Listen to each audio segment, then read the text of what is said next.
You're tuned in to Real Talk with Tamara, where conversations are real, voices are heard, and the real starts here.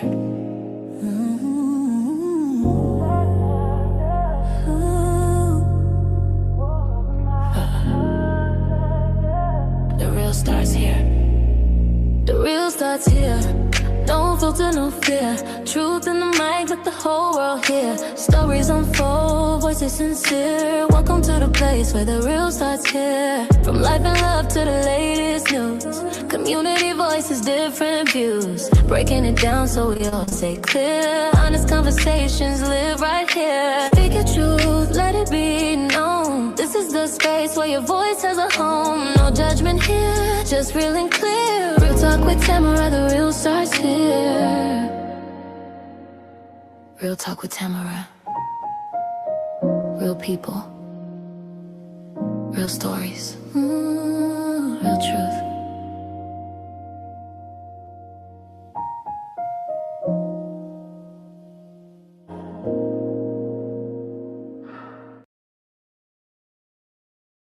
Real talk with Tamara, where conversations are real, voices are heard, and the real starts here. The real stars here. No filter, no fear. Truth in the mic, let the whole world hear. Stories unfold, voices sincere. Welcome to the place where the real starts here. From life and love to the latest news. Community voices, different views. Breaking it down so we all stay clear. Honest conversations live right here. Speak your truth, let it be known. This is the space where your voice has a home. No judgment here, just real and clear. Real talk with real starts here. Real talk with Tamara. Real people. Real stories.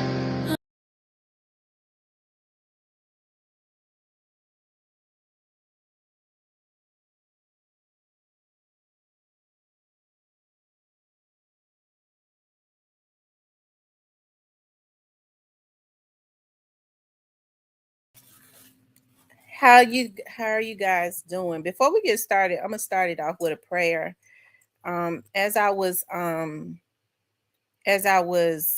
the music was playing, I don't know, God revealed some things to me. And so before we get started, and I'm gonna try to do this each and every time before I get started. I'm gonna always start the live off with a prayer, just because of the things that go on.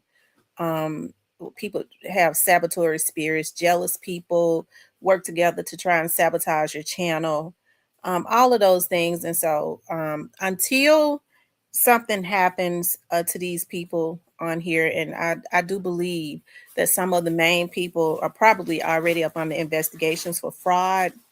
That's neither here nor there with me. But until some of these evil people are removed from YouTube and YouTube does something to stop a lot of these hackers and things of that nature from messing with your lives, I think the best thing to do is to pray to God.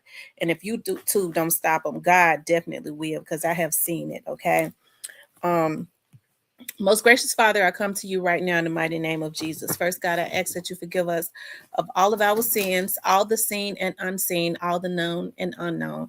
God, I ask that you protect this live in the mighty name of Jesus. I ask that you command your warring angels to come and surround me, God. I ask any monitoring spirits, any competitive spirits, any jealous spirits, any saboteur spirits, God, you step in the mighty name of Jesus and stop them. Remove them from this live, give them another interest. And if they refuse to abort the mission, then Lord, you do only what you can do to stop it. Lord, we thank you right now for a good live. All the people that mean well in this live, I ask that you just protect them in the mighty name of Jesus. We pray. Amen. Okay. So we're gonna keep going. We're gonna keep doing our thing. I took a day off because I had to make up some some of my work, my school work, and that theater class, I had missed quite a bit of work. Okay. And we have to look at a lot of plays and things of that nature. I had to do a test in my legal class in which I made an A. Of course, I'm acing that legal stuff because I love learning about law. I love it so much. I just I don't know. There are some things that you just love. Like you take such an interest in, like in investigations. Like I love learning about new techniques about investigations and things of that nature. And I've taken such a love in learning about the law also. So I kind of aced that because I pay close attention. My law teacher is a lawyer herself. And it's funny because she specializes in like civil law and business law. And so she tends to like to teach us a lot of that. And I love that. Um, and so, I'm taking a full load for the summer because I'm ready to go on and graduate. And now I've gotten it down basically to just taking my law classes, which I'm going to love. So taking a full load for the summer, a full load for the fall, and then I will be finished. The thing that I'm concerned about now is making sure that I keep my GPA up so that I can get into a law school in Memphis. That is what I want to do. Okay.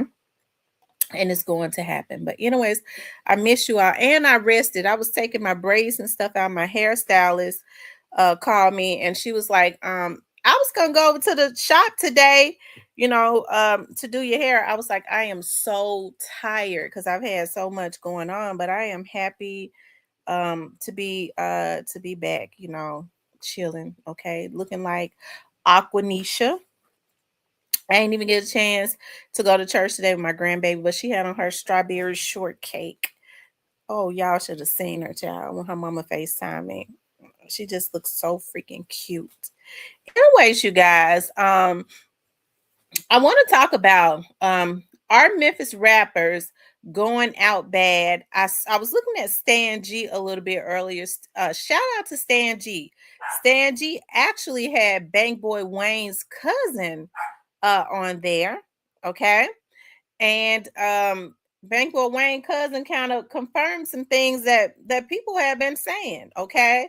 Um Finesse 2 times and J Prince Jr. are exchanging words again.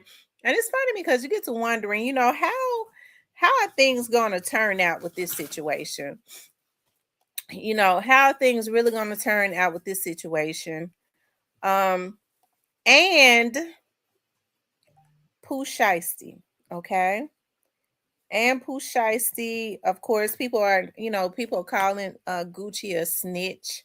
I definitely want to talk about that. I like Pooh Shiesty and um, I like 30, but I want to talk about that situation. But first thing is first, y'all. LeBron James has been talking about Memphis. Okay, LeBron James has been talking about Memphis. And hey, it's got a lot of Memphians like up in an uproar. Now, people are saying on the internet they kind of feel like LeBron James is salty because Pooh Shiesty, okay, they feel like he's salty because Pooh Shiesty kind of threw salt through, kind of threw shade at Bronny, okay? And so he's talking about Memphis, and I want to talk about that for a minute. And I know I have quite a few Memphians in here. I wish I could have found my phone. Look like I'm gonna have to put another number up there for you all to call. But he's kind of, it's a lot of stuff that's going on in Memphis. And the thing about it is, I feel like Memphis should be looked at because of the talent, because there is a lot of talent in Memphis. The culture is acquired. We have our own lingo. Just you know, everything, the vibe, everything, right? A lot of the talent, people come here for the cherry pickings. I have a thing about, I'm always rooting for the South, okay? And the fact that I am a Memphian and I see all the talent, right? And I think it's a darn shame that with all of the things that are going on, and hey, LeBron James is trying to get the Grizzlies. Okay, now I don't know what he got to do. Where's LeBron at? He ought to be in his about 45 now. He ought to be ready to retire or something. Not unless he's wanting to make an investment in the Grizzlies, because I'm trying to understand, why is LeBron James rallying to get the Grizzlies out of Memphis and sent to Nashville? Okay, it's because he's gotten old and he's getting ready to retire, and he's wanting to he's got some type of interest in it. Okay, he's 41. He's got some type of interest in it. Hold on one second, you guys. Let's see.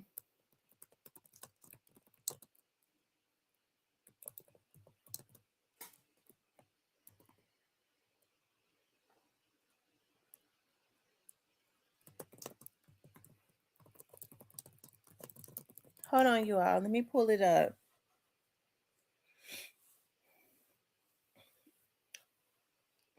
Yeah, make sure you all hit the like button for me. Make sure you guys hit the like button. What's up, Hitta? What's up, G? Let's see. It says look, it says young Grizzlies fans brutally tells LeBron James to retire over his recent comment. Okay, LeBron James took a turn for the controversy during his recent appearance at Bob Does Sports. While aiming for some lighthearted fun, the King made waves by expressing his dislike for playing in Memphis and suggested that the Grizzlies need to relocate to Nashville. James is not the first to criticize the city, as Anthony Edwards and Draymond Green have voiced their criticism. However, James' remarks sparked a major backlash amongst Grizzlies fans. Recently, one particularly passionate young fan even told the 41-year-old superstar to hang up his sneakers. Okay, let's look at this, y'all. Now, a lot of people are saying, y'all know Pooh Shiesty's song FDO. FDO. He's, kind of threw a little shade at Bronny and all of that. And so a lot of people saying that they think that he's a little salty, okay, about that.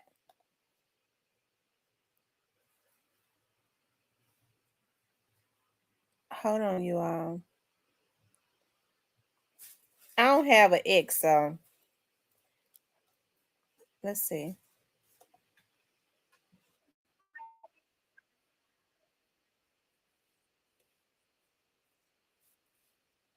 Hold on, you all. Here it is right here. Y'all make sure y'all hit that like button for me. I hate LeBron James after that. Okay, bro. So this cannot be talking, bro. Okay. You cannot disrespect Memphis. Sunk into retirement now. We need to get him out. My opinion, LeBron should keep his opinion to himself. I don't see what he finds a problem with Memphis. He don't come from no better than Memphis, and he needs to keep his mouth shut and stay at home. I used to love LeBron James until yesterday when he picked a fight with Memphis, and he can go home to his $1 billion mansion or whatever he wants, but no, it's not Memphis. And Cleveland, Akron, yeah, it's not Memphis. So good luck, LeBron. Hey, LeBron, you straight hater, man. This ain't got nothing to do with you. You in LA, you done traded teams 3 times. You need to calm down and retire. Let your sons go play video games. They ain't ready for the league. Hey, let's go Grizz. That's why MJ is the GOAT. I am not from Memphis. However, this city's been lovely to me. I've loved it a lot. I was here on a Thursday. It was great. So I don't know what he's talking about, but go Grizzlies. Let's go. And I just want to comment about LeBron James' comment about our city. First and foremost, LeBron may be the king of LA, but he's not the king of Memphis. We all know the king of Memphis is Elvis, and if it was good enough for Elvis, it's good enough for the NBA. So come on down. We got the best food, best people, best hotels. You can't beat it in the city. People leave Memphis, but they come back. Love my city. Memphis has done a lot of good for a lot of people in the world. And I feel like people feel the energy of Memphis everywhere. And I feel like there are some people who don't like Memphis that want to use the media to control how people see Memphis right now. So if you love Memphis, show social media how much you love Memphis, because we're the most mentioned in the world in pop culture references, if you did not know. We're the most influential in your favorite bands, all your favorite musicians. Your favorite musicians come from Memphis.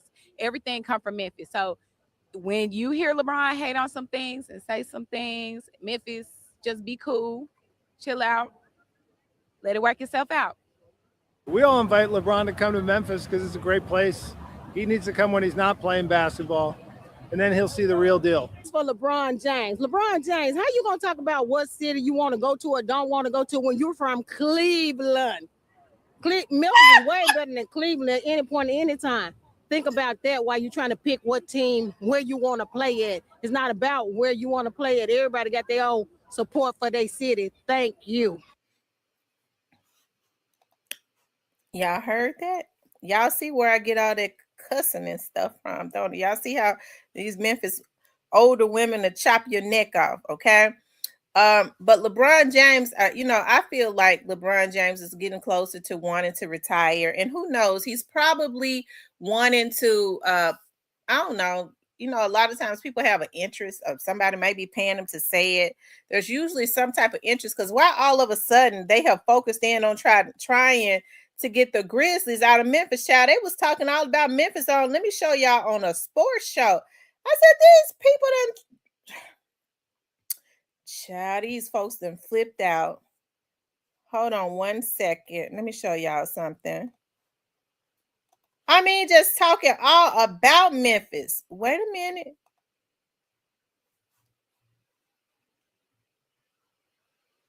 Y'all make sure y'all hit that like button. Let's see, somebody sent me.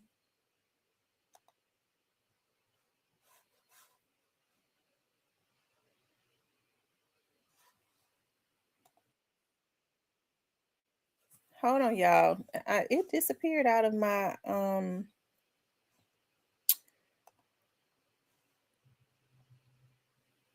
Oh, okay, maybe it was from yesterday. Here it is right here.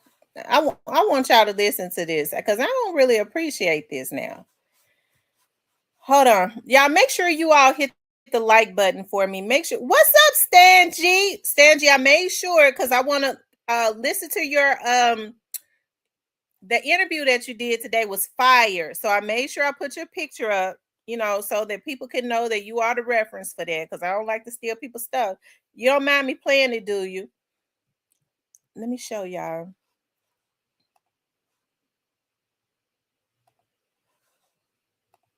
The hate flying into Memphis, bro. What you coming to that FedEx? Them boys maybe had him up for cracking. I mean, we're gonna stay at that West, and I'm gonna walk across. I'm walking across the street on game day to get to the. Like, what's your least favorite city? Everybody's got to have one. Yeah, Memphis, probably. I mean, the hotel is probably the worst hotel in the NBA. The food there is good, though. Did you ever walk into a hotel room and just be like, wow, thousands of people have slept in this bed before me? Yeah. Especially when we go to Memphis. I'd be like, damn, my hotels ain't nothing in Memphis. That shit be dirty. I walked in the Memphis hotel one time, I had stains and shit on the bed. Stains and shit? Stains and shit. They broke in your room for you? Nah, they ain't break in, but. No, I'm saying they broke it in. Yeah. But it's Memphis, so they might have also broke in. For sure. Memphis, shout out. Shout out Memphis. Yeah. Shoot out Memphis. Nah, shoot out. Memphis, which should probably be in Nashville, should be an Eastern Conference team. Adam, let them just do us all a favor and take the team to Nashville. No harm, no foul. The relocation fee, it's a swap. See that arena? You ain't got to pay the relocation fee. So no harm, no foul there. Far off, I don't think that's the reason why. I just don't think it's a destination city. Nashville's one of those cities that people enjoy. Memphis, it is in Tennessee, so you get a tax cut, like it's good on taxes. But it's just not a city that's pretty, I guess you could say. Oh, Memphis is easily the worst. Yeah. Easily the worst. You usually stay at the West End across from the hotel, and that's the only Across they're like from the- is the Peacock there? The Peabody. Peabody. With the ducks? Yeah. Peabody. With the other, is it the gooses or the ducks? Give me your best waddle. No, and he just people got to pick up a video of him People running. gotta pay for that. Yeah, people got to pay for that action. That's cute. But Okay, yes. what cities have the worst hotels? Ooh, Memphis. Oh.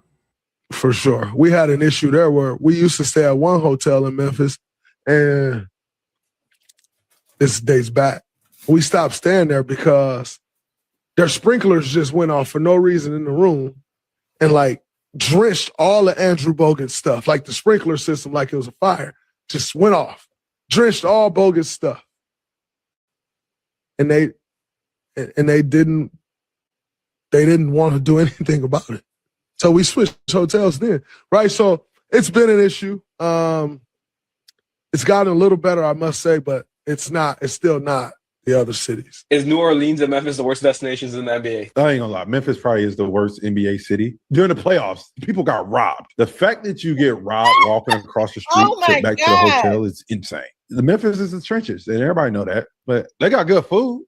Man, I used to hate flying into Memphis, bro. What'd you come into that FedEx? Them boys. Y'all, they wrong for that. Now, I thought the NBA. I thought that the NBA would put their their players up in the Peabody Hotel. Why they putting them up in the Western Hotel anyways? You know, I thought they were staying at the Peabody.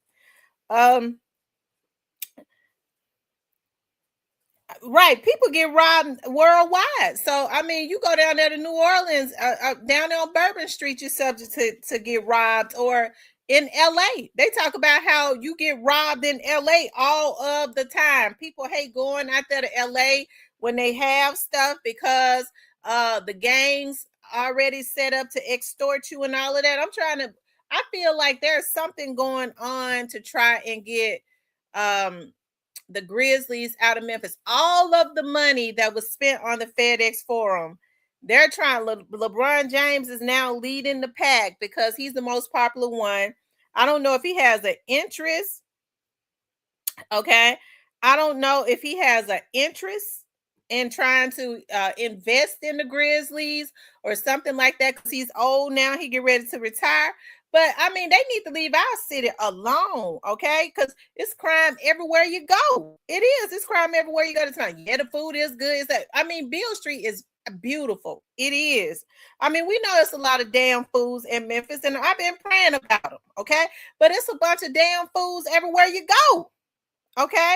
It's a bunch of fools everywhere you go, okay? So I think LeBron is just bitter because you know, Shiesty put that song out, and now that Shiesty has been arrested, I think that song is constantly going up, and you know, they're talking about Bronny James, okay? You know, they say he gets, as anybody would, you know, but they say, oh yeah, that's right, CEO Jizzle's shooting was at the FedEx Forum, you know, where, you know, what juked them, allegedly, you know, had them little dudes to shoot Jizzle. So Zebo, you know, Zebo sit right in the midst of that, and he lives in Memphis, but he sits right in the midst of that. He's not from Memphis though, so it's easy for him to laugh. What he does is he hijacks Memphis, okay? He comes in, he starts a label with head with money bagging him on it. You know, he loves Memphis because of the gang politics. You know, he's a gang member. I mean, he used to hang out in front of my auntie in them house with them gang members when he went downtown. You know, he would be out there all day with them. Okay, I don't know who it was that lived down in East Memphis, but he'd be standing outside with them. Okay, when he was playing ball in Memphis. And so now I think he had a position on the Grizzlies. So, I mean, it's easy for him to sit in the midst of that and laugh when he's basically just an implant. He's not a real Memphian. He's just hijacking Memphis, okay, which is what so many people do, okay? They treat the damn Memphis politicians like they're a bunch of damn country bumpkins. That Memphis has a lot of resources. They come in and they hijack the damn city, and then they laugh about it, okay? But they spent millions and millions and millions of dollars What LeBron James needs to do is try to help them to fix up Akron. You don't never hear nobody say nothing good about Akron, okay? You don't even hear him really talk about it. So what he needs to do is the energy that he's putting into trying to talk about Memphis and move the FedEx Forum, get the Grizzlies out of Memphis. He needs to put that, energy into trying to do something about where he grew up at, okay? Anyways. Whew, listen, I know I be talking about Memphis, and it's different when I talk about it because it comes from a different place. Because I genuinely have a love for my city. That's why I get on here and talk about the damn people like a damn dog and cuss them out because they're a bunch of damn fools. But it comes from a place of love, okay? It comes from a place of love. Okay. Hey, Steven, send it to my Facebook, okay? Is it Akron? I thought not Akron. I thought it was Akron. Is it Akron? Y'all tell me if I'm saying it right. Akron, right? Is it Akron, Ohio? Did I say Akron? If I said Akron, I said it wrong. If I said Akron, I said it wrong. Y'all make sure you all hit the like button. Okay, make sure you all donate to the channel. All right, I'm not gonna be on here too long tonight. We're gonna have fun while we're on here though, because I got to get off here and do some more work. Okay, I am determined to make good grades. I have become so obsessed with my schoolwork. It is ridiculous.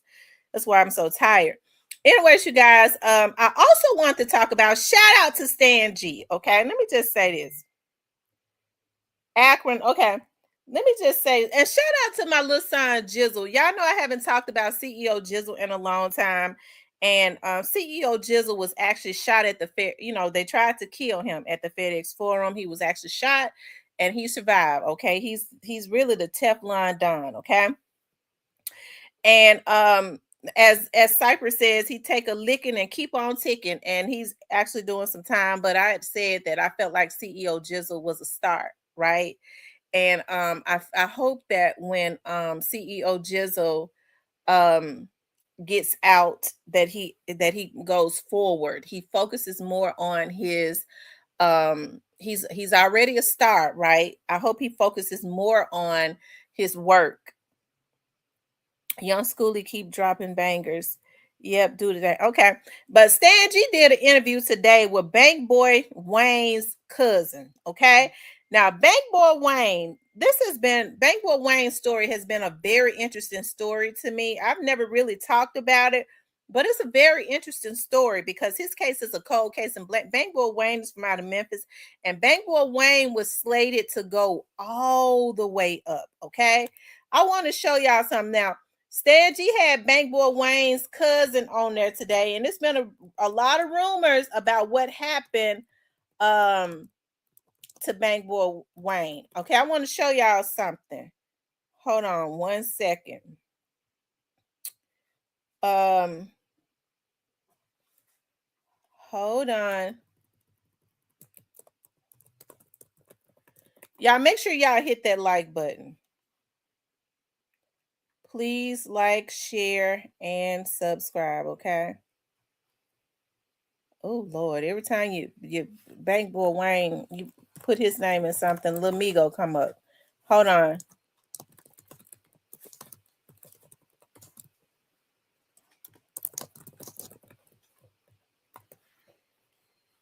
Hold on, you all.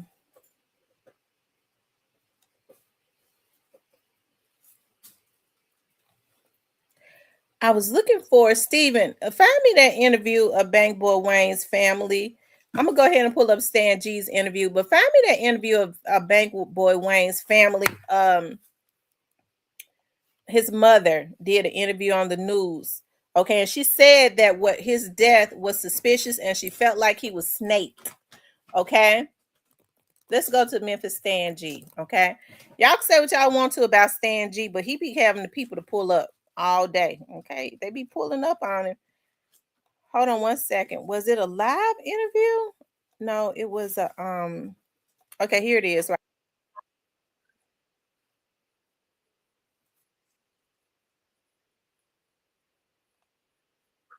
Somebody find me while I play this Bang Boy Wayne's and I'm like, and I'm in my mind mother thinking like, interview. "Cuz, what you talking about? Cuz ain't nothing finna happen to you, cuz." But these been so secretive with, like that's what I'm saying. They so secretive with to the point where they think I don't know, but in the street, know these things rocket science. Mm-hmm. Hey man. Yeah. So did the money scare him, or you think it's just the energy that he was around just started like man shaking him up like that? Who, Lamigo? Now I'm talking about Bang Boy Wine. You said he already knew that he was gonna pass away. Because they was keeping him in the blind. Cause he said it was some more other my I used to have one-on-one with my cousin. I used to ask him, man, it was some more shit I was asking. I'm like, why you just want to do your own thing, cuz? Y'all, this Bang Boy Wayne man, you know we got these plug brother shit going, man. He was just so loyal to that. My cousin loyal. My cousin loyal, yeah. He just around some man. But he wasn't no scared rat, and he just loyal, man. If he fuck just like me, if he loyal, if he would you get the shirt off your back, he'll give you his last dollar, man. That's how. But when you around some grime ass who blinded by money and jewelry and the hoes and the fame, you don't give a who you kill. You don't give a who you do wrong. You see what I'm saying? Yeah, you'll do anybody wrong. You would do anybody wrong. So that's why you don't see me with the chains and I don't care about this, man. I'm playing with some bread though, and it don't cost to whack a nigga. It don't cost shit to keep it real. I don't give a fuck about. I go get a bag, man. I go get a bag.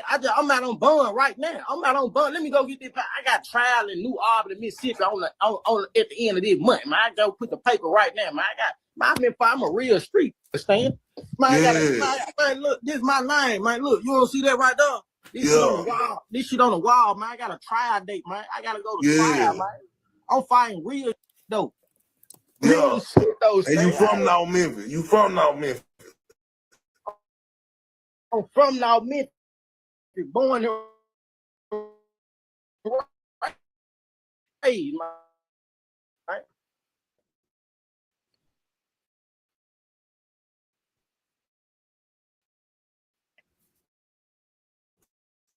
For real.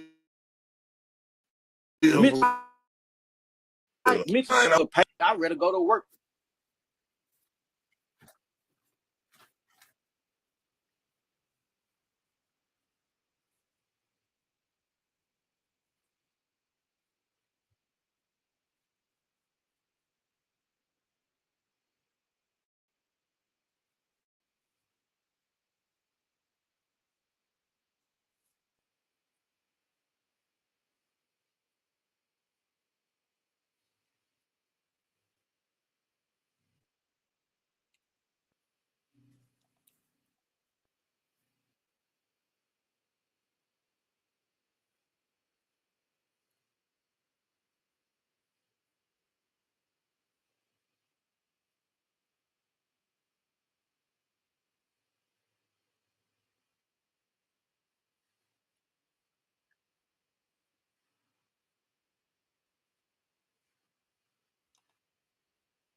Are y'all able to hear me? Can y'all hear me?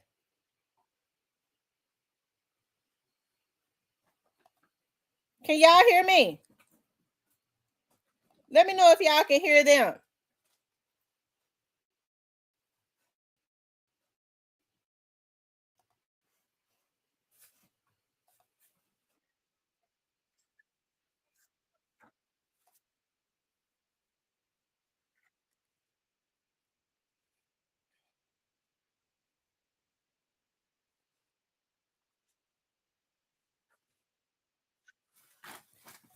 Y'all, I think what ends up happening is somebody that knows how to hack StreamYard, they end up hacking my browser through StreamYard. Whoever it is, I hope God gives them peace if he don't give them a heart attack. Okay? Because that's what's going to happen messing with me. Anyways, I digress. I put that into the universe.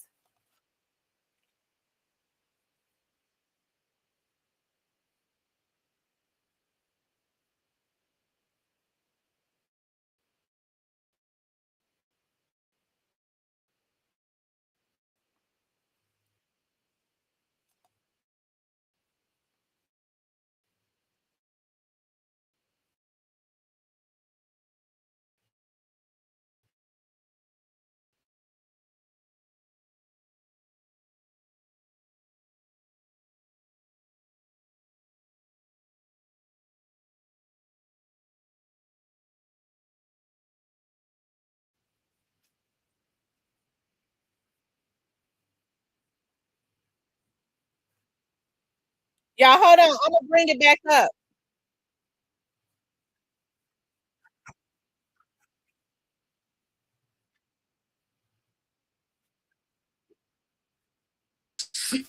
So that what this shit happened. That's where Fast Cash invented from. That's where it came Can from. y'all hear them now? So Stack Squad, I know you heard of Stack Squad, Magic Stack Squad. I heard it. Stack Squad, all this shit was magic shit, and fam shit. So it was a lot of magic. I mean, it was a lot of Stack Squad and fam mob clicking up. But shit, niggas started doing shit to each other. Y'all, hold on. Y'all, hold on. Somebody is messing with can you are you all able to hear them now? Okay. I'm gonna bring them back up.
Y'all, hold on.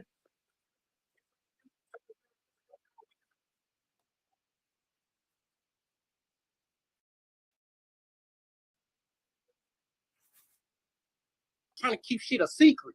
It ain't no secret. All bets are off when I'm gonna come looking for them. So God is basically funding the bullshit, funding the gangster matrix. Come on now, Stan. Come on now, Stan. This shit deep, bro. This shit deep. I went to school. I went to school with all these niggas. This shit make this beef don't end to somebody dead, man. That's how I'm living. That's how I live, man. Beef don't end to somebody dead. All that. That's why I told Jizzle. I've been chopping up when they kill C Money. Jizzle went on the Wicked Films interview talking about some. I don't know what happened. I don't know what happened. I don't know if you seen the interview. You seen Jizzle, Fat Cash Jizzle interview on Wicked Films? Wicked had interviewed Jizzle, asked him about the C Money situation. He was like, man, what happened with the C Money situation? Jizzle don't see. Don't say everybody trying to keep shit a secret. It ain't no secret. All bets are off when y'all killed my cousin, guy.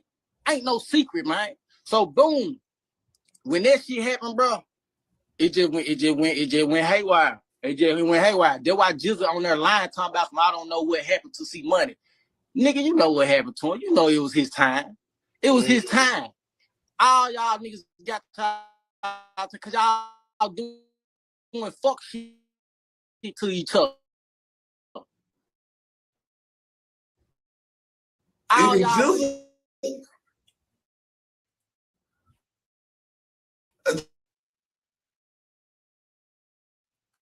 for real? I started off as a foot soldier. That's what I'm saying. I was under C Money. Me and my best friend, we was foot soldiers. C Money and Jizzle them, they older than us.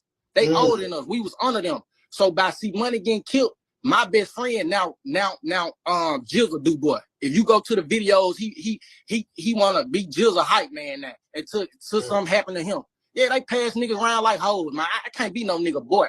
I ain't no nigga boy, man. The gangster is deeper than us, especially in Memphis. Yeah. It's wild, bro. But Jizzle know what happened to C Money though. He from Raleigh. I go to the interview with Jizzle. I don't just know about him like that. This is the first time I ever heard about him. Be honest, like you going in deep into the meat and potatoes. So you said what about Jizzle? Jizzle always been Jizzle jacking that. Jizzle he'll get active, but he wasn't just no nigga just to do something to you. He'll send a nigga out. Jizzle will send a nigga out. Jizzle just ain't gonna do nothing to you. Jizzle gonna send a nigga out. Like all that shit when they killed Young Key, I know about all that shit. See Money when they went down for that murder charge, when they killed Young Key and shit out of the club. At the gas station, cuz I'm around.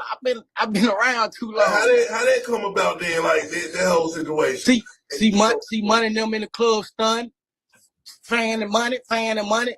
Young Key came through that bitch, snatching their money. Boom, they get into a problem. They get into an altercation in the club.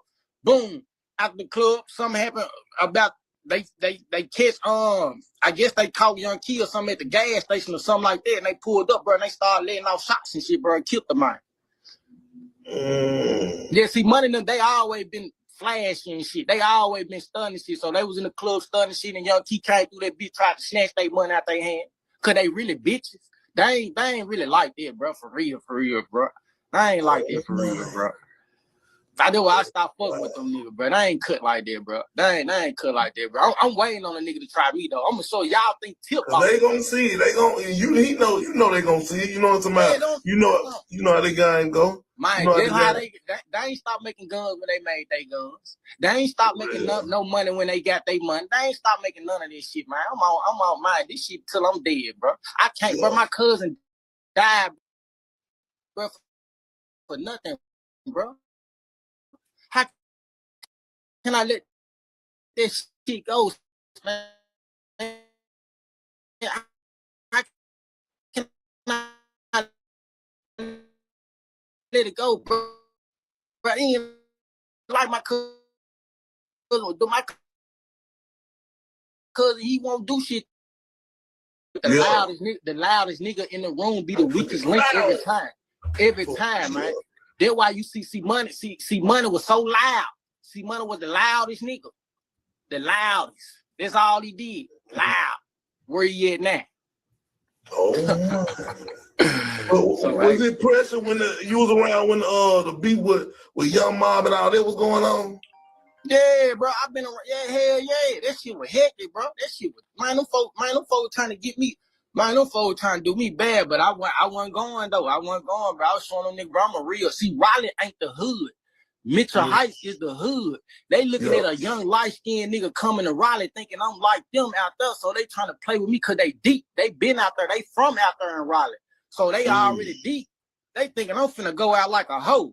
Man, come on, man. It's gonna be hell while I'm here, man. I'm gonna be comfortable staying wherever I'm at. I'm gonna make myself comfortable. Whether I'm in jail, whether I'm in wherever I'm at, I'm gonna make myself comfortable as possible, bro. I ain't no nigga putting no fear in my heart, bro. I done been through too much, bro. I done been through too much shit. I done been shot and shit too. I can give you the flip side. Niggas that pulled up on me and shot my shit up, I done hit back, but the niggas who shot my shit up, they ain't gonna do that no more. They know what happened that night. They know what happened that night when they pulled up on me. Yeah, they pulled up on me, shot my car up one night. It a red light. Yep.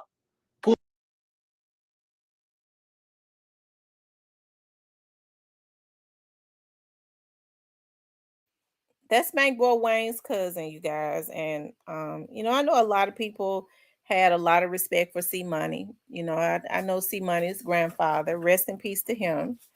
To C Money. But I feel like, you know, this young man has a lot of, I think this young man has a lot of hurt in his heart. You know, people have their own, these young men have their own little beefs and stuff going on. And when you listen to him, he says that, you know, feel like his cousin died for nothing.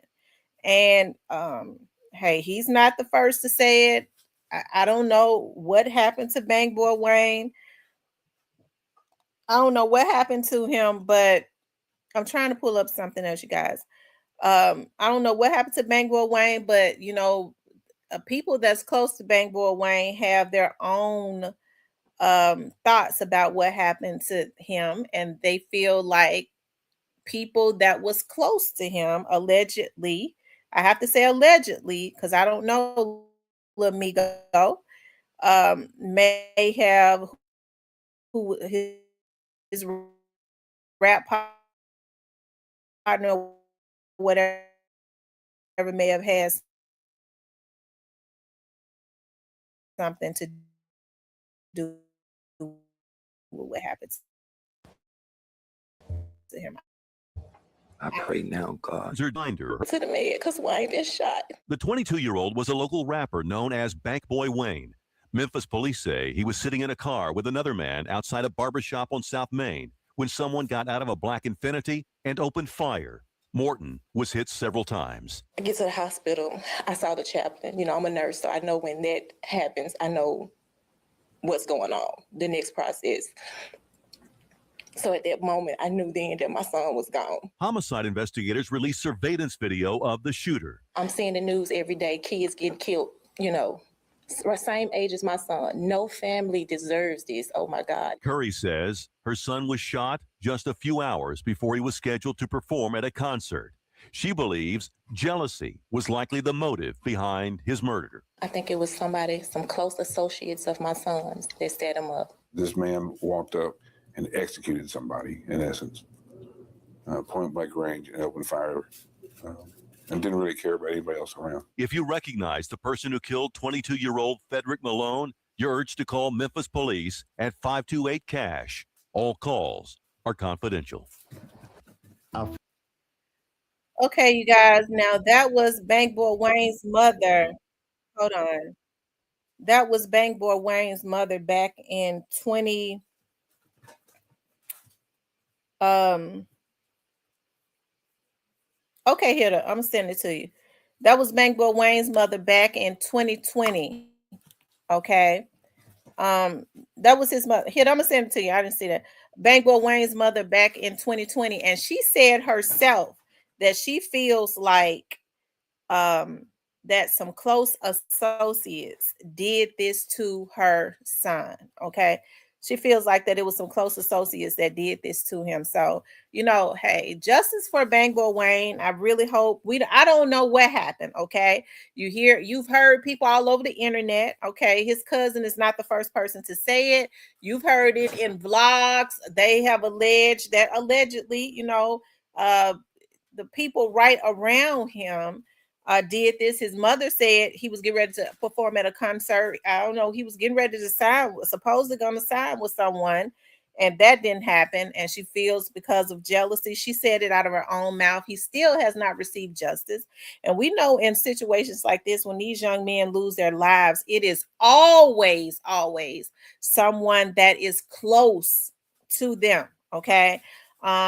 That does this because of jealousy. I don't know what it is. I've been saying this for the longest. It's like there is some type of spirit that lingers, not just over the city of Memphis, but all of these cities. You know, jealousy is so prevalent, and it is such a sickness now that people feel like you become a target when you work hard to put yourself in a better position. And so I can see now why people start to isolate themselves, because people around you will become jealous of you, right? And a lot of times, especially with these young dudes, you know, they all come from the same neighborhoods. They've gone to school together. So you would think there would be some type of loyalty there. But unfortunately, when they start to see their friend ascend and they feel like he's not giving them what they feel like they should have, even though he's the one working for it, right? What they start to do is they start to send hits and things of that nature, and it is definitely unfortunate. Okay, so justice for Bank Boy Wayne, whoever did this to him, and no disrespect to C Money at all. Rest in peace to him. You know, that young man has had his own issues and run-ins with C Money, Fast Cash, but I know C Money's grandfather personally, Mike Williams. He was the president over the Memphis Police Association, and he actually ran for mayor. He's in politics very heavy, and he was very good friends with my father too. So they did a radio show and stuff together. So, you know, hey, my heart goes out to Mike Williams and his family. So I don't necessarily share those sentiments about C Money because, you know, my heart hurts for them, right? But he has a right to express whatever his feelings are based on whatever it is, run-ins that they have had. Okay, whatever those run-ins are that they have had. Okay, now let me go back to, hold on one second, y'all. I need to do this right quick. Y'all make sure y'all hit that like button. Okay, make sure you guys please like, share, and subscribe. Okay, please like, share, and subscribe.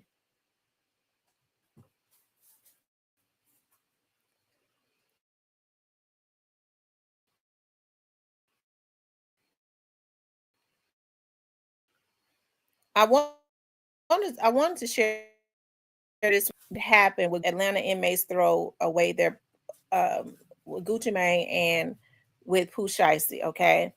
And what's so weird to me, you guys, I want to pull this up. What's so weird to me is I see people starting to talk about, you know, Gucci is a snitch, okay? I have to say, I really feel like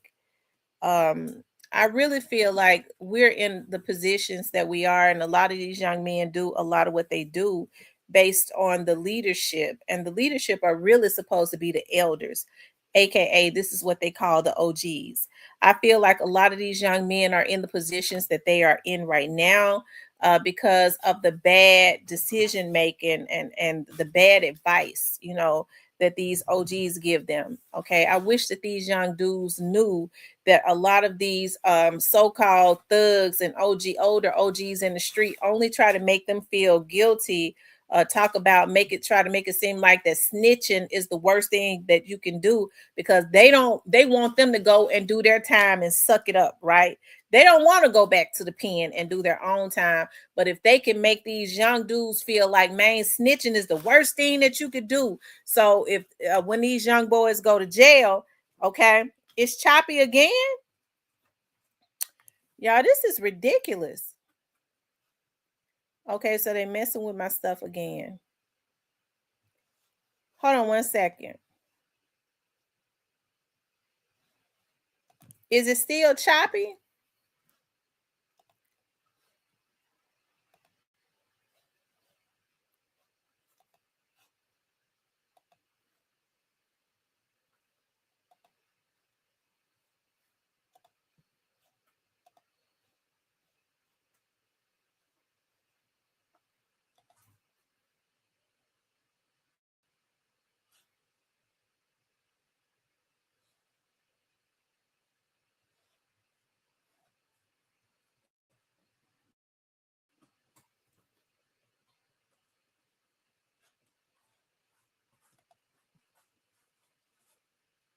in another conversation we had on Apple Music, you were not surprised by all of the snitching going on in the streets. No, I 100% was not surprised. When everybody.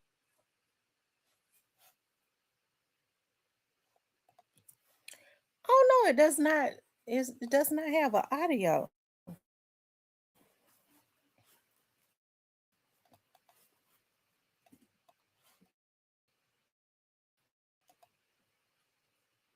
Everybody else is flabbergasted and Tekashi 6ix9ine this and that and the.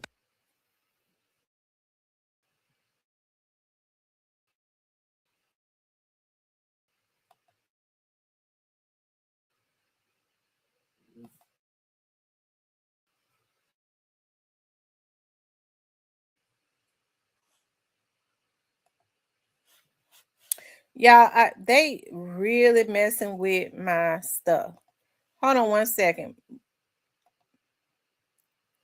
But guess what? That's going to keep me on here a little bit longer. I promise you. The more they mess with it, the longer I stay on. Hold on 1 second, y'all.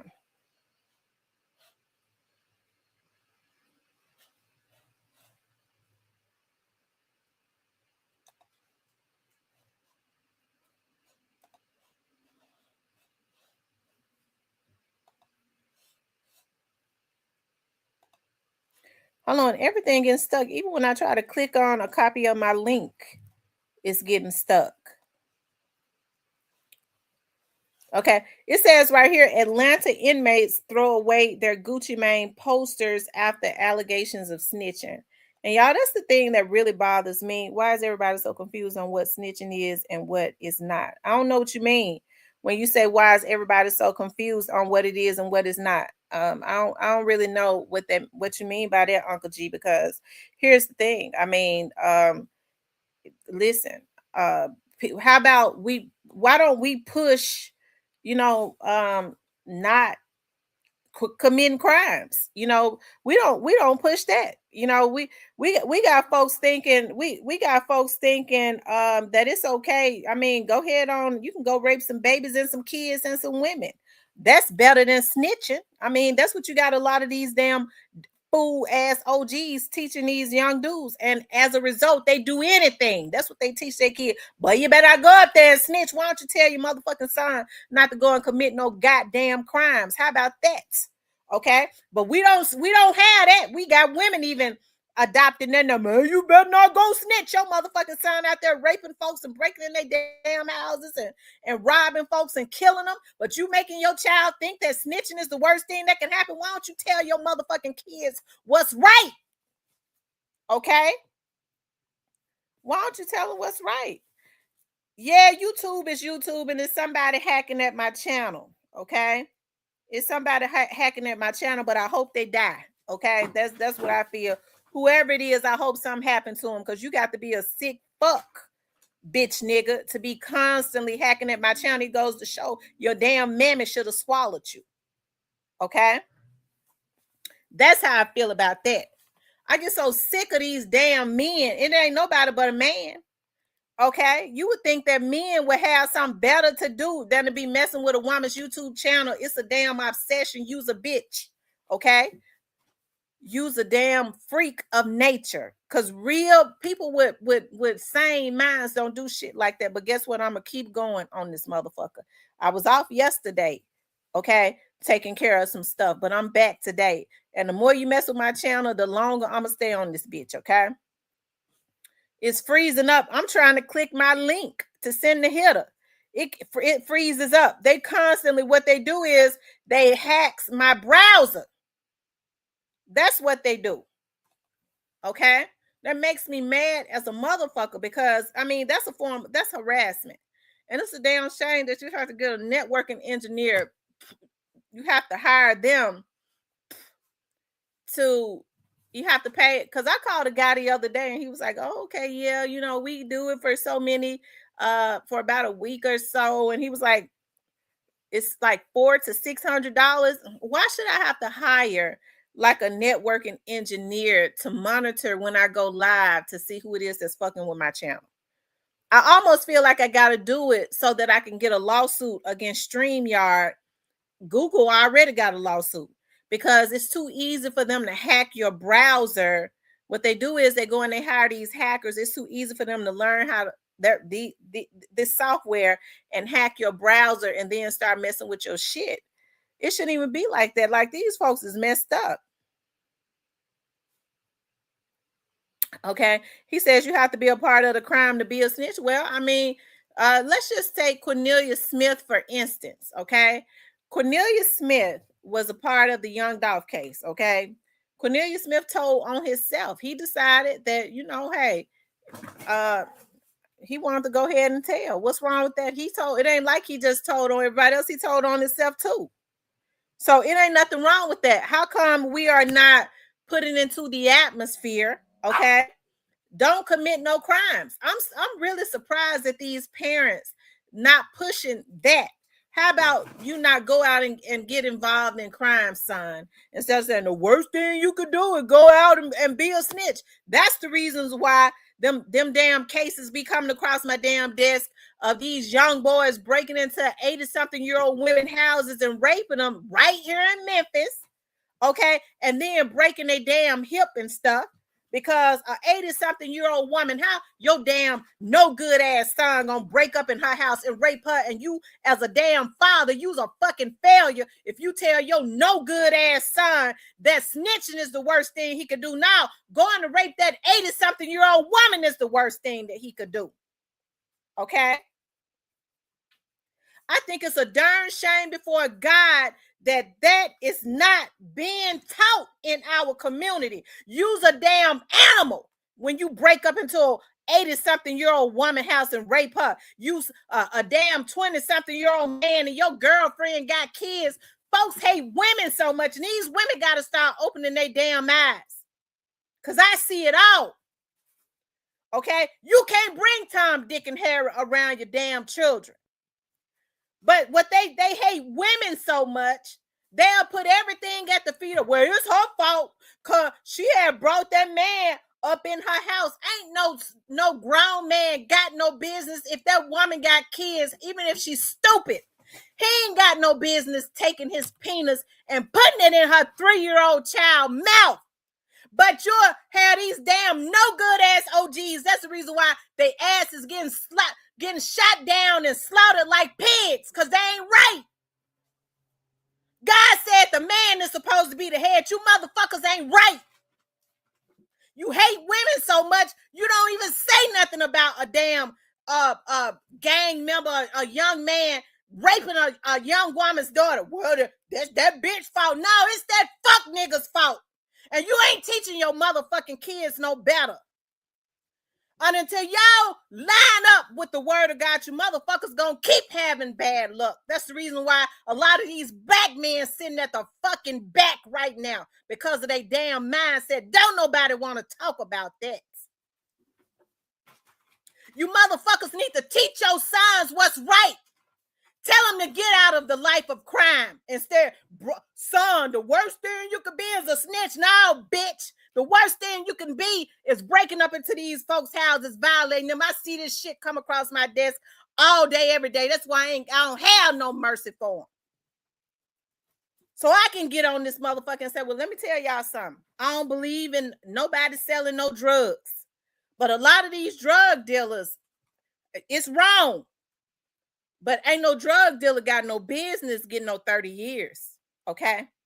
You selling a little weed or something, I don't appreciate the government doing that, because it would be legal if you was paying taxes on it. You want to go put a drug dealer who ain't out here necessarily killing and raping nobody. You want to get him 30 years, okay? Because he making some money that ain't being taxed, because that's all that it's about.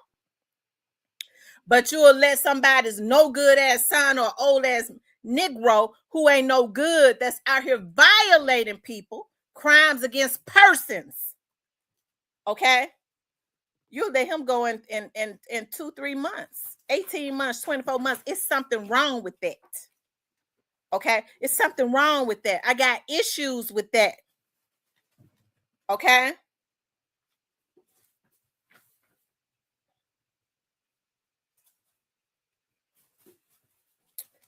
Okay.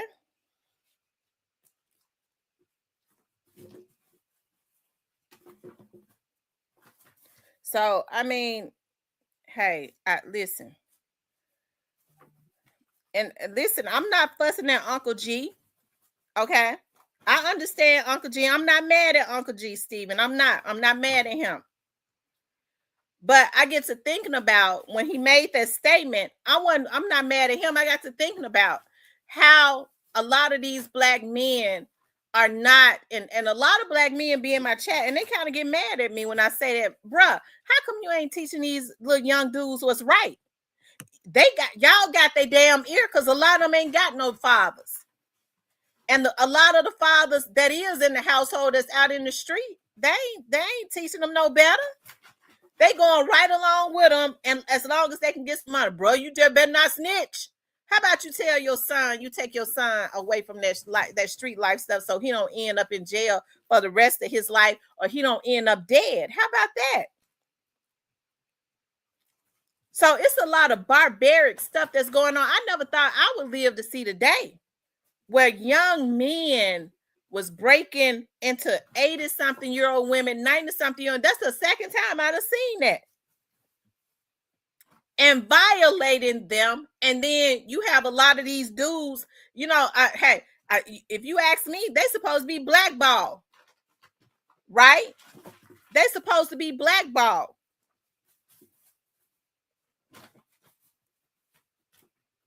Okay? But instead, what they do is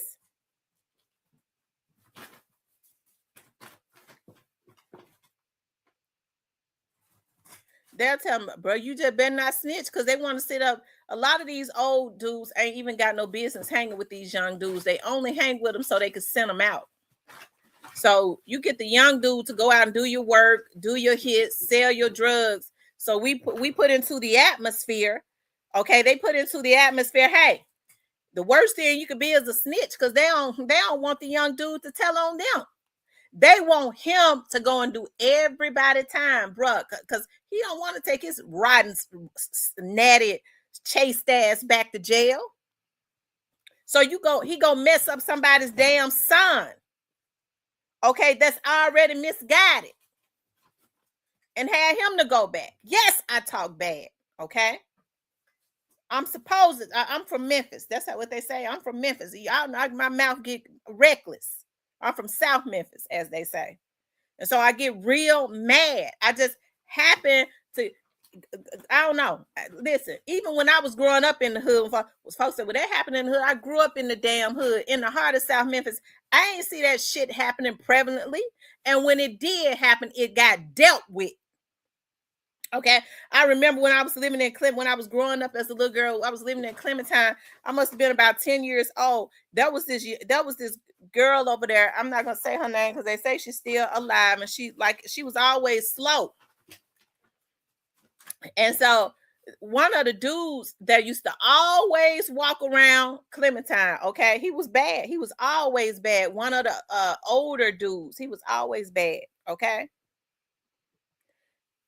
He went in that girl's window and raped that girl, and because he knew she was crazy. Okay, so he decided he was gonna crawl in her window because her grandmother was real old.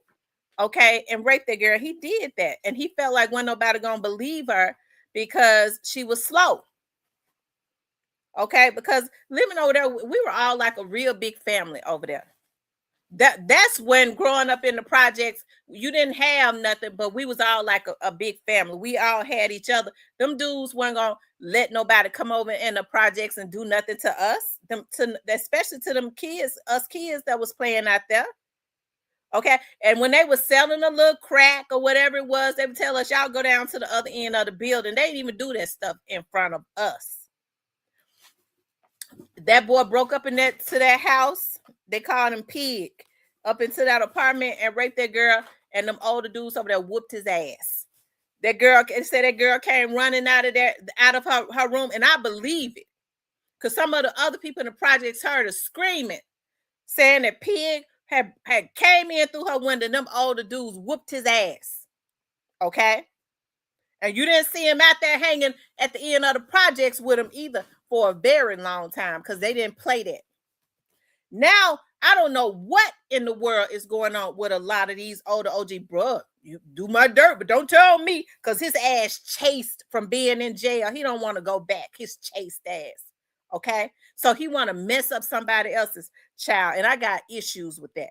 And as a damn woman, I don't know how you gonna be a woman and not have no damn influence on your man. You got some of these damn women, they know these men ain't right. They wrong for what they doing. As long as they getting some money, they not gonna say nothing. And I can't lay next to a man that I can't influence, and I sure ain't gonna lay next to one that I'm scared of, because I'll kill him. Okay? So a lot of what's going on with these young folks got everything to do with these older folks. Okay? Everything. I had to get that steam off. Oh, because I'm sick of this. I feel like a lot of the stuff. Hold on here. I'm here. Shit. Woo. I had to get that out. A lot of the stuff that's going on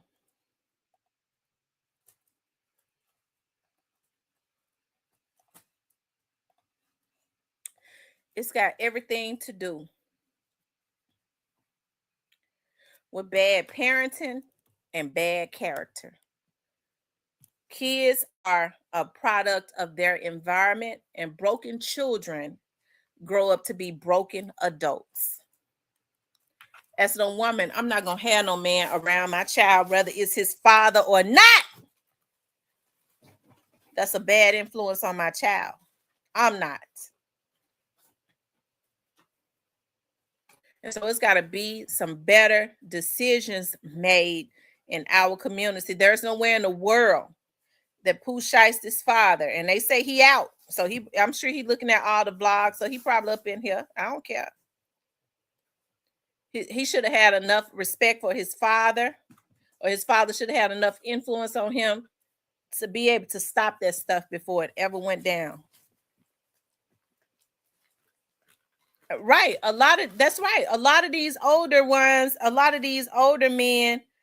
So I saw some paperwork they were saying that that there was a motion filed or something to block his release. So he's still in jail. So they probably are not going to let him out. Okay. They may think he's some type of risk. Okay. What's up, Hitter? What's going on, family? You know, I had to get one off. I got mad. Yeah. I hope Uncle G ain't, you know what I'm saying, take you there, because he was just asking. No, Uncle G didn't do that. When I saw that, because Uncle G didn't say nothing bad. Right. When I saw that, I got to thinking about some more stuff. You know, when he said that about a snitch, because I've heard dudes say that, because I've heard, and you know, I love co-figure. I've heard co-figure say, I know what Uncle G means. Uncle G means that if you was there committing a crime, you really ain't, because most street dudes that's sensible, I guess, feel that way. If you was there and you was involved in the crime, they have an issue with you snitching, right? Right. So I think that's what I know exactly what he meant. Well, what I've had my cousins and stuff to say that, but I feel this way, and this is just my opinion. And hey, I can respect his opinion. Right. If these young dudes are involved and they snitch, I don't call it snitch. If they decide, well, hey, I'm gonna go ahead on and tell on myself and everybody, I don't think they should be criticized for that. Right. Yeah, and basically what he was saying is he wished that people would get a proper understanding of what a snitch is, because, you know, this is the internet, and a lot of these folks behind these accounts be 14-year-old white boys, and you know what I'm saying, 15-year-old young black dudes, and they just talking. You know, that the snitch jacket get thrown around so quick. You know what happened to Gucci? He well within his right to speak on it. If you want to give a statement about you being robbed and you being held at gunpoint against your will, You wasn't criming with nobody. You ain't got no co-defendant. And let me just say this: did he think I wasn't talking? I wasn't mad at him. Was it G Money? What's his name? Uncle G. Okay, Uncle G. I want him to know I wasn't smoking at him. Right. Because I ain't really seen him in here before. Right. So he probably don't know my personality. Hell, there's so many G's. There's so many G's. But yeah, I get it. And you're right to a certain extent. Did I run him away? Is he gone? I want him to know that. Is he gone? I think he might be. Okay. Yeah, but you're right to a certain extent. The thing about it is the niggas that really got the OGs that really got the young dudes ear is the ones that don't mean them no good. The ones that's trying to influence them in the right way, man, these kids ain't listening to none of us, fam. They ain't listening to none of us. It's niggas like Quit that they listen to. And that's crazy. Yeah. You know what I'm saying? Niggas that don't mean them no good, you know, but they may dress similar or they may be into the same shit. So for that reason, you got the young dude ear, but somebody that done been through that and made it out on the other side and then started to change their life and they look like their life ain't what it used to be. They don't have no talk for them. And that's the sad part. You know? Yeah. I set up and listened to Quit say yesterday that basically say that he cool with Straight Drop now. Said he was upset about Straight Drop by some he seen in the Discovery. And he say he cool with him now because they had a talk, you know. And basically what that was that he was upset about was the fact that, you know, the whole tell them that it was you and Quit outside that shop. You know, and I give you $7,000, that type shit. And wait a minute, you said what? Yeah, Quit was upset with Straight Drop. And he said he since talked to Straight Drop and they cool. And he got Straight Drop to realize that, you know what I'm saying, Quit said that he realized that Straight Drop had been got to by Teezy.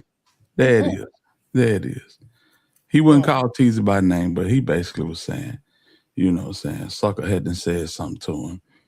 And he wanted to clarify it and that they cool now.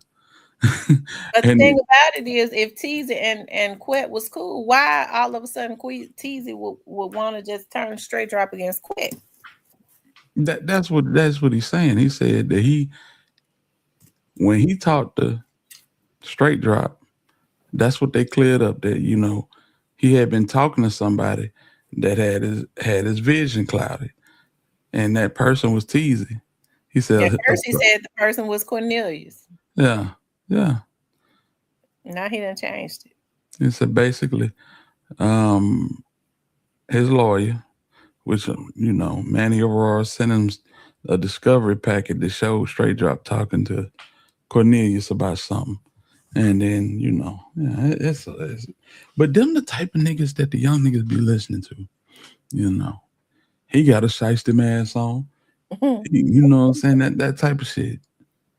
Yeah, you might want to look towards somebody who got some slacks on. Somebody that's got a button down on. Somebody that's got a polo on. You know what I'm saying? And that's trying to do something different. Yeah. But they don't have no ear for us. They only have an ear for a nigga that's out there in the field with them. And that's the last nigga you need to be talking to. Because common sense should tell you that if a nigga 35, 40 years old out in the field, that this nigga is a complete and total loser. Nigga, you pitching perks and Zans at your front door. You are a loser, fam.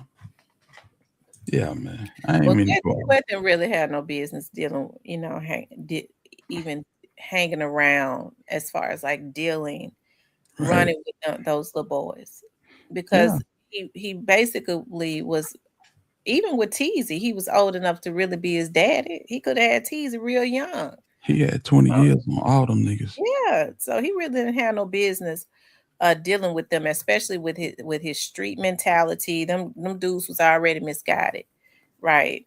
And so that right there was like oil and water anyways. He never should have. It has not registered with him. I don't even know at this point that he had no business running with kids that was young enough to be his damn kids. It absolutely has registered with him. I'm gonna tell you what it is. You run out all your credit with your original day one ball partners. These niggas know you're a fake, you're a fraud. You know what I'm saying? You talk it, but you don't walk it. So they done moved on, they doing other things. Some might still be criming, but hell, they ain't criming with you because they know who you are. They know you a snake. They know you an informant. So what you do, you let a generation go past, and now the young niggas coming up and they trying to get into the same thing that you was into. So yeah, you still in the spot. So what you do is you gather a bunch of these young niggas up, and now you OG, you showing everybody the way. You feel me? Yeah. Your original partners don't give a damn about you because nigga, you didn't ran out all your good credit with them. Your word don't mean shit to them because they know you a snake. And now you got a whole nother generation of young niggas. And yeah, you can send them out. You can manipulate their mind. Cause yeah, they got old school heroes, and yeah, you was right there beside them niggas. So you know all the war stories and all that shit. So young niggas, they appreciate shit like that. Especially when they trying to go for bad, as my mom used to say. Yeah. And straight drop is I don't really care what happens. Straight drop is not gonna get out anytime soon. Nah. He's not getting out anytime soon. So that's a young man that was helped because he did it to himself. He was old enough to know right from wrong, but that he had other adults that helped him to crash out, and they got to pay for that. You know, there's a price to pay for helping to mislead young people that are already, it seemed like to me, off balance. And the reason why I say that he has to be off balance because no normal kid, no normal young man is going to do what Straight Drop did as far as like the sexual assault. You know, how do you put a gun to somebody's, put a gun on a woman and make her kneel and give you fellatio, at gunpoint. No sane person does that. Not because people get to talking about being on drugs. I was high. You've had folks on crack forever, and they have been on crack forever, and never in their lives did they ever think of molesting or raping somebody. Right. Yeah, man, that's a spirit. It's definitely a spirit. Mm-hmm. He was already thrown off mentally. He was already thrown off. And then you got something that I was looking at, because I'm still on Straight Drop and I'm kind of spilling over to Yo Gotti. I love to look at Tasha K. I love looking at Tasha K. And because she's, she's funny to me, a little controversial. And Tasha K kind of spoke about the Gucci Mane thing, and folks said that she was lying a few months back. But and she brought that back up. And then she brought up Yo Gotti. She says, Yo Gotti, the feds something want Yo Gotti. I want to put it up. She says, because they think that Yo Gotti, they still believe that Yo Gotti has something to do with what happened to young Dolph. She said the feds just have not been able to prove it at this point. She said, but they're gonna get Yo Gotti at some point. And she said herself, because Yo Gotti seems to be in the midst of all of this kind of stuff that happens like this. Now, I can't say that Yo Gotti was the person that was behind what happened to, because I don't know. I believe that it was a heated type situation and it went left. Either way it go, it should not have happened. I don't think God is dumb enough to go tell, because he's not, I don't think he would ever say something like that, go and rob Gucci and kill him. I don't think he would ever say that to them, but he definitely has like a cunning spirit to give these young dudes a sense of urgency. Yeah, well, it's you don't have to say much, And when they can say, hey man, listen, if you can get out that contract, I got 10 M's for you. You leave it wide open. I don't care what you do. You don't even say that much. Hey, it's as simple as, hey, if you can get out that deal, I got 10 M's on the table for you. Just let me know. You see what I'm saying? Do you think that he felt, because I think with these street people, what they say and think is totally different. Do you think he ever felt like they would go and do something like this? Not this half cock, going off this half cock. He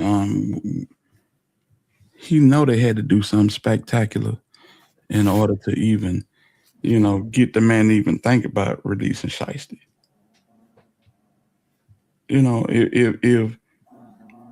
If it was that easy to do, maybe he would have tried it. But he know he can't. They not even on speaking terms. Yeah. On one week ago, said Yo was beefing with my homeboy back in the day over Asia that worked at Pizza Hut on Fraser Boulevard. He was good. Well, you're around Memphis, if people gonna be real, they say he's always kind of, ready to snake you out about a girl. Even back in the day, those were issues. So, I don't know. Right. But it's just to the point where, now, and this happens as a lawyer named, I think it's Larry the lawyer, but he made a good point. He said that there's a lot of people that have been prosecuted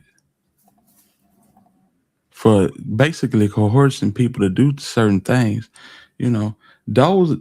What I just said that I think God may have said to Shiesty, those are some of the same things that you have in adulterous relationships, where a man tell a woman, I would really love to be with you. I would really love to be your husband, but you got a husband. So, we're just going to have to keep creeping around. Yeah. But if he wasn't here, we could take this to the next level. Yeah. And you have women, that's how women have gotten these dudes to kill their husbands too now. Exactly. That's exactly what I'm talking about. Mm-hmm. I want to be with you. I can't, because he'll never let me be with nobody. He says he'll never let me go. He'll kill me first, So they get the juices to flowing in their brain. Okay. Exactly. It ain't but one thing to do then. Ain't nothing but one thing to do. Yeah. Let's get our share right on. Especially she throw in there, I wish he would die because I got some insurance. Me and you can live happy because I got all that insurance on him. Oh, it's in motion then. Exactly. Yeah, now the wheels is turning. What's up, Steven? Not much. What's going on, y'all? What's up, Gooder? What's going on, homie? So, because I'm kind of bothered now. Did G Money think I was talking to him? Because I read his comment and then I started. I ain't even see that. Uncle G, you didn't call every G and Big Homie G. Yeah. No, I was just because when he asked the question, I looked at it and I was like, maybe she didn't understand. M Rose just M Rose, I love you. No, don't block me now. Hold on, don't you get on my M Rose now. No, because I think she misunderstood what he said, because he was basically saying, why people calling Gucci a snitch? They don't know what snitching means nowadays. That's all he was saying. So I mean, but it's cool. It's cool. We straight. We straight. But I ain't Rose. Don't put me in timeout. Don't block me. Rose, I'm just explaining to you. That's all I'm doing. Now don't get your head lopped off now. No, they were her and Black Barbie boy. They got quick trigger fingers, bro. Hey, that's what Well, they there homie for. G, I was not talking to you. I wasn't. I mean, Not I homie G, Uncle G, Uncle G, not homie G. Why you call him man? Homie G. No, it's Uncle G. You call him homie G, like big homie. Uncle G. What you got to? Lord have mercy.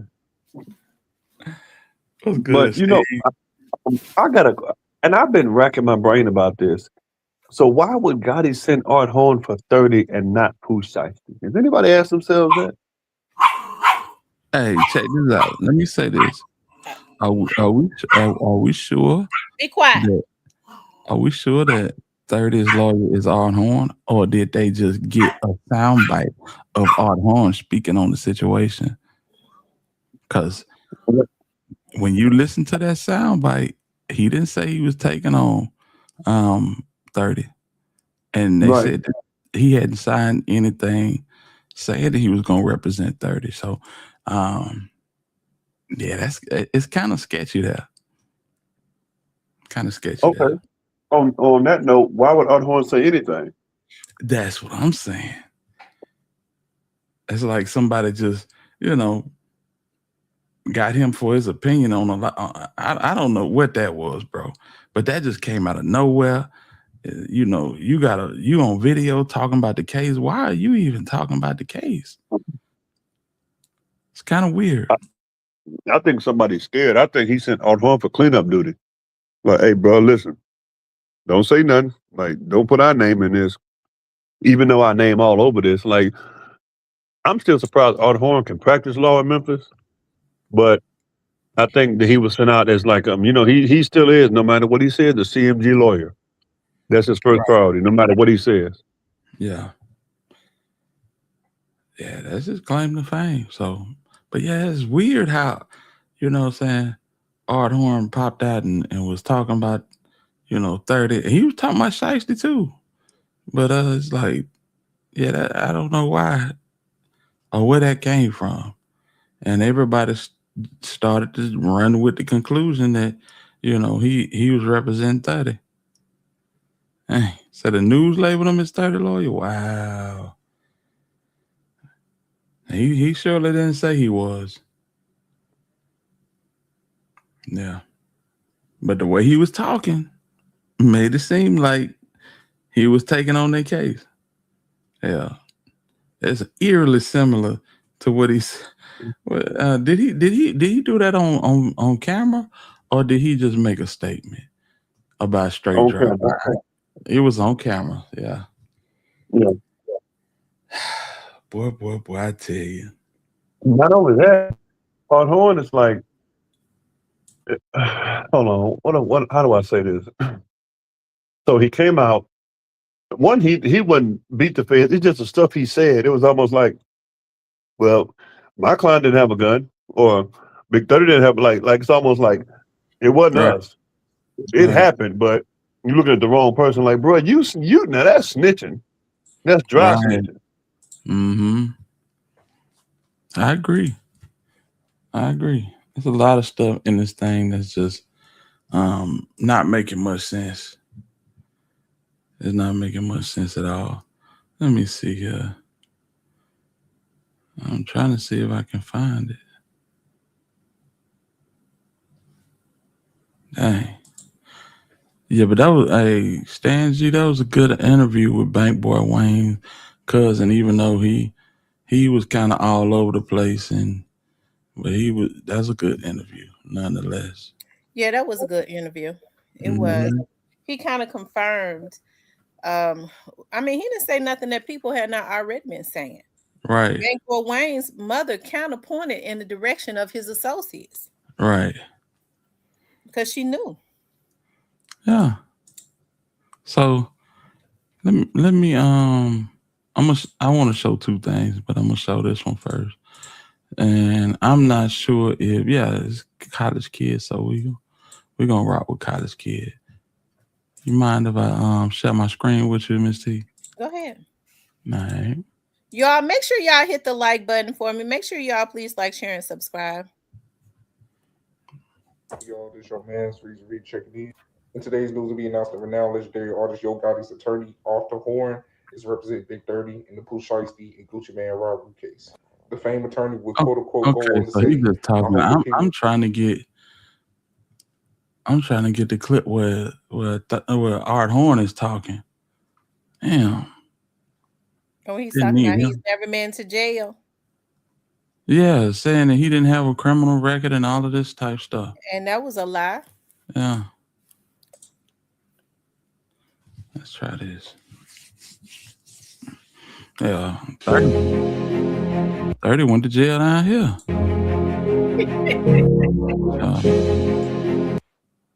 Damn. Are they in the midst of scraping this shit from the internet? You know how they do now. It might be. Yeah. Somebody put their foot out there and a little bit too quick. But I did want to show this. This is old. This is Memphis Street News. You know what I'm saying?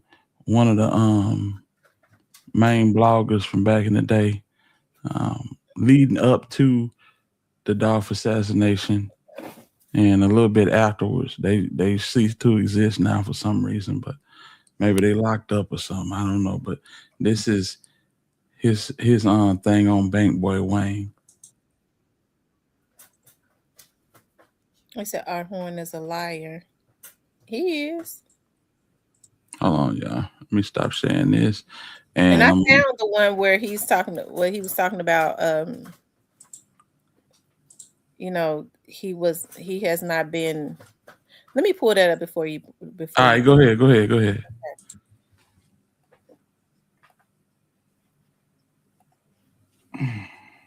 He's been making music for a number of years. He and Pooh Shiesty kind of came up in the music game together, and they were sort of like, they're very close, and they made, some magical music. I just hope that people will wait to pass judgment on Rodney and these other individuals until all the facts come out. He doesn't have a criminal history.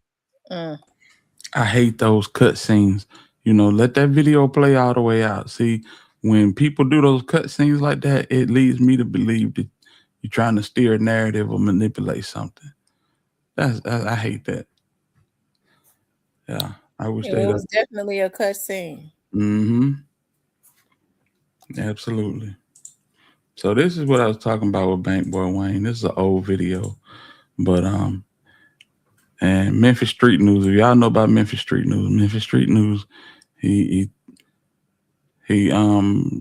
turns up the octave on his voice, so he's not, recognized, I guess, for his safety or whatever. And he kind of disappeared. He did. A lot of people want to say he was famous animal. But who knows? But he has some good, it's some good content on that channel. Yeah. And everybody threw Gotti under the bus in Rose. Everybody know what this is. Everybody know what this is. But a platform like his being so big, yeah, that means something. Yeah. Did you need me to pull it up? Yes, ma'am. I'm trying to figure out which one it is. Okay, this one right here. All right. Now. What's going on? It's your boy Memphis Street News, and today we're talking about your boy. I miss his voice. Of course, Bank Boy Wayne. Now, if you don't know Lil Migo and Bank Boy Wayne, man, well, I'm not gonna say if you don't know Lil Migo. Everybody knows Lil Migo right now. You know what I mean? Due to him being in the headlines so much, him being allegedly, well, not allegedly, on camera, smacked, and also his chain being took. Now, you know what I mean, bro? There were rumors that Lil Migo sent a hit out on Bank Boy Wayne. I actually have an old upload of that on my channel if you go down, all the way down to like the beginning of my channel or whatever, man. And Bank Boy Wayne, mom, basically comes out to say on Facebook publicly that Lil Migo was the one who guaranteed sent this hit out on her son or whatever, man. She also gets to saying that they have plenty DNA evidence. At first it was not DNA evidence, but you know what I mean, they have multiple counts of evidence. At first it was word of mouth, and now she knows for a fact. She even goes as far as to argue with somebody in the comments who says this couldn't have been Lil Migo. But you know what I mean, if a guy mom is confirming something, you know what I mean, and she said at first she didn't even believe it, but now she believes it, bro. 9 times out of 10, when something like that comes in account, man, that is really what's going on, man. And you know what I mean? If that is true, that is quite crazy, because these guys were, you know, coming out sort of like a duo at first. But, you know, people do say that Lil Migo never brings up Bank Boy Wayne, not even on post, never in music or none of that, man. Never throws Bank Boy Wayne his flowers or whatever, man. But I don't know. Let me know what you guys think in the comments, bro. Like, Bank Boy Wayne look worried, follow don't on Instagram at Memphis Street Absolutely. News 901 That's for sad, ain't it? promo. Mm-hmm. I hate that if they knew that, you know what I'm saying, he had something to do with it, I wish they had of kept quiet about it in the public. That way it would have made it look all the worst with Migo not shouting Bank Boy Wayne out, not giving him his flowers like they said. You know what I'm saying? You know, just work with the authorities. You know what I'm saying? I wouldn't have brought it to Facebook or the news. Oh my God, he said Memphis News got shot and he had a severe illness. Right. Mm-hmm. It must be something, don't it? Yeah. Is he alive? Because he said had. Yeah. Bro channel was it. I'm talking about I think he had like 60,000 subs. It's got to be, because somebody was saying they thought that he was, I forget who they because I don't think they really, because I heard CEO Jizzle say one day that he felt like it was multiple people that ran that channel, but it must only be one person. Yeah. A lot of people What say, else Jizzle say, Tamara? What else did Jizzle say? I remember that interview. That's all I remember. He said that Jizzle said, if I ever find out who that is, that they out of here. And I was like, dang. Yeah. What I ain't hear him say Don't that. Don't do it, Tamara. Don't even try it. Don't even try it. Don't even try it. Yeah. Bro, a lot of folks think he was thought he was Famous Animal. Yeah, but Famous Animal is still around, ain't he? Mm-hmm. Has he been uploading stuff? Yeah. Oh yeah. Sparingly, but yeah, he have. He ain't been shot at. I hope not. I don't know. You know what I'm saying? Because then we'll know. Yeah. Exactly. You know, it's just funny how a lot of these cats would just, you know, they wouldn't have anything to report and there was nothing to report. So these folks and these folks come out like threatening these folks. What you threatening them for? They're only doing what you give them the avenue to do. And you telling them they can't say this, they can't say that. Don't commit crimes. They wouldn't have anything to talk about. Like, I don't see Blackwood News out there at book fairs. I don't see him at back to school giveaways. I see him. It's always in the trenches, and we live. And we live. You know what I'm saying? Yeah. They just keep doing stupid stuff, and then they perpetuate this. That's one of the problems, man. It's not even just a Memphis thing. It's a worldwide thing. It's just the eyes of the nation are on Memphis right now for a lot of different reasons. Right. So let me ask y'all something. Why do y'all honestly believe Gotti's name coming up in this? Because I gotta be honest, just because of what happened with Young Dolph, I don't ever believe that Gotti would go in the back rooms and tell Shiesty to do something like that.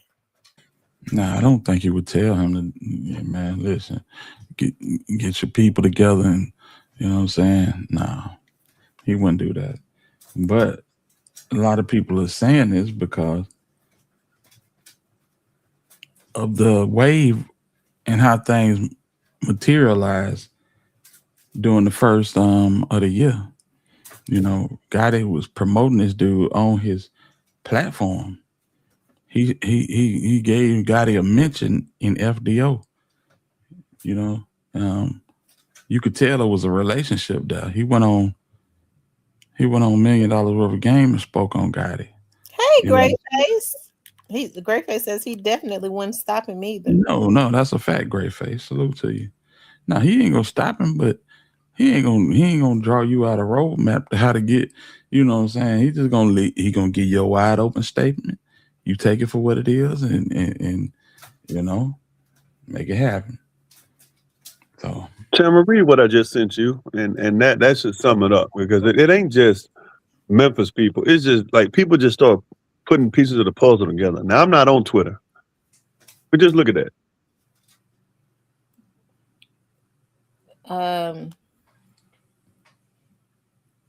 It says, so let me make sure I get this right. The attorney for Yo Gotti is representing Pooh Shiesty and Big 30 in their federal case of them being charged with robbery, assault, and kidnapping of Gucci Mane and his associates, Hernandez Govan, who is an affiliate of Yo Gotti, and his ex.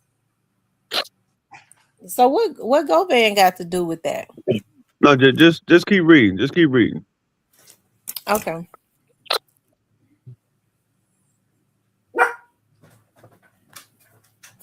No, read it out loud too. Hold on. Because this thumbs up why his name keeps coming up. It stopped right there. It says Hernandez Govan, who is an affiliate of Yo Gotti, and and then Click it on, cut off. you're So supposed to be able to click on it. Right. And his associate Hernandez Govan, who is an affiliate of Yo Gotti, and his deceased brother Big Jook beat murder charges as the mastermind behind the death of Yo Gotti's nemesis, Young Dolph, and he was the first person to break the Gucci Mane story on social media before the federal government.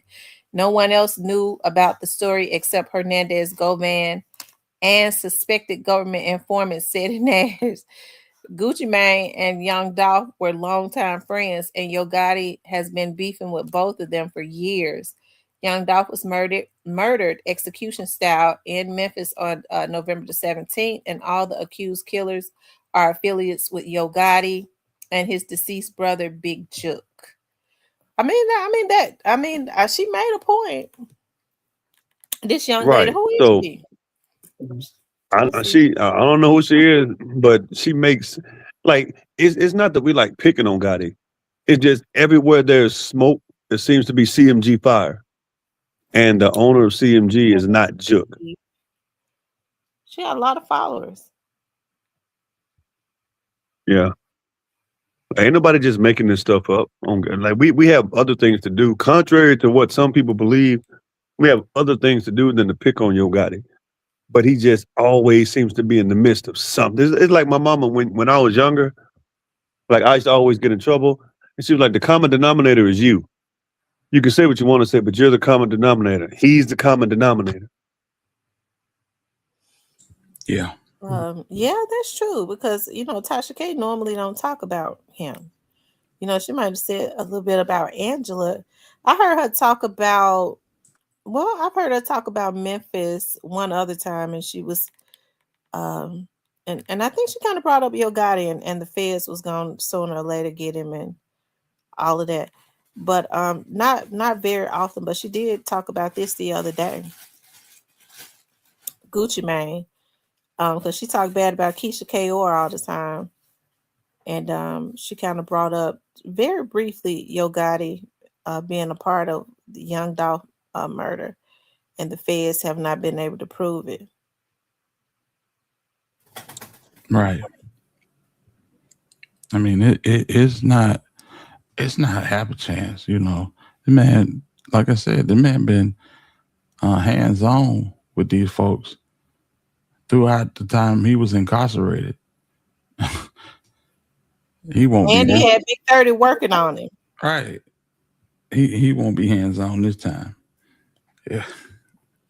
No, because he probably don't want anything to do with it. And our Horn is considered like a CMG attorney. I wouldn't be surprised if he doesn't tell our Horn to back up and help him to get another attorney.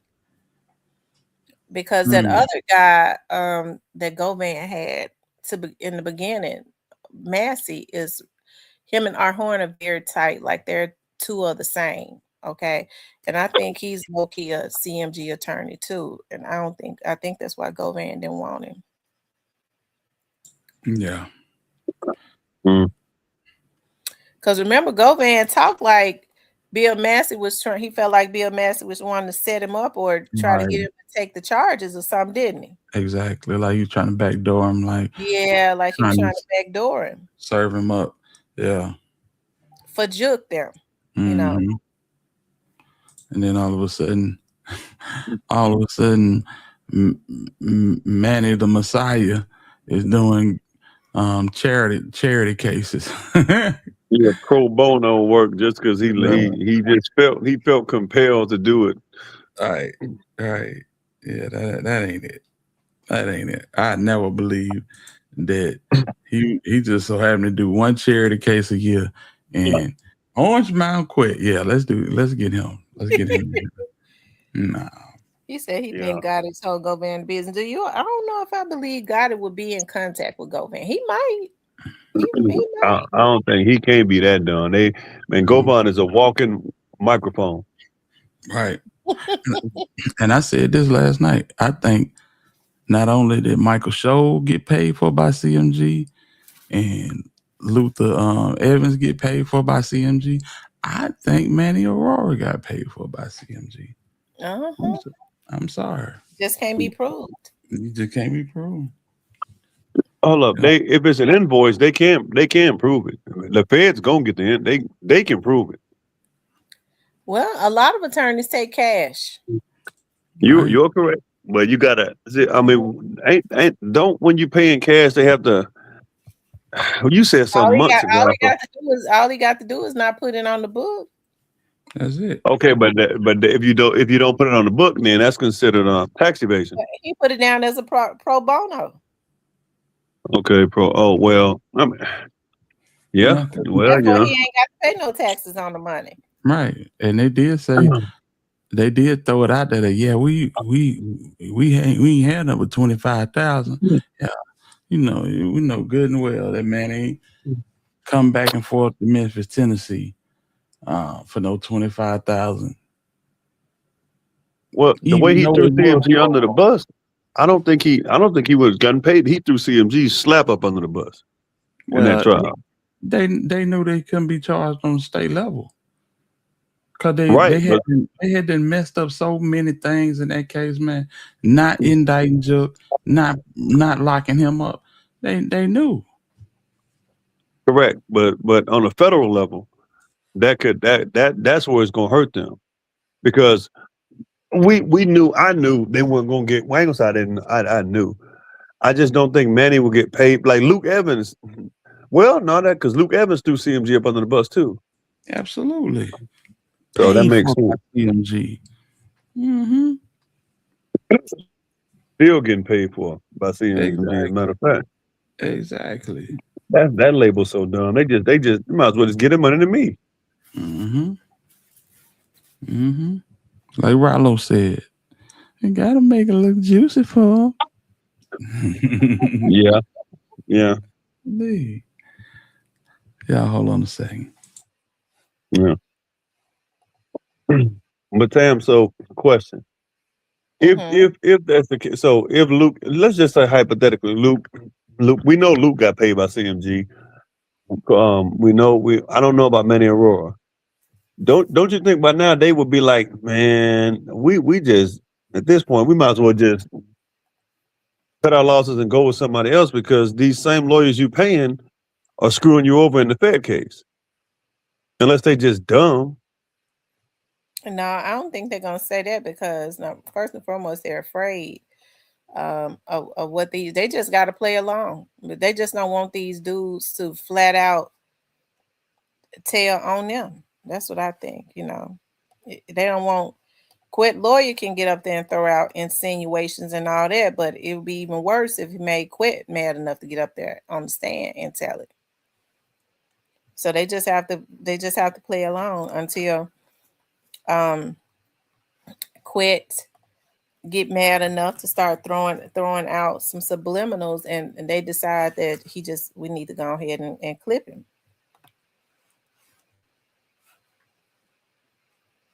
I'm starting to question how much the feds actually know because I'm not with Tasha K on this one. I would after 5 years, 4 years and some change, I would hope the feds would have enough, more than enough to get them. I don't want to believe that they're that slow where they don't have enough to at least get an indictment. Like, let me ask you this: how easy do you think it is to get information? Because even when you do wiretapping, there are stipulations on that, right? Right. If they start talking about something else, they have to tap out. So right.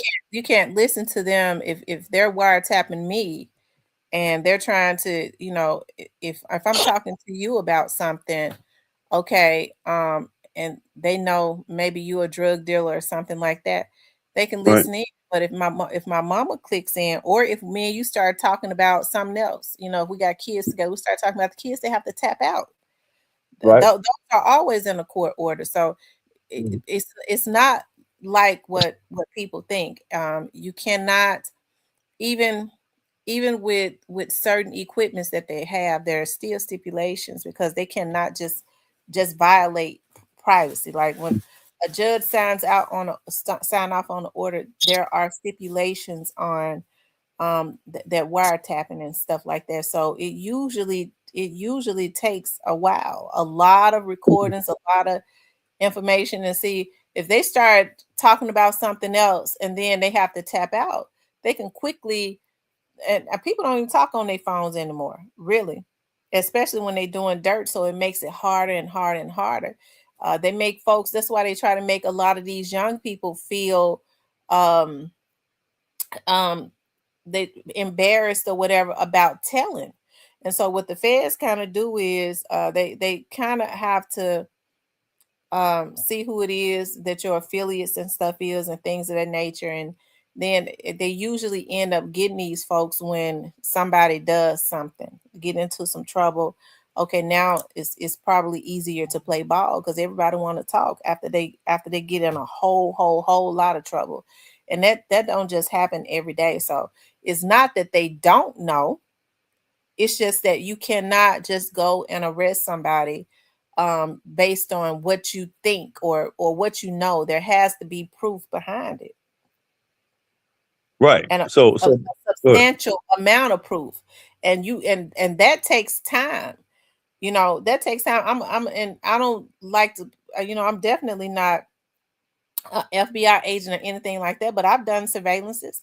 And what I used to tell people all the time when they would hire me was like, I think my husband cheating and this, and that. And how long is it going to take you? And I said, I want to hire you for 3 days. I said, no, just give me a deposit.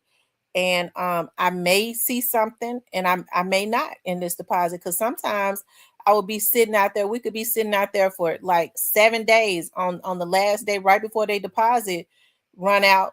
We might see something. That's normally like, damn, like they making a move right now. You know what I'm talking about? So it doesn't, even if you set up a surveillance, and you could do that every day, you could set up a surveillance, but it don't necessarily mean, because when people doing dirt, they always looking over their shoulder. People are even more careful now.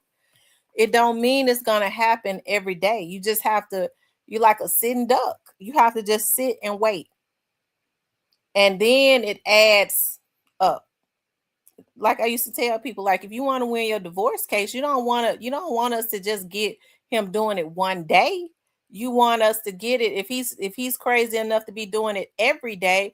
You want to build a case. You want, the more you got, the better it is for you. Okay, so I hear that. But I counter with this, right? So Dolph got killed 2021. There were multiple attempts on his life for years before that, right?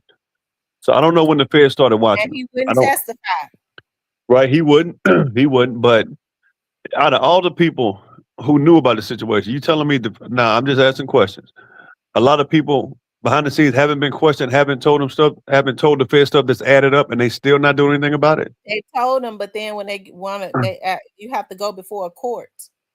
They don't want to do that. Now, I can tell you they did this. What can you get on and understand it? Because I mean, every person who has been accused has a trial. You know, that they have a right to a trial. And so if you're going to go before a jury, right?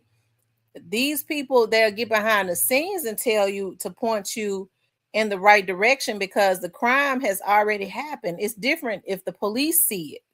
You know, if they set up a surveillance and they see it, then you don't really need nobody to tell. I got pictures, I got audio, I got this, I got that. But after a crime has already been committed and you got people that was there that was witnesses and the police was not there, you need the witnesses. You need the witnesses to come forward. So people would tell you a lot of stuff behind the scene. And so, you know, they could say, well, yeah, you know, I know for a fact that Gotti did this. Okay, that's cool. Will you get on the stand? No, I ain't getting on no stand. I can't do that. I can't do that. And if you put me on the stand, I'm gonna say I'm a recant because I got a family, I got kids. They're gonna say I'm a rat, you know, and they try to make it. These damn fools out here, so these young fools so damn stupid. They try to send these young dudes out to be as vicious as they can to anybody that they think, as they call, a rat, because these old ass dudes want to do the dirt and they don't want to have to go take their chased ass to jail. So they get these young dudes to go do their time or to go do their work by killing somebody, okay, who may tell on them. It's unfortunate, but that's how it works. See, I mean, that's just how the law is. It's really messed up. It does not necessarily mean, like in the Young Dolph case, yeah, there was a lot of lax officers. They didn't stuff that probably would not have mattered because they thought they had, you know, and I believe they did have enough evidence to convict Govan, but because they did not dot all of their I's and cross all of their T's, they didn't know Manny was gonna come and poke holes in everything. Well, they didn't think it was. If they had gone to the car wash, damn, they do all types of shit up there at that car wash. So the cameras probably don't even work.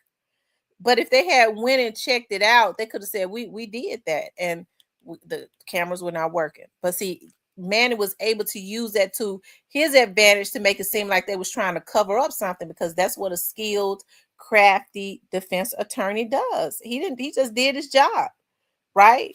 Because they left holes. You know, they didn't seal everything tight like they should have. It was not necessarily airtight. But I do believe, I think it's because of even putting them damn incompetent ass prosecutors on that case. I think he did that because he felt like, well, Paul Hagerman had already sealed the deal, right, with the other cases, even though he didn't put them on that case. So, I mean, the law can be very tricky, because if you think about it, like, he was found not, some people could be found not guilty in a state case, right? But if they really want your ass, you know, you would think, they talk about double jeopardy laws where you can never be charged again.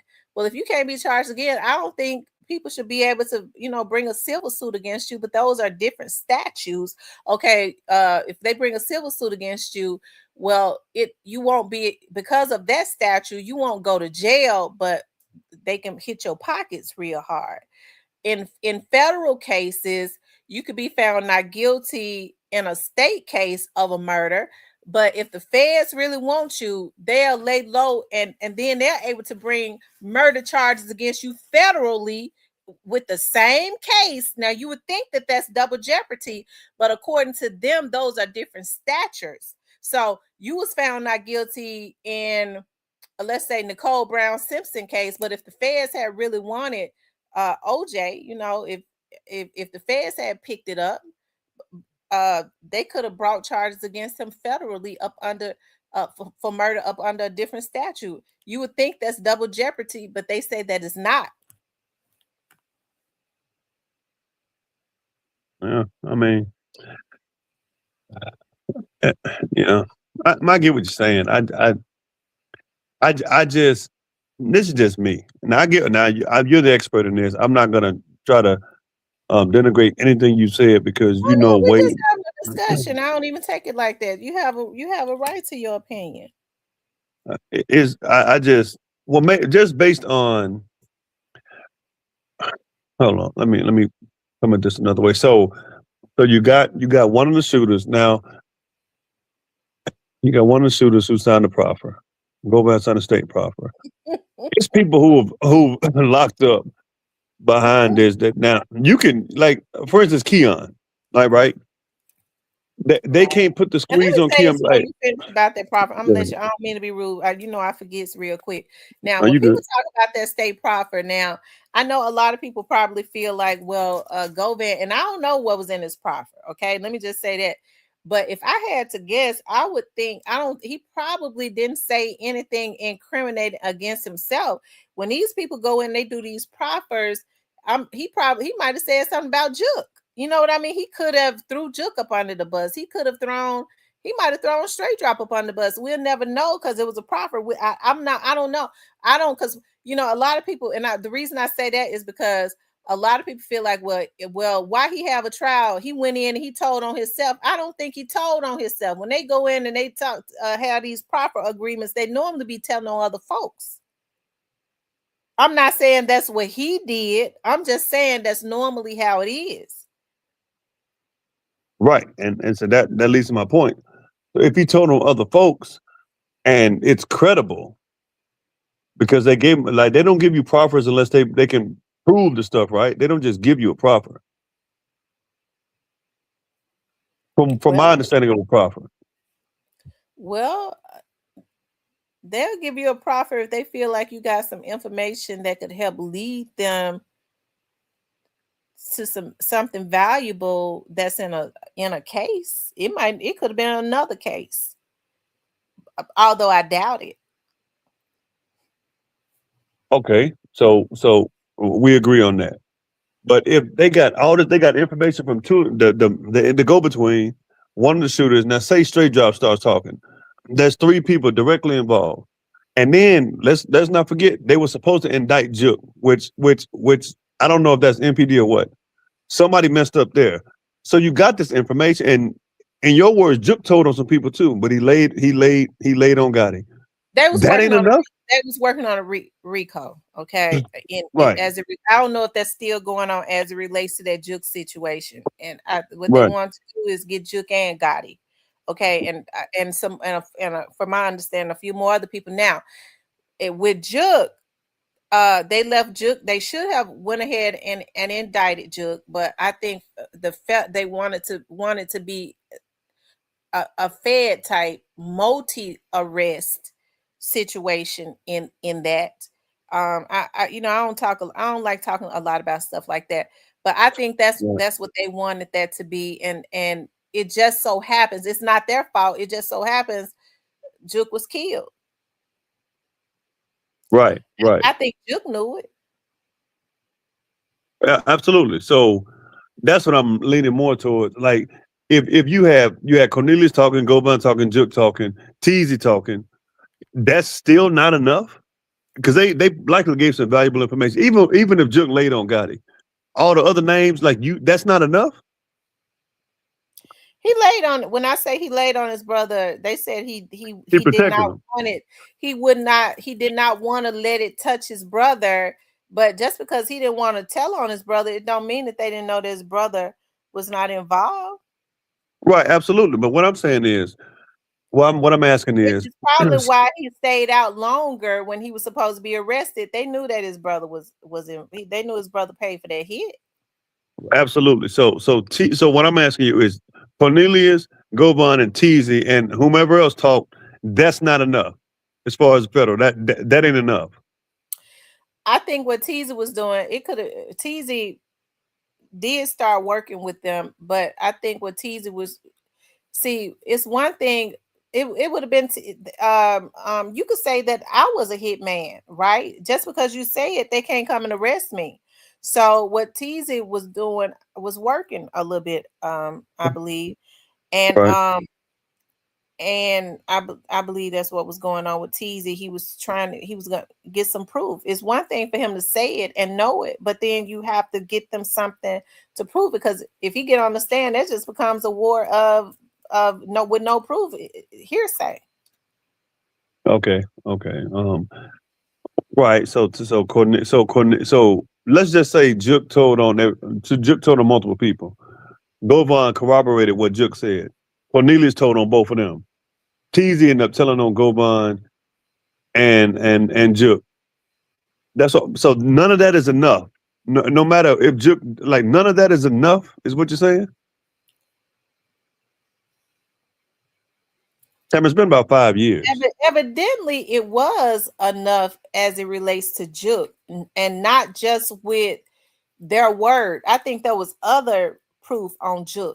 There was other stuff that could have gotten them, that really had basically gotten Juk because he was going to be indicted, and it was not just based on their word. That they had proof where they called Juk directly after they killed Dolph. You had Cornelius talking. There was other physical type situations or proof. There was records of other stuff. They didn't call Yo Gotti directly at, you know what I mean? They didn't have proof that they called Gotti. They had proof that they had called Juk and probably other stuff. But I think, like I said, leaving Juk out and not indicting him when they were supposed to indict him, they left him out because him being out and being up under surveillance was, I think they felt like that would get them proof of the others that they knew was involved. And it wasn't just God. Right. Well, there's some people sitting in jail right now that would probably do well, get some time saved off if they talk. But you know what? Even if they talk, they could leave. They could, unless they got some audio or something like that, they could talk to the feds. They could be saying, they could be lying there has to be some type of physical proof or something like that. They could be lying just to get time shaved off in the eyes. That's what a defense attorney is going to say. Even though they're probably telling the truth, a defense attorney is going to argue, well, they said that. It doesn't necessarily, you can't bring charges against somebody just because somebody say something. There has to be some type of proof.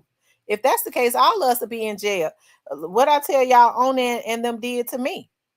When they call themselves send chain bullshit to the FBI. Right.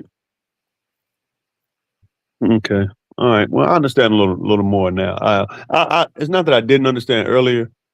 I would just believe after a 10-year pattern, because the most effective RICOs are built after an 8 to 10-year pattern, and I don't think they've changed any of their methods. They do the same thing, just in a more unorthodox way. Well, you can say it's changed, but after 10 years, like, dang, man, like it's still not like, I just, stuff might end up happening is all I'm saying. Like, people might end up, not being, just, I don't know, going on vacation. Well, I don't really, as it relates to Young Dolph case, because so much money was passed around, some of these, I don't think that the feds are finished. I think they have the tenacity to patiently wait on whatever it is to get whatever it is they need. But, some of these record labels are operating and they claim that they are record labels. Okay. But, you see a lot of people, you see hit money being passed around, you see them paying for hits, you see them constantly going to jail, you see them robbing. So it could be a criminal organization. That is why the RICO Act was created, for these Italians that was in the mob. They would go and they would say they was running these organizations, these businesses, but really it was a criminal organization. So when you say somebody say that they got a record label and all you see is crime happening, as far as I'm concerned, it's a damn criminal organization that would the RICO Act could apply to that. I see it the same way the feds may see it. Well, I mean, as the saying goes, you can't spell criminal organization without CMG. I mean, all them letters are in there. So I just hope that, like you said, the people let the Lord use them. Or, it's all good. Feds are doing a bang up job. They are. If y'all listen to Feds, y'all are doing an awesome job. Keep it up. Go Feds. Yeah. Yeah. So this could take years. Well, there's no statute of limitation on it. I just do know this, like when this situation first happened to Young Dolph. I do know this. I can say this. When this situation first happened to Young Dolph, and remember when they had that well, it was like a little bit after when they had they had like a museum. Remember they had like the cars, they was going from in different cities, and they had like the pop-up Dolph museum. I do know that the federal agents were there were a few federal agents that was always there at that, and that was because was because of the rumor, and this is the God's truth on my dad's grave, and that was because of the information that had been given to the federal government about a hit being put on Key Glock, and that's the God's truth. So if they have intel that there's the same people that killed Young Dolph is aiming, whether it's true or not, and they do know that there was a history of trying to kill Young Dolph, they was there at those different events. They have an obligation to be there to make sure that they're there. Just like when with Grove Hero, remember when Migo and them was talking about, on the internet, they were saying Migo and them was saying they was going to do something to Grove right after that situation. Remember, we started calling the damn FBI. We did it on this channel, and we started calling the North Precinct. And I talked to the major, and they had playing cars and stuff out there. So if they get intel or whatever about there's, that would have been a terroristic act to be shooting at Grove Hero with all them folks out there while he was giving gifts. Of course, they was saturated out there, because the North Precinct major told me he was going to send some folks, and we had contacted the FBI. So nothing happened, but they are obligated to be at those types of situations when they get intel about that, especially if it's going to be a crowd there. Yeah, they come to when Grove come here. I mean, well, they FBI agents. To be honest, they're not the most. They don't blend in well. I just put it like that. They try, but they stick out like a sore thumb. But they always, when they come to Birmingham, they used to didn't, but now you're starting to see them hire more and more black federal agents. You didn't have a lot of black federal agents as you do now. It wasn't like that. So they did stick out like sore thumbs, because you were gonna see a white man. They were mostly white, right? But you starting to see them hire more and more black agents. So you can't really tell. And I mean, they kind of blend in. Yeah, they got tendencies though. I remember I was at a few years ago. I was at Grove's show down here, and you just you can talk and eat all the barbecue and shuck and jive up, but I was like, come on, man, like come on, dude. Like I mean, you can. It's a lot that they. The one, not the one that was on Irondale. It was the other one that was on North Side. Is y'all barbecue good down there like ours? I ain't gonna say like Memphis. I don't know about that. Sure. I wouldn't say it's as good as Memphis. It depends. Like Mississippi barbecue is actually better than Memphis. Tamara, I'm sorry. Yeah, Mississippi got y'all. got some good food. I think people overlook because I'm gonna tell you something. A lot of the Memphis, especially that old Memphis Southern cooking, they migrated from Mississippi. A lot of like my grandma and them came from Mississippi. It's that Delta cooking. Yeah. That's crazy. I say that my brother and his wife just left here going back to Mississippi. That's what's up. I don't think Mississippi get the props that Mississippi should get because people migrated around the South from like Alabama, to Alabama to like Tennessee, places like that, to Memphis, places like that. They came from Mississippi. Right. Mississippi. Mississippians migrated primarily to like Memphis and Chicago. Definitely Chicago. Yeah. Birmingham people, they pretty much migrated to Detroit. That was their go-to spot. Then you got the people from Louisiana. They pretty much they went straight to California. Yeah, Mobile too. The Mobile talk just like them people in Louisiana. Well, the first Mardi Gras was in Mobile.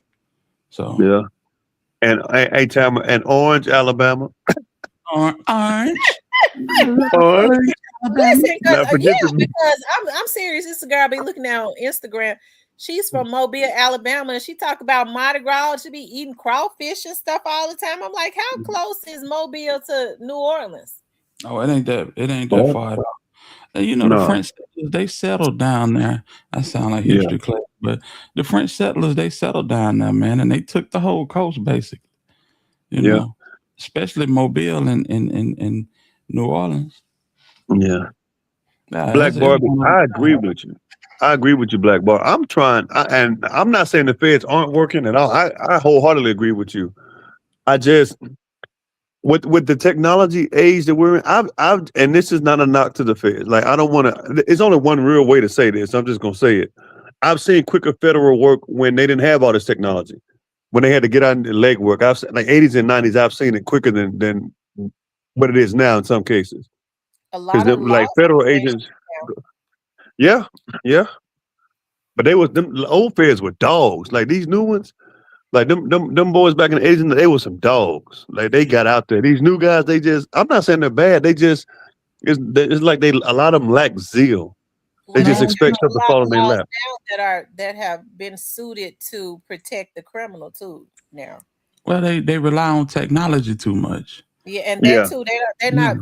They just sit at their desk now, and you're right. Rely on technology, and there are a lot of things that they listen to and shit that they're not supposed to because it could be violations. They could never use it in court instead of really just being boots on the ground. Right. The reason that they got stuff quicker because they got out, they went undercover, they were able to get relationships and stuff with infiltrate. That's what they're supposed to be doing, infiltrating a lot of these criminal organizations. It ain't that they can't do it. It's just that the internet, I think, they just prefer to be on the internet. Right.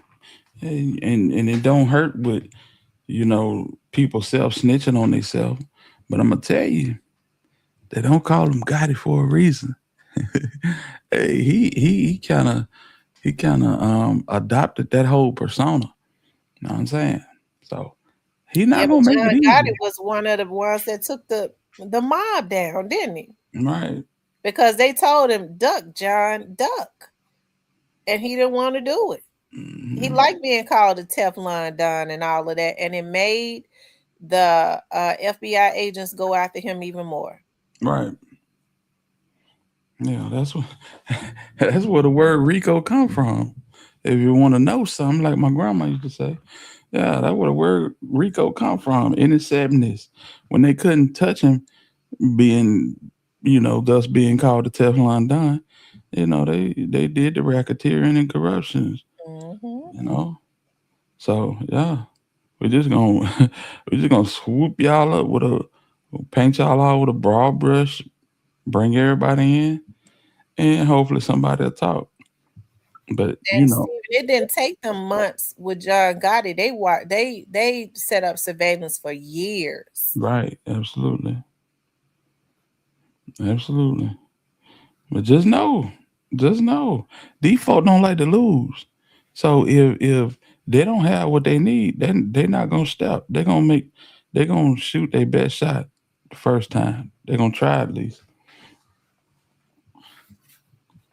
Mm-hmm. Yeah, I mean, you might get by for a little while, but you never really get away if they want you.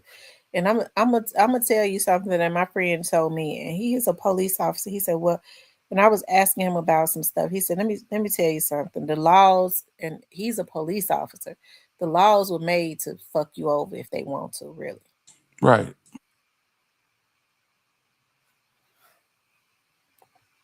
Absolutely. That's just like last night on my channel. We were talking about what is it? Come on now. I forget the first word. The last word is conduct. Me and Bo Magic Predatory, not predatory. No, not predatory conduct. Is something like influential conduct or something. I forget the name of it. But you got it. Conduct. Not on the code of conduct is where they lay out your past in front of you in court and tell people that we might not have all the information or all the evidence on what he did this time, but just know that he has a propensity to do this. You can look in his past behaviors to see that he has a propensity to do this. And I forget the name of it. But yeah, Tamara looking it up right now. You heard her clicking. She looking it up. Mm-hmm. They're gonna use it. They're gonna use it on Pooh Shiesty to watch. Cause this damn near the same thing. He got jammed Do up. y'all think they're gonna? Folks saying they think Shiesty gonna get it off. Do y'all think they're gonna let him off? Nah, I do. I think he gonna get off the bus at the prison yard and go to his cell.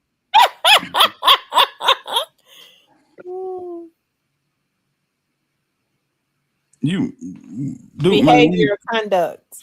It's some to that extent, but we'll go with behavioral conduct or pattern of misconduct. Both of them the same. Yeah, but yeah, they can lay that stuff out and show people that listen, this is what he does this. He does this. Like with Shiesty.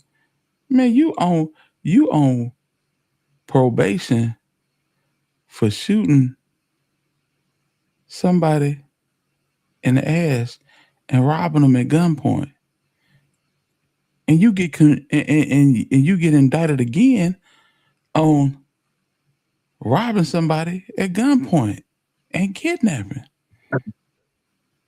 They said they think Trump gonna pardon Shiesty. I don't know about that. Man, Trump don't even. Yeah, these rappers love going begging to Trump. Trump ain't thinking about these folks. Trump gonna get impeached in November. Hey, you better worry about that. Y'all know Zoom ain't nothing but a troll, bro. Oh, my bad. What up, Cypress? I forgot. My bad. My bad. No, that's yeah. He is the he is the Chopper Game version of Cypress. Chopper Game is on. Oh, salute to him.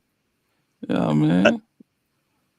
Yeah, so how many points did Shiesty have? Like when he had like somewhere around 15 or 17? No, I don't know, but it's gonna be bad, bro. When they run that super indictment, it's gonna be bad, bro. Mm-hmm.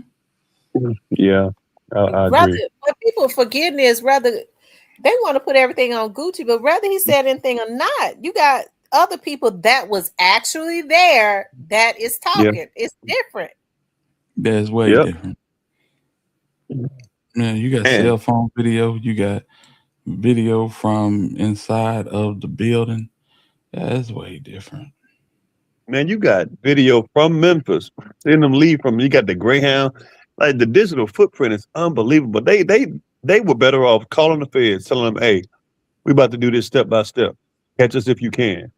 They were better, or it's equal to what they like. The level of stupidity in this, like I thought I've seen it all. I haven't. I haven't seen it all. No. Like you got to be done. And it was so funny. I was watching a clip last night of Glorilla and Pooh Shiesty. And if I was Gucci, I'd put this up because FDO, believe it or not, FDO been streaming like crazy. Guess who getting that money? The Davises. Yeah, Gucci's getting it. Let me say this. It said no guns on video. What that mean, bro? Yeah. You got a convicted felon that's violated behind the defense, and the people testifying against him is a white boy and a cop. Yeah. You don't need no video. Nope. You don't need no video, bro. Hey. People put too much stock in that video, man. You don't need that video. Not even close. He said they had things they didn't release to the public. Well, I'm sure it's a And lot that's- that they didn't release, but the thing about it is you got people that there was an assault that took place. You got proof of that because you got pictures of the marks on the board. Yeah. And have y'all ever seen that the FBI post? Have y'all ever? I ain't saying they haven't done it. I've never seen that. FBI post what? Pictures of that. They post pictures of that white boy on there like that. Like, okay, this is what he did. I've never seen that. Yeah. So that lets you know they going for whoever choked that dude. You out of here. You getting that's man. I ain't gonna say it's attempted murder, but it's dang near close. Right. Somebody in that camp better talk. We know 30 gonna talk. We know Shiesty Daddy gonna talk. Somebody else better say something. Because if not, 30 is not gonna say nothing. You don't think so? Not a word. No, I don't think 30 gonna talk either. The fact that 30 was even there tell you everything you need to know about 30. He is not gonna break. He ain't gonna fold. I don't think he's gonna say nothing, but I think they're gonna hit him just as hard though. Right. Because he actually did kidnap them, right? He actually Yeah. Because when you blocking somebody from trying to leave something, that's leaving a place, that's kidnapping. that's federal kidnapping. That's different. Like, but according to Art Horn, 30 ain't got no history. So y'all think he finna bite the bullet and take the 15 20? Remember when Marvin Sapp, the preacher, said lock the church doors and don't let nobody That's out? kidnapping. That's kidnapping. They ready to charge him with kidnapping. Right. But I think that he gonna take the softest lick. I do say that. And Rose said that Pooh Shiesty told the 357 dude not to shoot him. Well, I tell you this, in Rose, all of them 375. So that leaves the door open for the RICO. Yeah, all of them 375. What's 375? That's their game. CMO. Certified members only. If they run that 375 and do the history on it, probably gonna be a RICO coming. Well, you got 375 little dude. You got 375 little twin. You got 375 Mookie Roo. You got 375 KD. You got 375 Down Fool. Yeah. That's a RICO family. And Listen then to they did FDO. rob the folks because they put the jewelry up. Right. Yep. They put that just like dummies. That Gucci posted his wedding ring showing that they didn't take That was an old picture. That was an old picture though. Gucci posted up. That was yeah. Like a mirage. He was just like I ain't gonna say because I don't think Gucci wanted to handle it like that. But Gucci was left. Well, Radrick, I'm gonna call him. I ain't calling him man Gucci. He was left with no other option. Yeah. So y'all listen to FDO and the line where he said, "Call my bluff." What did he say? 901-375-0752. Yeah. What's 0752? That's the number. 901-375-0752. Yeah. So 901 is the area code. 375 is the gang. Yeah. And He just 75 added the other on the end. 0752 is the bullet. Yeah, 762 or 752. That typically goes in a chopper, basically. Oh, I see. Yeah. Yeah. 0760. I'm Do you sorry. think he said just a little bit too much in that song? Because that was a long ass song. I like it, But it was a long ass song. He put everything in there, didn't he? Yeah, cause I'm glad he did, cause that's the last one we're gonna hear. You know? Yeah. You know what I'm saying? But yeah, he said a lot. He said more than he needed to say. Thank you, Divine Black Rose 762.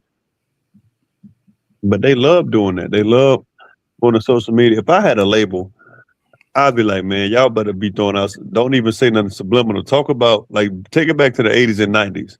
If people don't like it, so be it. But you ain't gonna Rico me. Right. Greyface says, stay tuned. Y'all know Greyface be knowing. Yeah, Greyface. Okay, well, I hear you, Greyface. Stay tuned. Okay. Yeah. I don't think Shicey's daddy is. I don't know who his lawyer is. I don't see him getting the bond. Two, I don't think Shicey's daddy, like Mob Ball, is gonna want to do whatever amount of years they're gonna throw at him. Because somebody said, and here I didn't listen to you live a lot last night. I listened to it sparingly, so I don't want to just take from what I saw in the comments like I listened to you. But I also, if you said it, then just correct me. But Gotti unfollowed them on social media. Oh no, I didn't know that. Yeah, somebody said that earlier. He unfollowed Mob Boss and everybody. Really? I think it was Emerald. Y'all see? Emerald Can somebody see if Gotti unfollowed Shiesty? With the way that Gotti was sharing Shiesty?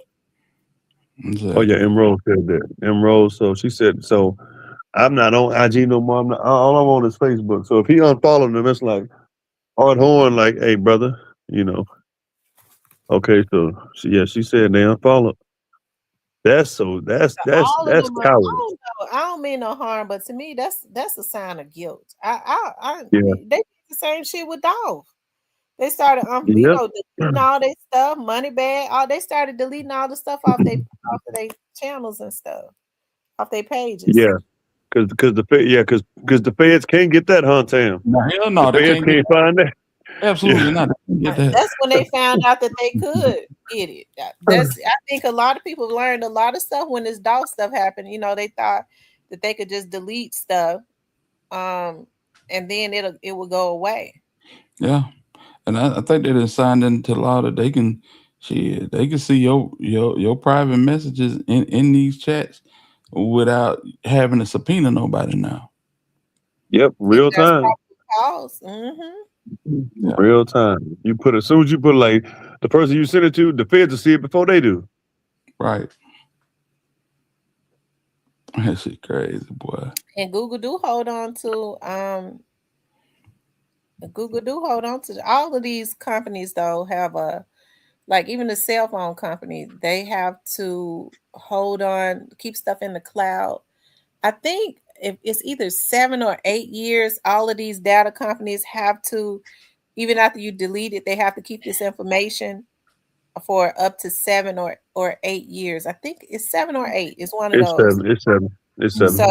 So that when the government subpoenas it, they'll have it up to 7 or 8 years. Right. Yeah. Ooh, boy. I don't know how those old messages and shit deleted. Yeah. I don't see how people do it. When the Julio Fulio case is a perfect reminder. I be seeing the stuff the state of Florida be bringing out. I be like, God, they finna tear them boys up. I'm saying they got everything. Yes, Lord. And that's just the state. Imagine what the feds got. Like they just, these fools be getting on social media. That's what got OTF and all them boys jammed up. It's easy to get on a record and talk about what the feds ain't gonna do and all that. But when the feds like, okay, let me show you, it's like, dang, man, what I do?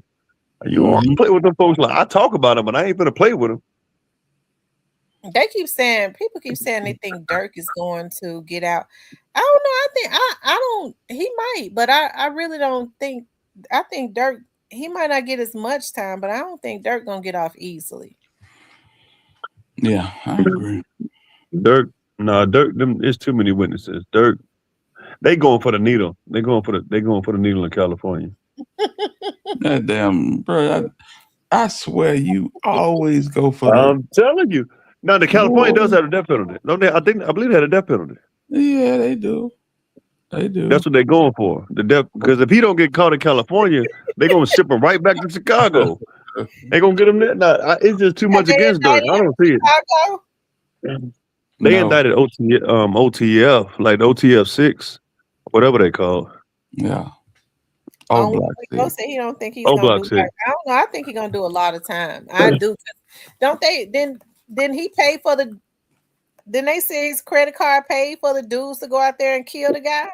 Yeah, they said they got the corporate credit card. Yeah, OTF credit card. He got a good. He got a better chance than most because of his team. But other than that, yeah, it ain't looking promising. It ain't like, he got They a can't good even team. get him no bond. Nah. Them judges ain't playing. I don't think Brian Steele gonna do much in that case. I mean, Brian Steele's a very skilled attorney, but I ain't never seen no like high powered, no prominent case where he got a complete not guilty. I've never seen it. I've never seen it. Cause it looked light in the ass. Client took a plea deal. Right, but he told him not to take it either. Right, he said, "Don't take it. We can beat this." But he's like, "Shit, I'm ready to go home, get my toes done." Shit. Who took a plea Young Thug. Young Thug took, but Diddy didn't even like, and Brian Steele wasn't even the second chair. Yeah, he was like he was just there for support. And Rose, you're right. You're right. But that wasn't on me. I'm not going to talk about the Shelby County District Attorney's office. I mean, at this point, I'm not even cool. I don't even like Hagerman that much no more. But I don't like him. I can't stand him because what he stepped out. He stepped to the side for quit, but then he right back in there now for cornbread. Yeah. Well, Hagerman don't get assigned his cases. Steve assigned those cases. Hagerman doesn't get to choose. He's not the DA. He doesn't get to choose what cases he get. Well, there you go. Steve Mulroy. Yeah. He was with him. Yes, indeed. I don't like the body language from Hagerman, nor do I like the word. Like they interviewed him last week. He just talked around some stuff. Two things that he said that I didn't like. They asked him about the family, the Thornton family. Basically, he was like, this family's been through so much, and he also talked about he didn't follow the media coverage of the Govan. When anybody asked you that, they asked. I mean, they didn't want to ask the real question. He said that. I'm not trying to take up for him. It's just that I know these things. I think he said that because he didn't want them asking him questions about a case that he was not on. That was not his case. He would have been out of line. Right. But then he said a lot of people were disappointed. How do you know if you're in media? How do you know? Well, he got a not guilty verdict, but they wanted to go into asking him about that case, and that's probably why he said that. He was not going to answer any questions about Iris and what's the other girl's name? Carla. Ding dong. Yeah, but here's what I'm saying, Tamara. He said, I didn't follow the media coverage of the case, but then he said a lot of people were disappointed. How do you know a lot of people were disappointed if you didn't follow the media coverage? Well, that's true. So I read between the lines. And then he said, funnily, he was like, Cornelius, he kept going back to Justin's case. They asked him about Govan. He said, well, Cornelius was a vital part of, they asked him about something, and he was like, well, Justin Johnson, his appeal was denied. Anybody ask you about Justin Johnson? Like, talk, bro. Like, where were you? If I was working for Memphis, I'd be like, hey, bro, no, where were you at? Because them women, they don't know what they do. Where were you? Like, tell me the truth. That's why it's such a rift between them. You're not gonna go tell his boss don't get Carl in them that case. You got to give it to me. He can't do that. He's not the elected official. I hope we never see them two again, ever. I'm talking about never, ever, Tamara. Not even ever in no case. Well, it could be jaywalking cases for sure, because it seemed like to me they don't even know the law. Nope.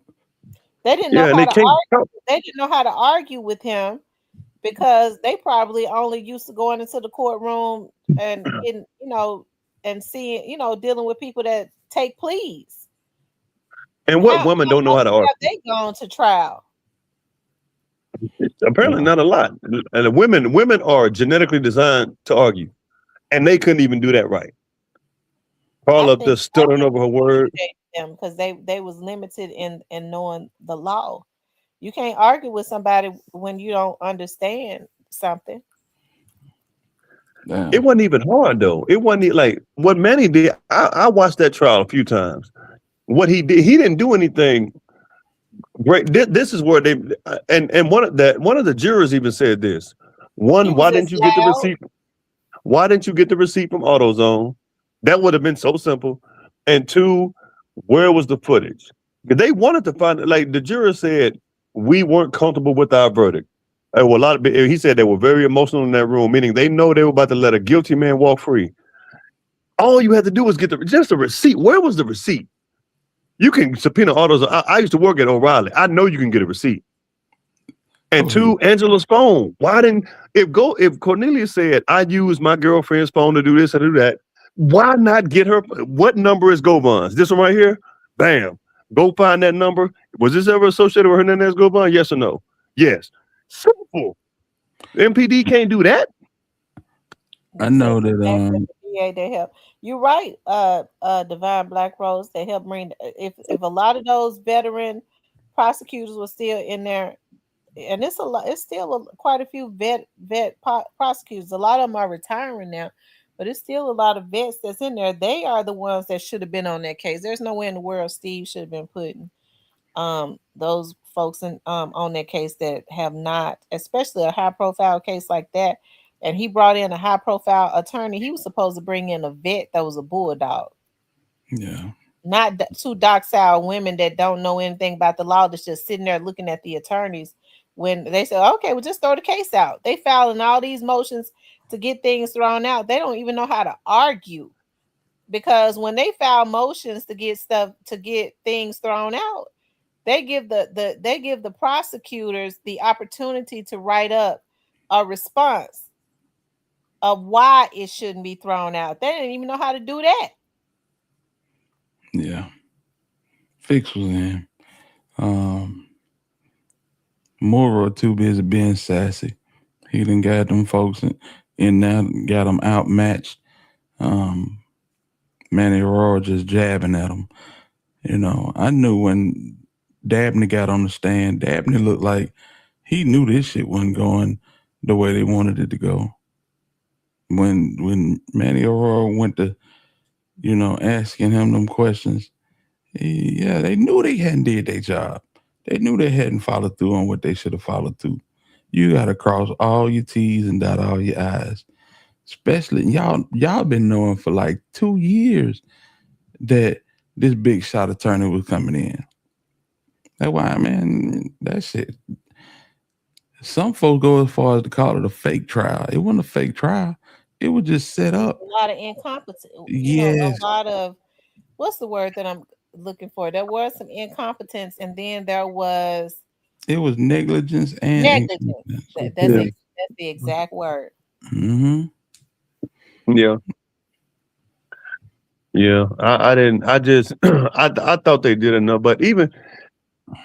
But another thing that did happen, Cornelius told more than the first trial, and Dabney didn't say anything differently. Dabney just when Manny pressed him about why didn't you arrest Jook? Why didn't people question Jook? It was almost like, I can't say nothing.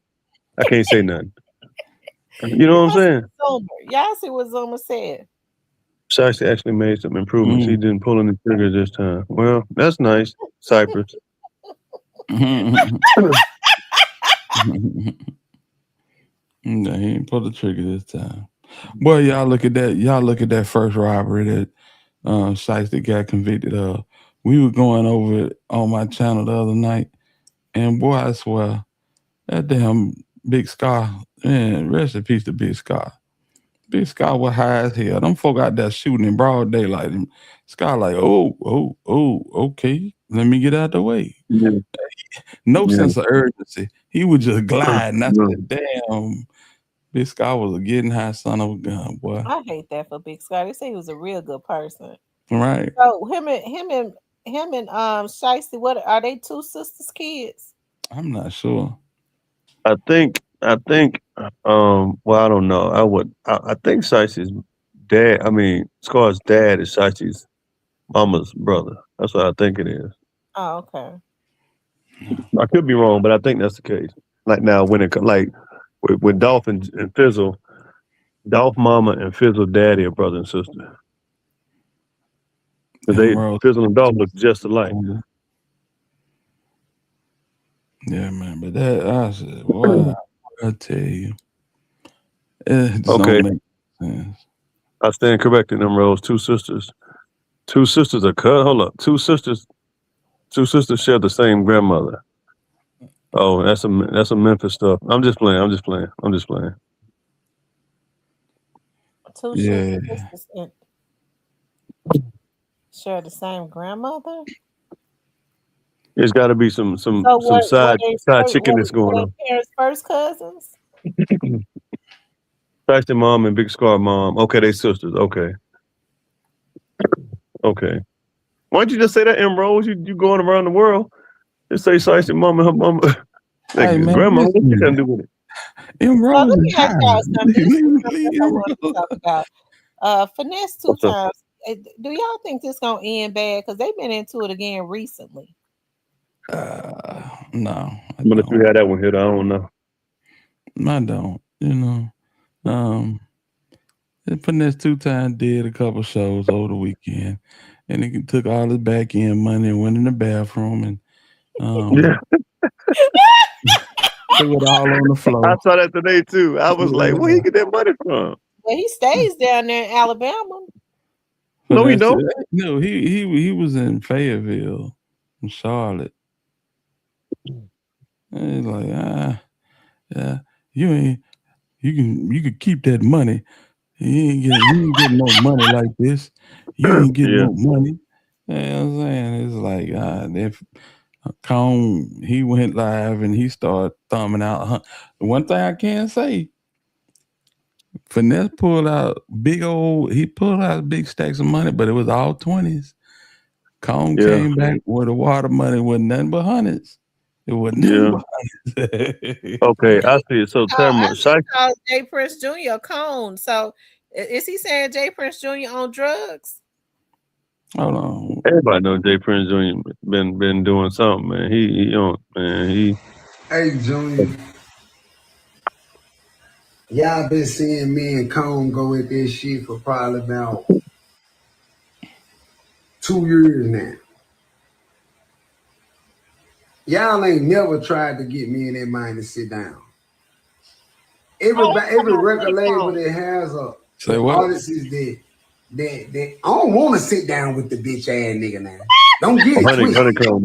I don't want to sit down with the bitch ass nigga. I don't even want to make no music with the nigga. He's old with now. She done been tried it. But every record label always try to make amends. Malta is so watered down, record label so weak, that he'll sit up and let both of his artists argue and won't even try to calm it down. What that mean? He using it as friction. Junior need any type of anything to help Malta right now. Cause I ain't. Anything I drop, yeah, they gonna recoup. They gonna make money. They gonna, and hey, and since I can't talk to you, man, what's up, man? Shit, I know the label didn't recoup that motherfucking $5.5 million back by now, man. Shit, last time I checked, man, before the last tape came out, man, they had damn near recoup. So, man, when they recoup, man, goddamn me. Call me now, shit. Let me know something, man. I don't know nothing about going on with the business, man. And that's why I won't encourage nobody. I won't tell nobody to come sign with this shit. Cause look how you doing it. Look how you doing that shit, homie. And for all the people who telling me to go out like Pooh Shiesty, I'm not going out like no Pooh Shiesty. No, I'm 34 years old. Pooh Shiesty was 24, 25. He still had a lot more learning to do. He still had a lot more growing to do. Man, you can't pay me to be around those niggas who want to shoot somebody, who want to kill somebody. That's all you want to do. You don't want to get no money. You don't want to do nothing but kill people and have sex. I don't want you around me. And watch my pockets. And look at my girl. See me? If there was me. Stupid. If I wouldn't have been the one. Gangster is keeping your hand clean. Gangster is being free with your kids. Gangster, that's what I learned that gangster is. The new gangster is crashing out. And if that's the new gangster, then I'm not a gangster. You feel me? I'm not. If being a crash out is a gangster, I'm not. I'm not a gangster. I'm a man. I'm a father. I'm a son. I'm a big brother, an uncle. And other shit. So, hey, Junior, I said all this to say, quit sending that mind in me. Quit just letting him come in me. I ain't gonna lie to you. I can make a diss song about honeycomb brazy. And get away. The diss song can go platinum, double, triple, quadruple, diamond, and they still won't hear honeycomb brazy. Hey, Junior. That's stupid. Oh my God, y'all! I be wanting to say maybe Finesse is faking, but then I look at Finesse eyes. Finesse is really on something. Yeah, he on that Matterall right there. Cause listen, I woke up at 5:30 this morning. I opened my phone. That video that you just showed hadn't been uploaded number like 9 minutes ago. He was up at 5 this morning doing that shit. Yeah. This nigga crazy on them damn addicts. And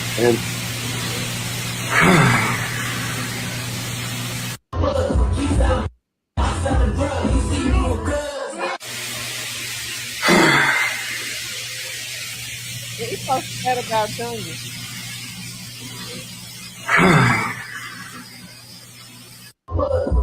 I guess he making fun of Junior. And then Junior said something about not the nigga that had breast. He had his breast done.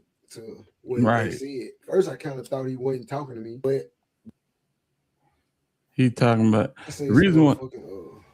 Disturbing shit when I got off the stream earlier. Academics made he reacted to what they said. First, I kind of thought he wasn't talking to me, but I thought J. Prince Jr. wasn't talking to me. But now I seen that he was in academics comments saying millions. Didn't I tell y'all I fuck millions of dollars off? I told y'all I fuck millions of dollars off. I told y'all that. Ain't no shame in my game. A lot of motherfuckers that fuck millions of dollars off. It ain't fucking the money off that I'm fucked up about. I'm past it. I used to be fucked up about it. I'm past that part. Now he I ain't worried about being fucked up about the money no more. I'm past being fucked up about losing my money. It's a lot of more money to go get. I can go get a lot of more money. But and I can go get it a whole lot faster if you let me out this contract. My boy, that's my response to you. So his thing was ain't nothing worse than some. Let me go see.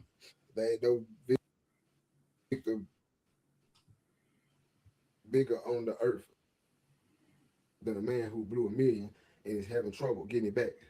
It's everybody's fault but their own. It's harder to look in the mirror than it is to point a finger. It's coming from you, Junior. You type that. You type that, bro. You stop drinking liquor for a year. Now you're a saint. You go sober on liquor for a year. Now you the realest nigga walking. No, don't do that. Don't do that. Don't do that. Don't do that. Listen what you just said. It's hard. You could have, everything else, you was damn near on the money. You was damn near on the money when you said there ain't no victim bigger on the earth than a man who blew $1 million and is having trouble getting it back. It's everybody's fault but they own. You should have kept it right there. See, you fucked up when you said it's harder to look in the mirror than it is to point a finger. Says the nigga who never looks in the mirror. You don't even know who you are. You are blessed in abundance. You are a privileged person, a privileged child. Your advice anything you got to say, we really can't relate. Difference between me and you is I was forced. You was in the streets by choice. I was in the streets by force. So everything that you got to say about me, I'm gonna man up to it. Because where I come from, they don't teach you the things that privileged families teach you. So yes, I have been disloyal. Yes, I have fucked money off. Yes, I have made the wrong decisions. Yes, I have been in and out of jail all my life. Yeah, that ain't the problem. I sat on $1 million worth of game and told you the problem came in when y'all gave up. The problem was never losing the money because the money come in and it go out. It come in and it go out. It was never losing no money. It was never the money. It was the help. Ask for support. I ain't asked for remorse, nigga. I ain't asked for remorse. All my life I got out and made it happen, nigga. This ain't nothing but just a bigger platform to make it happen. But I can't do it by myself, nigga. I can't be the quarterback and the wide receiver. Nigga, you want me to throw the ball and catch the motherfucker? I'm going to the studio and making good music. Records with Glorilla, records with this person, records with... The label won't even fucking do what they supposed to do. Look in the mirror. And let's go back, rewind. Look in the mirror. You said look in the mirror. Look in the mirror. It ain't my fault. I'm not the CEO. I'm not signed with Atlantic. Mob Ties is. I'm just a rapper. It's y'all job to push the pen and the pen across the table and get the job done. It's not my fault that they really don't like you. So now I'm a victim of circumstances. And now you telling me to look in the mirror. Yeah, I lost it, but you always can get it back. That's the whole game of life. You win some, you lose some, nigga. So what the fuck is you talking about losing money for? Haven't you lost money? Haven't you made it? Okay, we all have. That ain't the point. The point is, you have the authority. You can actually say, you know what? Finesse done all that time in jail. That young nigga didn't know no better. All that old, I hate when people say, oh, he bought a jet, brought him on a jet, and all came and got you in. I paid for that. See, I ain't know that I was paying for all that. I paid for it. I ain't know that at first, though. I ain't know that until I got the paperwork. And then they were like, oh, you got to pay. I'm like, damn, I thought that was just off the love and the loyalty. Whole time, this was for a video that they made money off. Look in the mirror. Let's go back to his post every time. Look in the mirror. Let's go back to the mirror. I paid for a jet ride in jewelry for a video that got him rich. So stop bringing that shit. Stop bringing all that old, oh, he gave you, I paid for it. And I also let y'all know that appreciated everything.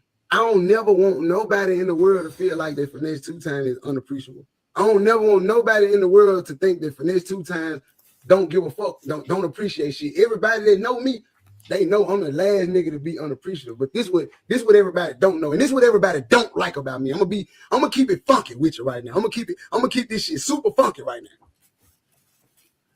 This is why niggas don't like me. I'm not like Honeycomb Brazen. I'm not finna go back and forth with you on no internet and call you behind closed doors and say I'm sorry. I'm not finna go to the internet and apologize to you on the internet, off the internet, or none of that shit. I'm not doing it. Unless you deserve an apology. I'm not doing it. So guess what? I don't kiss ass. 250 don't kiss ass. I ain't going. I'm not a boy. I'm not going. I don't need friends. I don't need homies. I don't need protection. I say some motherfucking disturbing shit. Well, I tell you, what y'all think about that, Heather? Well, I mean, y'all heard him. I don't know if it went over anybody's head, but he said, all right, I think you done about recouped the $5.5 million. So it was an advancement. Yeah. But $5.5 million? That's a lot of money. He said, didn't turn around and say, I effed it off. Exactly. So you really can't, that's a lot of damn money. A lot of them artists don't get 5.5 no more. Exactly. It's two sides to every story. So while you hear him yelling his side, you never hear their side. But it kind of come out, you know, through him. Through him. Like when Jay Prince made that post about pointing the finger and stuff, he's like, he made that and academics shared it and academics said so. Jay Prince Jr. said that FINESSE2TYMES messed over $1 million. Jay Prince came underneath the post and said, no, millions. Crazy. Crazy. He heard his mama because his mama said he messed over 4 million. Yeah, He said it was 5.5. Yeah, that publishing check was part of that 4. Part of that 5 and those 4 by itself. How you fuck over $5.5 million in a couple years? Flying people out across the world. It's easy. When you ain't never had none, that's how you act. When somebody give you something you never had it, you don't know how to treat it. That's true. Like a relationship. You get a woman, or as a man perspective, you get a good woman, and then you ain't never had no good woman. You guess how you gonna treat her? Like she expendable, and vice versa. Before you go to starting term. But he told you his good point, Stephen. Go ahead. See where Tamara be like, yeah, these men out here be like, oh man, here we go, man. But go ahead, Heather. No, but he told you that he said 5 million was the budget for the marketing and everything. Oh yeah, that's part of the budget. That plane probably was in there somewhere. Videos, of course. But this man had a boatload of money, regardless. He said at any given time he would be drunk as a skunk riding through Houston, standing in the sunroof with no shirt on, with $250,000 in his pocket. They call him 250 Ricky because he got $250,000 in his mouth in jewelry. I mean, these are the rich habits that will break you, fam. Having an entourage and paying for everybody, you know. And not to mention Adderall and perk habits ain't cheap. Oh yeah, he got a real big drug habit. You could tell he on drugs. His eyes tell it. Well, he tell you he do Adderalls to work and Percocets to sleep. You know. Yeah. Mm-hmm. Somebody else had that problem. Marilyn Monroe. Yeah, Marilyn Monroe. That was she was just trying to get the last day she lived. She was trying to get help. She was calling people, nobody picked up, not one person. She just felt like, and that was sad. I mean, she was, but I made a post about this on Facebook, a video actually. Like when you somebody made a comment, that it just makes so much sense when they say wealth is quiet, being rich is loud. And you see some of the wealthiest people on earth, and you can't even tell they got the money. And they be amongst regular people, and it don't even look like it. And they don't wear no expensive tennis shoes and stuff either. Man, Mark Zuckerberg, the owner of Facebook, this man dressed like his first day of college. He got on a t-shirt, some jeans, and some Vans. This man worth billions of dollars. Drive like Bill Gates drive like a Honda Accord. Now Bill Gates, when you see him, he got some Secret Service agents around him. That's how much money he got. But he dressed like Dr. Huxtable. He got like Tekashi 6ix9ine. He got out of prison the other day. First thing they do was give him a chain. You see that chain they gave this man? I'm like, come on, bro. Like, come on, dog. They're just throwing money away on stuff that's depreciating as soon as you get it. With like Floyd Mayweather Jr., I look at him. This man had all that money, went through it. They say he broke. Floyd. Man, Floyd, he gotta be. He ain't no way you fighting at 50, and you ain't. This man bought an $18 million watch, Tamara. What kind of time are you looking at for a watch? God. But that's what we do. We give people money, and when you get money, it ain't the same value no more. He probably couldn't even He wouldn't get nearly 18 million for that watch if he pawned it. No. At all. And he owns so many pawnbrokers in Vegas. Like this man invested in strip clubs, man, invest in rental properties, invest in food, so like stuff that's gonna make you money while you sleep. Strip clubs? Ain't nobody going to strip clubs no more unless they getting chicken. Ain't nobody throwing their money away to you. These ain't the 90s and 2000s. We ain't doing that. How you know, They Steve? said Floyd Mayweather owed so much money. They wouldn't. He owed those Arabs in Dubai. When you owe in those countries, they say they won't let you leave until you pay your debt. And they had You him right. for like a month or so.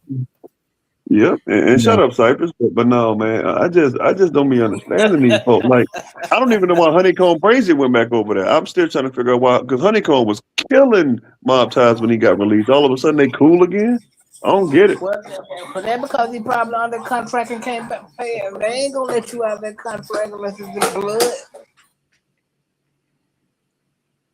That shit wild, bro. I believe Jay Prince Jr. though, when he said $1 million, if his daddy always saying something. Now I think it was $1 million. I think his daddy wanted to make it look like he just put some more cheese in the grits. No, man, I think it was $1 million. The other stuff was just like you said, promotion and marketing. That's what I think. Oh yeah. But like I said, he blew through a boatload of money. Renting all them damn Airbnb. Them man ain't have a damn a house to call home. Right. And if you listen, he still don't. Still don't, because he said something about paying rent the other day. Yeah. Nigga, you don't pay rent. You got that much money, you better be paying a mortgage. I'm just saying. And it could just be wordplay. Man, when you get a $4 million public to go buy you a house. Right. Them niggas rented Airbnbs for over 2 years. Not only that, dog. And it seemed like to me, he might be living with Sugar Mama. Because she living in the house. Y'all be seeing her? I ain't seen her. Why not? You in Memphis, right? Or you in Texas? That's one thing I like about Dolph. He used to take these rundown houses, man, and redo them, rent them out. And Dolph got a house in almost every state. Like, you got to be smart with your money. Like, why not? You know what I'm saying? Like, I worked at Spire. And Hitter, you know what Spire is. Man, I remember I used to be on the phone, and these companies buying up these rental properties just so they can get access to the gas. A lot of people got gas now. Like, every day, it's rental property. That's where the money at. Get you some properties. These folks want to spend $250 on jewelry. You could have got you a rental property for like 30,000, fixed it up, and you can charge whatever you want on rent. Well, based on the law in that state, that's just residual income every month. Right. Folks ain't smart. That's it. Wild, ain't it? I wish God allowed me to have money like some of these fools, man. It's like all the fools got the money. That's true. Fools and demons. Yeah. You know, you could, man, listen. You rarely gonna see a person with a fortune that ain't do nothing scandalous to get it. That's just what it is. Yeah. That's just what it is, man. That's how this work. This how this country in particular was made. You setting up in a position of power somewhere, you done did some scandalous to get there. Case in point, look at Shiesty. I didn't even know until this man got evicted from his home. Like, what all them cars you got? What you doing with that money, bro? What happened? You didn't. And the eviction wasn't because he couldn't pay it. It was an eviction based on some shit they was doing in their house. Right. They broke lease laws. Yeah. But see, what I'm saying is, like, why not get that thing was $1.5 million on the market. You couldn't get you a small house, 3-4 bedroom. Now, Memphis ain't too much more expensive than Birmingham or Huntsville. It ain't. I don't care. Like, why do people be Like, be smart. Like, you can get a family home. And then he was talking about wanting to get this $11 million compound in Dallas. One, where you getting $11 million from? Two, why you spending your money? Yeah, Man, that's you saw that. beautiful. In Spring, It was Texas. gorgeous. That's beautiful. Gorgeous. Yeah.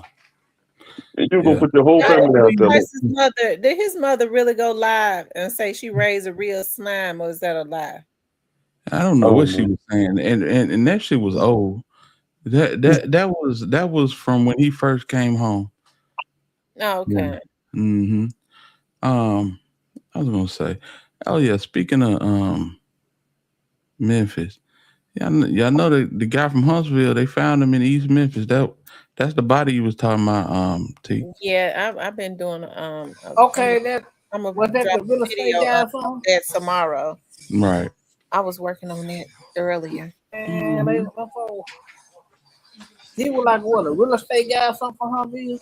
Right. Ask Govon, Cypress. Ask Govon. He knows.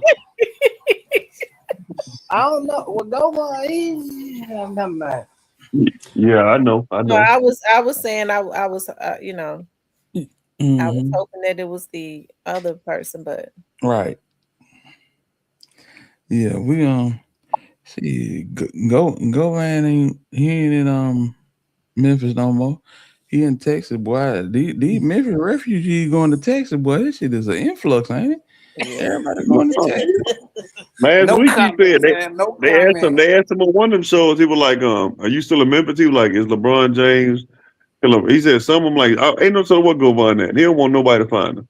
But he said he's still in Memphis. He said, "Is LeBron James a Muslim?" And then on the yeah. interview the other day, he just said that, "Yeah, I moved to Texas too." Yeah. He didn't say what city. He just said he moved to Texas. I heard him say on one of those shows the other day that he was saying something about Cornelius is get ready to testify in Trayon Ingram's trial about the car. Right. I told you so. so.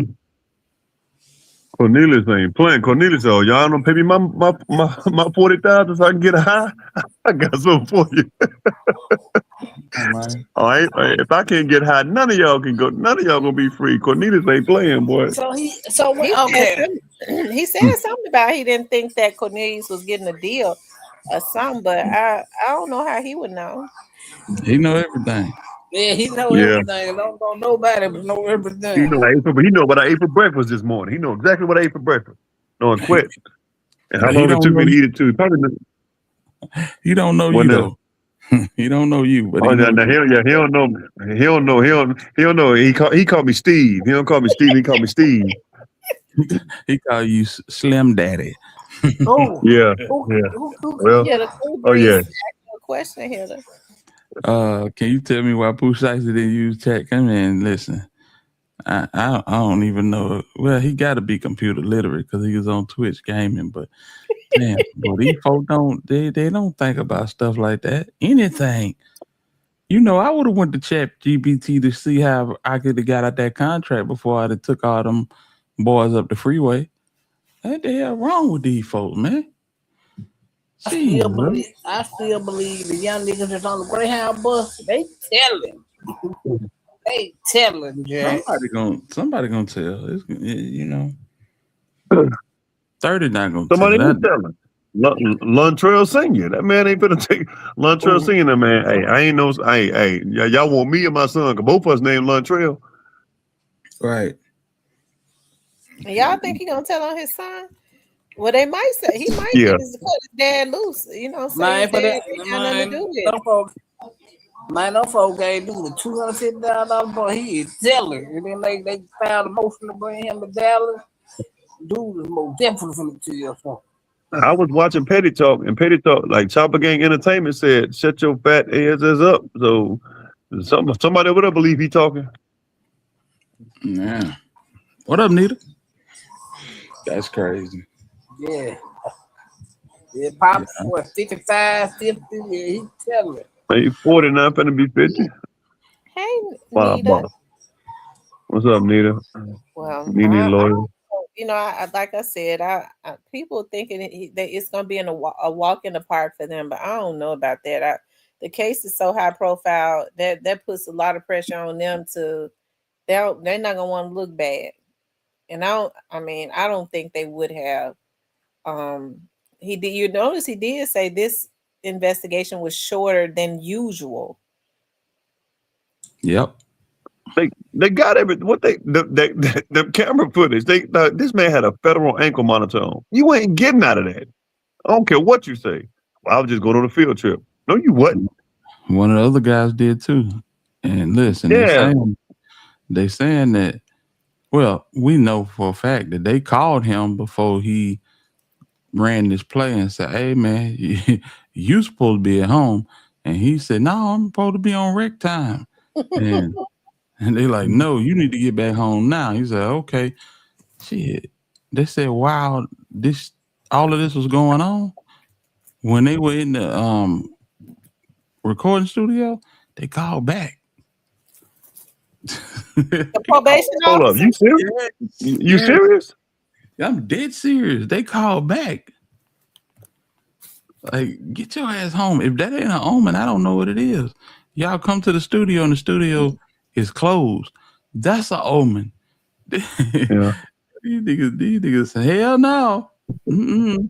Was Shiesty supposed to even be traveling? Because you know No, they called called him. travel. They called him on the way down. Also, it was Shiesty that they called. Yes. Oh hell no. Mm-hmm.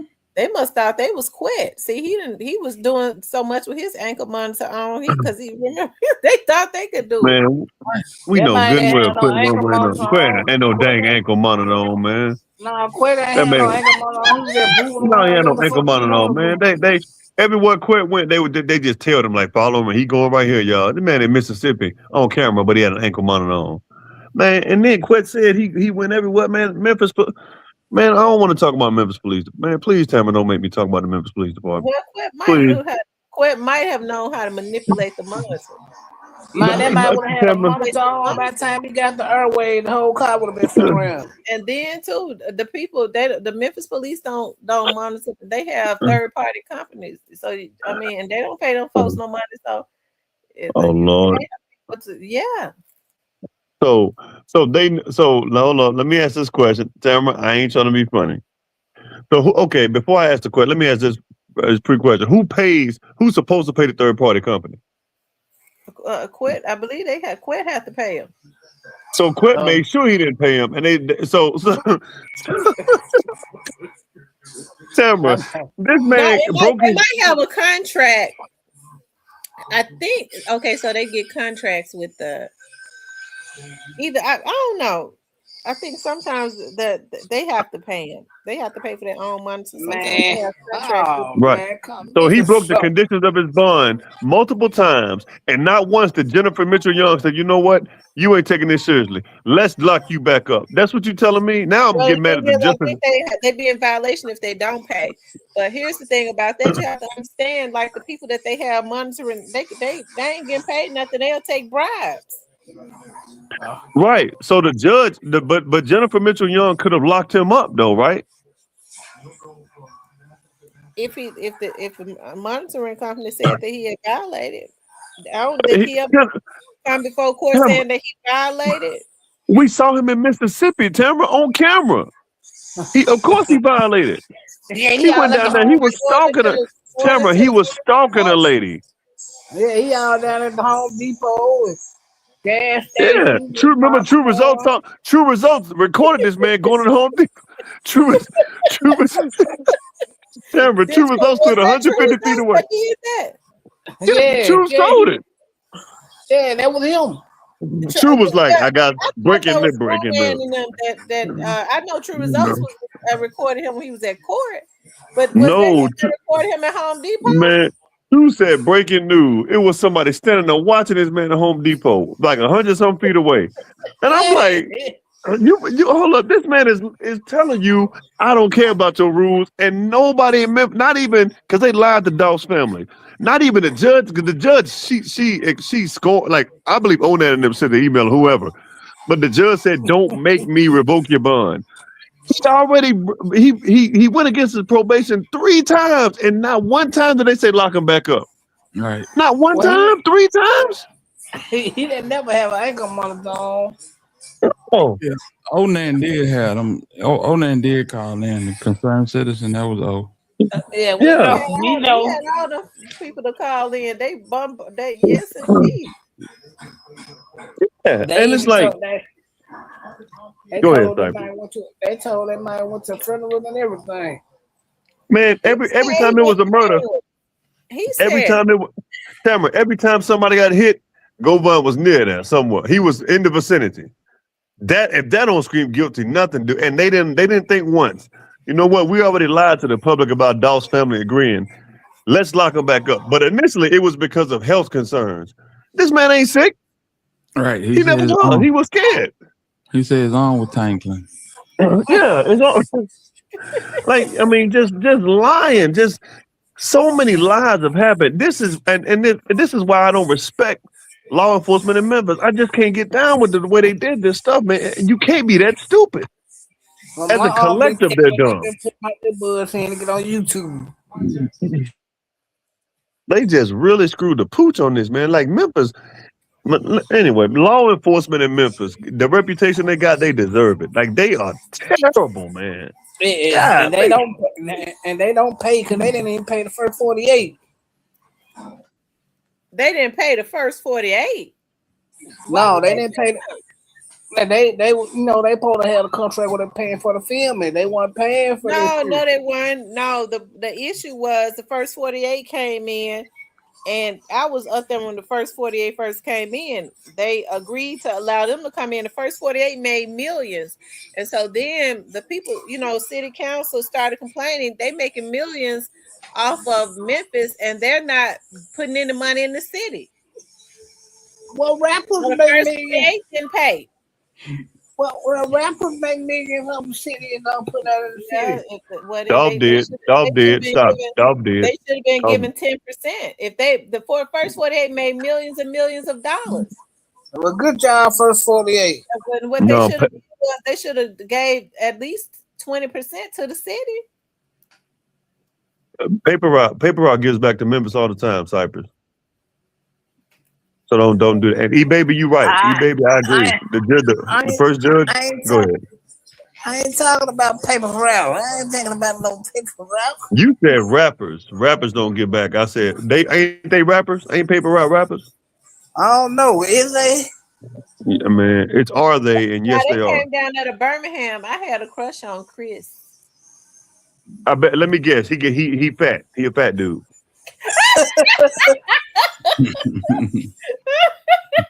Because you like them thick dudes. I don't know what it is. You like them daddy-os.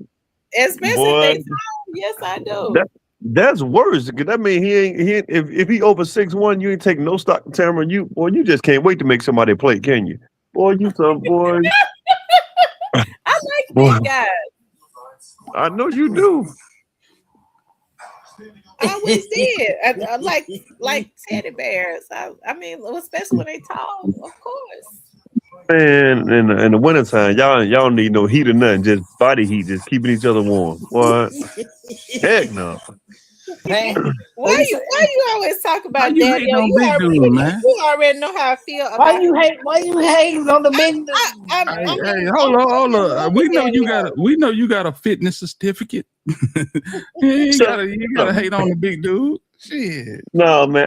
Hit her. I mean, you cool, but I mean, Tamara just like them. Tamara ain't never said nothing about no. If you under 225, you ain't alive. That's not true. That's so not true. I like slim dudes too, Steven. I like slim dudes. No, but if they tall.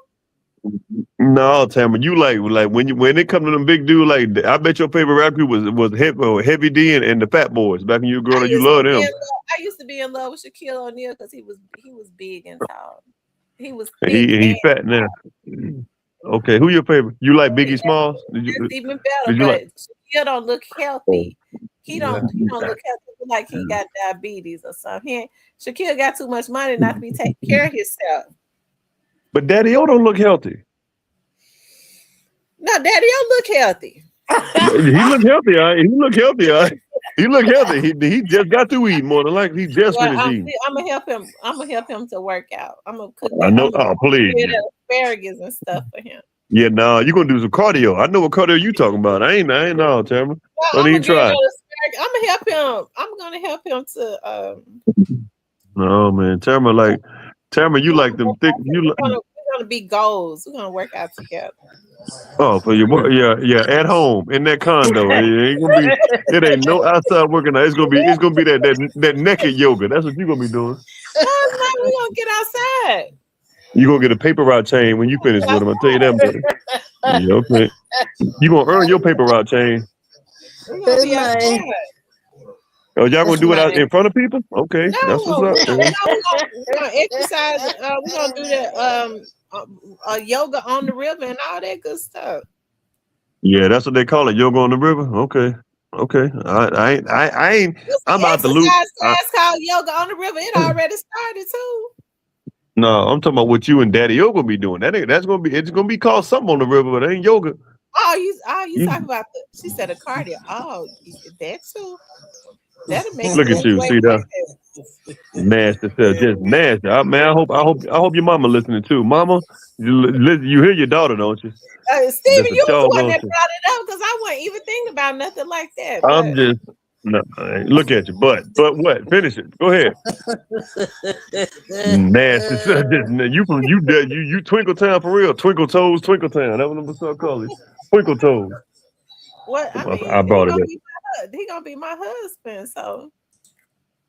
Okay, you the first lady of pre. I can't. Not Jody. You. Who's Jody? Jody, we used to be with Paper Route. Jody. You never heard of Jody? She was going with Daddy-O? No, I don't think she was going with Daddy-O. She was just signed to him. Oh, okay. You ready to fight the girl? You ready to fight the girl? Like, oh, I gotta get Jody now. No, leave Jody. Jody got a baby. She chilling. Oh, okay. I was wondering what happened to her when Dolph was kid. She didn't want to rap no more. I think she started getting into like modeling and stuff. Fashion. Yeah, she come. I heard she coming back though. They got a. I used to talk to her on Twitter. She might. Well, somebody I know. I can't wait to Unc get out, but all of them finna be. Oh, when Unc get out, that's it. It's a wrap then. What you mean it's a wrap? Oh my God! Like they full force. They full force. They full force. Unc. I hope Unc been practiced on rapping since he been locked up. That's awful. Unc, you think Unc worse than Kenny Money? Kenny Money ain't the best of me. He alright, but I just don't like him. No, I like Kenny Money. He rap like he rap like he depressed, man. Like I don't know. He's only done one good song to me that was Dance. When they did Dance, now that's a joint right there. I love that song.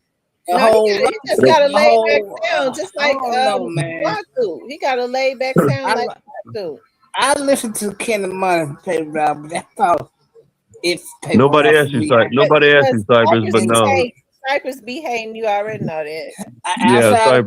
Outside of Kenny Money, I can't do it, y'all. I can't. Well, that's real nice. That's Cypress anyway. But yeah, Unc. I mean, I never heard. Unc kind of like the Silk the Shock of the group. He lead a beat like it's a bad relationship. He just always leaving the beat for whatever reason. Well, that's most of the rappers over there. I like that song Unc had called "Go Monkey Go Go Go Go Go." I never heard that. M Rose, I'm sorry, M Rose. Don't block me. Don't time me out, M Rose. Kenny Money just can't rap to me. Like him and Snoop. It's just and Woo. I don't know what it is. It's just some. I'm not saying they terrible. I just would rather not listen to them. If I didn't have to. They terrible. No, Big Moochie, my favorite. I like Big Moochie. He my favorite one.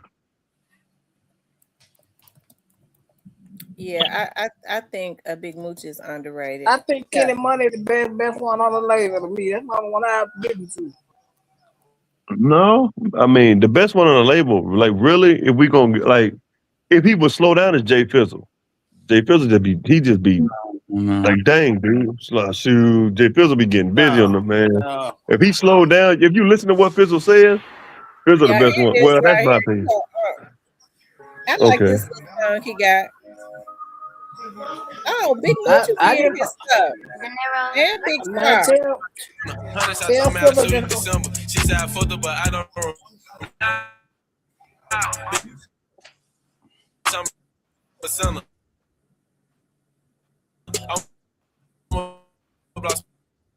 What's going on with it?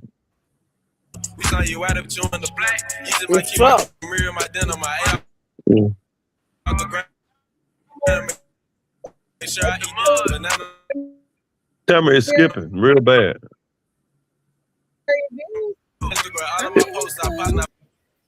It's skipping real bad. It's terrible. It don't suck.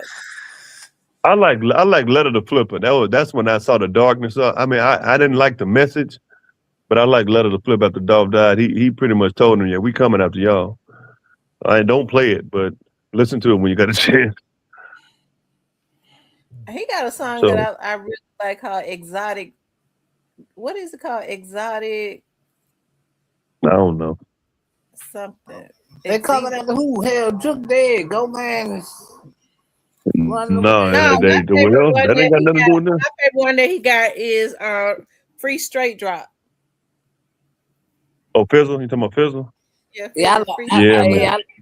man. Yeah, that's a hard one. Y'all, and I ain't Man. y'all, that's a hard one. I like the beat. No, Fizzle got. I know. Like I had to listen to it a lot of times to kind of get the words, but I be rapping right along to him when he do that, man. That's when Fizzle kind of went dark too. He Man, went just dark. don't be yourself, man. Don't be rapping with He been quiet lately. He probably healing. He been quiet lately. He probably making some more kids. Well, no, he got 2 more coming. So he up to 40 now, 40 or 41. Oh my God. Yeah. Are they twins? No, he just got 2 different girls pregnant. Why these girls agreeing to do this? I don't know, man. Fizzle must got some. I don't know. He might got a good Oh, retirement plan, and he gonna need it. But them boys getting money though. Like He aiming to have. How many is he gonna have? he said he I won don't 100. That's what he said. I don't think. Like, well, Fizzle said he got 40 because he passed 30. He actually said he up to he was up to 38 about a month and a half ago. They interviewed him. He said I got some more on the way. Man, I So don't I'm like just going on what he said. on everything. I don't like that shit, bro. That shit is irresponsible as hell. Right, because you going around Yeah. having unprotected sex with all these women like purposely just because, bro. And they doing it because they so grouped out and shit with the chain and shit. They gonna go for it, bro. That shit That's whack as trifling, hell. bro. That shit whack as hell. One of them girls live down here though. Hilda, did you know that? Nah. Yeah, he got one of them, baby. They were on a show. They were on was the Dirty Glove Bastard with him one time, and he showed all his baby mama. It was like at that point it was like 20 of them. They were all up. They all looked alike. The light skinned girls with the edges. They all looked the same. Right. But yeah, one of his baby mamas live in I think it's either Birmingham or Huntsville. For sure. He better hope he hit the jackpot. He say he gonna stop at 50. It ain't even No, about he- having. It ain't even enough. It ain't about having enough money to take care of all them kids.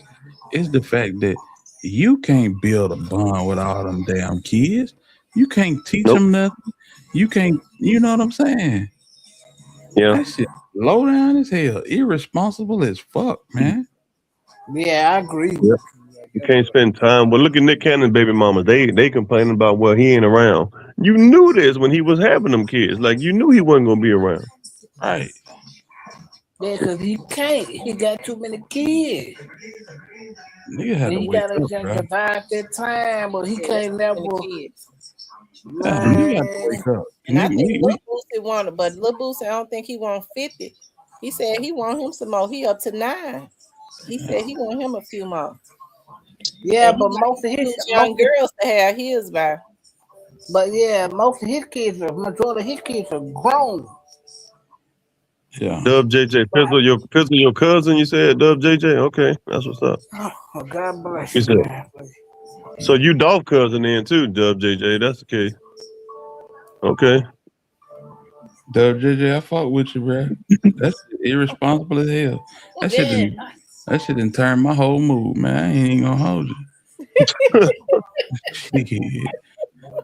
Man, listen, it ain't nothing more precious in this world than to be able to mold a young mind, bro. When you do shit like that, you lead kids out here to fend for themselves. I don't care if they got J's and slipping slides and bikes and shit. That shit don't mean nothing. They're like one-on-one. Yes, absolutely. Man, that shit crazy, bro. Man, that shit crazy. Hell, grandma can't help you with all them damn kids. Yeah, like grandma ain't like grandma this generation. Yeah, no. Grandma wanna be at the casino and dropping like a high. Nigga, that's a whole classroom full of kids, homie. That's irresponsible, bro. Like you can't never. Yeah, that's crazy. You say he not related to Dolph. Two different sides. I got you. NBA got 15. It's true. Yeah. I'm not related to Dolph, man. Okay. Shit, I could take care of him. Man, shit. This shit is temporary, bro. Yep. It's temporary, and you know what I'm saying? You can't, man, you know how many times one of your kids gonna have a program at the same time the other one, or one gonna have a game at the same time the other one? That's the type of shit I be thinking about, bro. That's why we got so many damn fools running around here. Yep. Fact. For real, man. You gotta be responsible with your shit, fam. Yes, but we got to be real here. A lot of these women, when they hear Tamara, it's not every woman, and so just don't take her because I know how. I'm just saying, but a lot of women, or let's just say some women, they hear about guys' sexual escapades and they want their turn. It happens a lot. Now I'm not saying it's right, but at least strap it up. I can't. But like you never heard of a condom at all, a vasectomy at all. Right. And the bad part about this is this man is intentionally going in all these girls wrong and getting pregnant, bro. That shit is sick. Yeah, I'm pretty sure he done won a couple of prizes that he ain't won. Yeah, absolutely.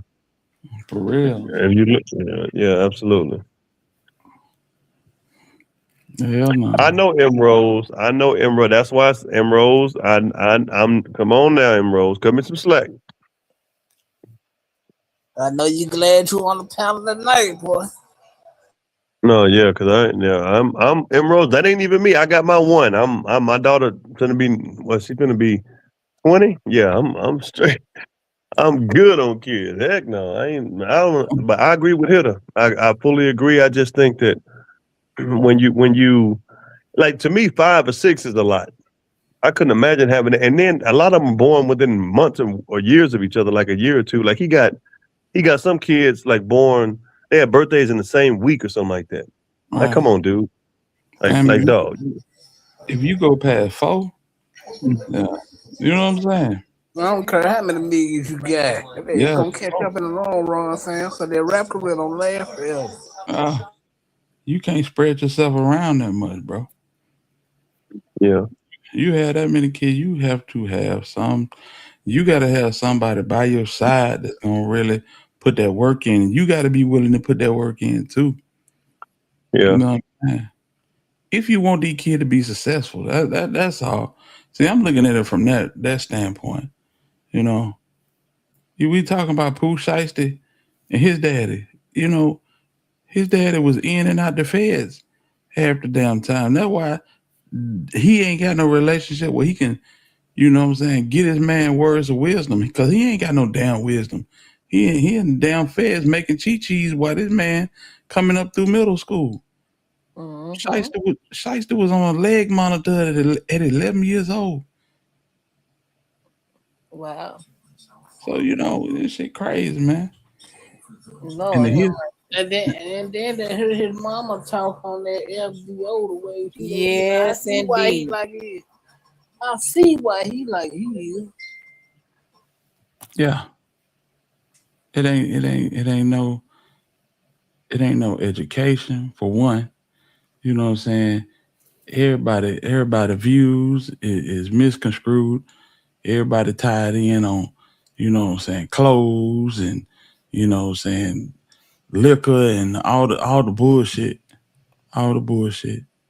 You know, and it's obvious. It's obvious. You know, and that shit wild, bro. 40 kids is crazy. 30 is crazy. Yeah, 15 is crazy. 10 too, shit. Yeah. That's why I say after 4, nigga, you're pushing it. It's wild. Like, man, this economy, this shit you just don't do. Now, even the economy, I'm telling you, bro. Nigga like young boy can take care of 15 kids, but it's like, damn, bro, is you gonna see these kids? He got 15? Yeah. Yeah, his wife's pregnant now. And he got them packages too, man. I don't know why them girls keep giving this dude. It's well known he got the package. Crazy. They are, man, listen. Give me that package. I can file for disabilities. Having a child by him and basically getting disability shit. Nigga, you took care of for life. Yep. I listen to Floyd Mayweather daughter always complaining, like, you knew who he was before you got pregnant. You knew who he was. And you knew how he was. Mm-hmm. He just spread the H-pack around. Having your daddy chase you in and out of hotels, running out there and shit. And getting mad at young boy because he done swung on you. And you know what I'm saying? All that old crazy ass shit, bro. I tell you. Yeah, when you do a deep dive into this shit, it's depressing. I ain't even gonna lie, that shit depressing. And then they're like, how come we can't come together? How come the OGs won't talk to the young niggas? And because the OGs are about as worse as the young niggas. Yeah. That's the fucking problem. Half of these niggas wearing skinny jeans with bell bottoms on and crop top t-shirts and rolling backwoods. Nigga, you're 52. You need to get your blood pressure and your cholesterol checked. What's wrong with these niggas, boy? They sure do. This shit sad. This shit sad. Oh boy. Yeah. I hope things turn out okay for Pooh Shiesty, but if Pooh Shiesty, I'm gonna say this. I'll go as far as saying this. If Pooh Shiesty just so happens to get a slap on the wrist, he'll be back in jail before 5 years is up. Right. And this is what they're gonna lay out in court. He is a menace. Mm-hmm. He is a menace. And it's sad to say. He a damn menace to society. His boy coming home. You know what I'm saying? He might have to do a year or so. You know, they go in months. So he probably had to do about 18 months. Yeah. 30 coming home. 30, yeah, we ain't do much on the tape. Right. But that'll be a blessing if he come home. But is 30 gonna come home to a record label? Who knows? Yeah, he was in there. I know, but what I'm saying is, how they gonna drop him? Was they doing much with him? Was they doing much with him anyway? They weren't doing much with him no way because they was upset with him because they felt like he was trying to save everything for Shiesty when he came home. So yeah, they not gonna drop him, but because you come back home from prison, that's street cred. So you know everybody gonna want to hear what 30 got to say when he come back. So I ain't definitely not gonna drop him. Well, he gonna put it in. I guess he gonna put it in music. All right, that's why they ain't gonna drop him. Yeah, they might gonna solve so many crimes in the music. It's gonna be a crime. Goddamn. I don't know. I was listening to Stan G the other day say, when he was up on my panel, that 30 said that I guess he must have put in his song that he sent to hear for Motor. Yeah. I heard that, but I'm not sure about it. Yeah, I heard that. I would hope not, but you all make sure y'all hit the like button. Also, support the channel by Cash App or Super Thanks. You all can support the channel. I have a hit the Cash App or the Super Thanks to support the channel. We've been on here almost 4 hours. I guess we can be on here for about what, a few more minutes. Yeah, I've been sitting here finishing.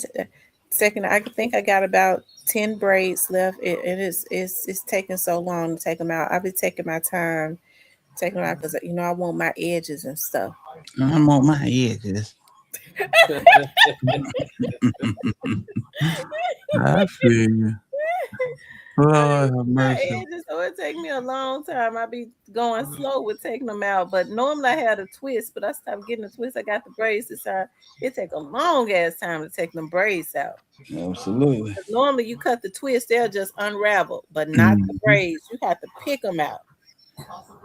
I'll help you. I know, but I'm gonna start wearing my real hair. I go to the shop tomorrow and get my own hair done. And stop wearing the extensions and the braids for a while. Take the tension off my hair, my scalp. He said Pooh on the feds parole, so he on then. But see what people don't understand. Pooh violated when he even went to that meeting. Right.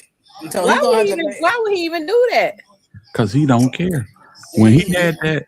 When he did that streaming, him and 30 and that KD nigga that he arrested with, when he did Ben the Don stream, the people called him in telling him to go back home. He said, I'm home right now. And just lying his ass off. While he was on live? Yes. And he don't believe fat meat greasy. No, he don't. He's like, no, and they were like, no, you're not at home. He's like, I promise you, I'm at home right now. Refresh it again. This nigga's in the back of a Maybach. Wow. Yeah. That's why I said it's something not going all the way to the top for this young nigga. Yeah, and the thing of it is, he been the way he is for the longest. This shit is bred in him. He got some money, and now he feel like he ain't gonna play by nobody's rules, and that's dangerous. Yeah. Yeah, I don't know why he want to play with some folks like that though. Did he just got out the feds? So was he in the feds? Yes. Shit. You think they gonna play with him? No. This what people said realize. Even if he get off this shit, he still like can't move. Yeah, and now people trying to paint the narrative that Pooh Shiesty wasn't wrong. Hey, that's cool. But yeah, he was wrong as hell. Talking about something he should have did it because of Gucci Mane. This man, listen, if it's against the law, it's against the law. This nigga was wrong in so many ways.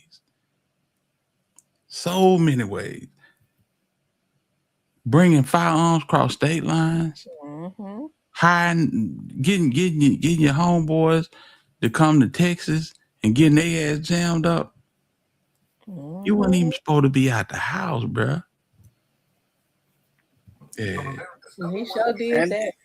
And then they'll be the very niggas when everybody feels sorry for them, but they just won't stop. Yeah.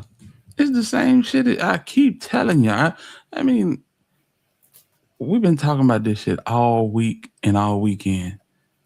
It's the same situation as Straight Drop. Mm-hmm. He kind of put me in the mind of Straight Drop. Right.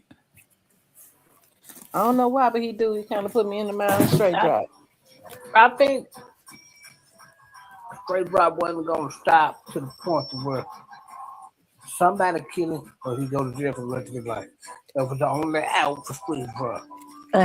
Pooh ain't gonna stop. And Pooh had the world at his feet. Straight Drop was trying to get the world at his and wasn't gonna happen. Right. Yeah, Pooh about to have the game sold up. I can't even not lie. Yeah. But if I'm Gucci, man, I go move them points around and get all my money back. Damn, man. He got Well, it. Gucci ain't gonna let him out of nothing now. Gucci get ready to capitalize off of. I'm pretty sure that, and I'm not saying he's wrong for being mad about the contract. He's not. But at the same time, you don't take those drastic measures, especially if you already on paper. But Gucci get ready to, I bet you, his YouTube and all that. I bet Gucci getting every dime of that. He is definitely profiting. CSM Chip, you really think Shiesty gonna get 5 years, bro? That conspiracy carried damn near 30. That 10 to 20 right there. The conspiracy. And when we ain't even seen the indictment. When they lay this indictment out, it's gonna be so much shit on that indictment, fam. They gonna just start throwing shit on there just Yes. so they can stretch them on out. If they hit on any one of them charges, it's over. I'm looking at 25 for him. I'm looking at starting at 25. And they're just being nice. Relevant conduct. That's what I was trying to say earlier.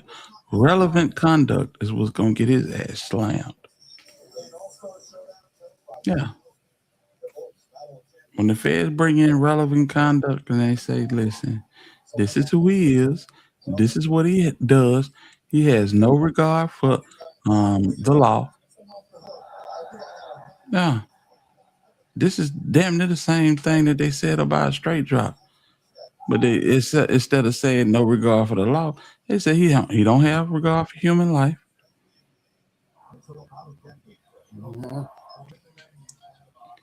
So, yeah, conspiracy to kidnapping, conspiracy to kidnapping. Yes, that's not small potatoes. That's not a 5-year plan either. No, man. And these boys work off points. You know they work off points though, CSM Chip. You know how this shit go. No, he didn't kill nobody. But they work off points, and you know this. And he's still on paper. Yes, and he's still on paper. Yeah, and he violated. And you notice they kept saying that he violated the conditions. Was he's in the halfway house. The conditions was he was not to get in any more trouble, because he's still on paper. I mean, they made sure they reiterated that a few times. That's definitely gonna be used against him. And they named him the ringleader. Mm-hmm. He's the one that told 30 to go get the sticks out the car. He's the one that told 30 to barricade the door, which enacted the kidnapping, false imprisonment. Come on, man. I ain't gonna lie, they kidnapping on a federal level and the conspiracy to commit kidnapping. And it's on the federal level. Yeah, them two bad motherfuckers on the federal level. So that's he say, she say. Well, guess what? The Fed said it. They don't. They got proof. They don't just charge based on he say, she say. But see, the Feds are really trying to trick bag these niggas to go to trial. And don't get it twisted. I like FDO, 762 God, breaking news, Monday to Sunday. I like all that shit. But I'm looking at this shit logically. I'm looking at this shit with logic, bro. This shit finna be bad for Shiesty. Don't worry about it. I ain't a lawyer. You know what I'm saying? And usually I don't go back and forth like this. Don't worry about it though. You'll see. You'll see. Yeah, that shit crazy, man. I hate it for him. And what's really gonna be bad is the dudes that he encouraged to come with him, all the members, because he finna have top of the line representation. I believe 30 will too. But these boys ain't. Yeah, they're gonna have a federal what is it called? Public defender. Now, if that's the case, yeah, you can pretty much count on somebody saying something. Yeah, I mean, even a lot of people think the dad gonna get off easy, but he probably won't get as much as the rest of them. I think they're gonna hit him across the head too. Yeah, he was directing shit too. They might put him in a position where he got to tell something at his age. And then you got the fact that they got y'all on camera at the Staples printing out the contract. That shows premeditation to the conspiracy, man. This shit gonna be ugly, man. Now, I'm not saying that they finna lock this nigga up for life, no, but it's gonna be a hefty amount of time. Unless this lawyer get busy, it's looking like it's gonna be a hefty amount of time. Real talk. Miss T, that's my time, man. I just wanted to come up here and chat with y'all. I was gonna say, sound like you tired. I don't know what it is. I'm still taking out braids. I said I was gonna get off, but I'm just gonna drop down in the bushes. I listen to y'all. Okay, I said I'm gonna stay on until like the last braid, because if I get off, I'm laying on back down, and I gotta be at the hair appointment in the morning, and I don't want to be up trying to pop braids out. I want to get these last few. What time is your appointment? 9. Oh, okay. You got good time. Yeah, it ain't but about the last time I counted, it was 20. I might have 15 now. For sure. Oh Lord, good luck with that. Listen, 15 compared to, I believe it was 100. Yeah. Okay, because I got the knot list this time. I think it was a little bit over 100. Shit, my fingers hurting. Yeah, no. Now I know how the Africans feel. I know why. I see why they charge so much damn money. Exactly. Man, y'all take it easy, man. All right, darling. Thank you for coming up. Salute to the chat. We'll holler at y'all. Shout out to the Alabama Hitter. Make sure y'all go and subscribe to his channel. He been rocking and rolling. I tuned in last night, and I was laying down. I couldn't even type. Next thing I know, I woke up. It was the next morning. I was like, dog, because I had been so tired taking tests and stuff. But so Cypress, you think that you think Shiesty gonna get off easy? No, because he violated his paper. Yeah, he violated. He did. He violated. And the thing about it is, if that's his mugshot, that might be an old mugshot. He don't even look like he taking it seriously. But that might be an old mugshot. No, I don't think he really cared, man. He felt like he got money, young, he do what he want. That's them dangerous cats that do that type of stuff.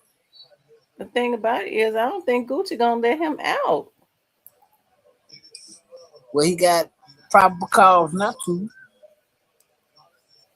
Because he could keep him signed. He could keep him signed and just make all the money residuals off of him. Yeah, and they're shelfing. That's exactly what he gonna do. To the point where he gonna be like Finesse. Yeah, I think they doing Finesse dirt. Well, but he made a lot of mistakes. He ran through his money. At least he admitted he blew through that money. Well, yeah, you run through your money. I think Finesse downfall ain't been about money. You can't bring your mama somewhere and leave her hanging and think God ain't gonna whoop your ass. Yeah. That's true, right? Because she said she was living like in a crack house or something. Well, it look like that ain't changed. No, he can't do his mama dirty like that. No. I think he talking about he wanted his mama to be there for him. You can't say your mama wasn't being loyal to you because she didn't want to keep your kids and stuff. You can't make somebody your maid. You're supposed to just take care of your mama on the strength of that being your mama, not a contingency of she be our nanny and our maid. No, that's not cool. He tried to talk about what Sugar Mama do. Sugar Mama and Sugar got a plan. They benefiting. So her daughter got a master plan. Okay, and he feel like Sugar is totally loyal to him. So so Sugar mama know what that they got a master plan. She gonna stick with her daughter to the damn end. Now I know that he might say, he on hard times or whatever right now, but he's still got more money than what Sugar has had. Well, Sugar ain't got shit. Well, her mama don't need it because she's a truck driver. Well, I'm sure same way Sugar was stealing money and kind of giving it to Finesse mama. Finesse mama got mad and told on her. She was wrong for that though, because she was helping her out. I'm sure she's doing the exact same thing with her mama. Her mama ain't gonna tell on her though. Well, she ain't gotta take it because Finesse gonna give it to her because them kids over there, because he already know they don't like him no goddamn. So he gonna give it to her. His mama not so much, but see, when your children go up and you out here scheming and scamming, man, come on, man, you can't do everything around them in front of them to think, you just can't. You out here scheming and scamming and doing all type of shit. I agree. What's up, Justice for Dog? Justice for Dog said, talking about moms, Govan mom went off on him, called him everything but a child of God. Why she go off? When she do that? Justice for Dog. They gonna be at your helmet again about dragging moms and grandma into this just for dog. He said, Sugar mother and Sugar not slow. They definitely, they playing the game. Well, Sugar slow. He said, check his post. You said Sugar what now? Sugar slow as hell. I don't know what they thinking about. Well, she acts slow. She just she take the abuse because she got a plan. And it's working because he totally trusts her. Boy, CC and nobody couldn't get no trouble. This last route she went and got, that lady did the job. It must have been her grandmama's route. Man, that woman met me up. She said, "Yeah, I be at the graveyard at night with pictures." Oh, we like what? When she said that on that last, I know how to get you because I did graveyard at night with pictures. I said, "Man, this goddamn woman so crazy." He said, "Oh, okay." I guess this is Govan's mother. He said, I love and admire Dolph to the fullest. Whatever Hernandez got going on, I don't have shit to do with his evil lying ass for years. Never was a son, always went against the grain. A waste of my young years. The best part of him was left on the sheet. Oh my God.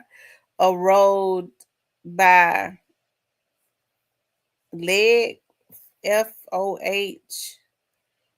Have not seen him in years and don't want to. Hernandez Yancey, not Govan, is a narcissist, sociopath, buffoon, wannabe, spineless, high-powered coward. I don't know, Jennifer. That sound like Jennifer Dog backup page. I don't know. Don't sound like Govan mama. That sound like Jennifer Dog backup page. You ain't fooling me, Jennifer Dog. Can't come hard with me.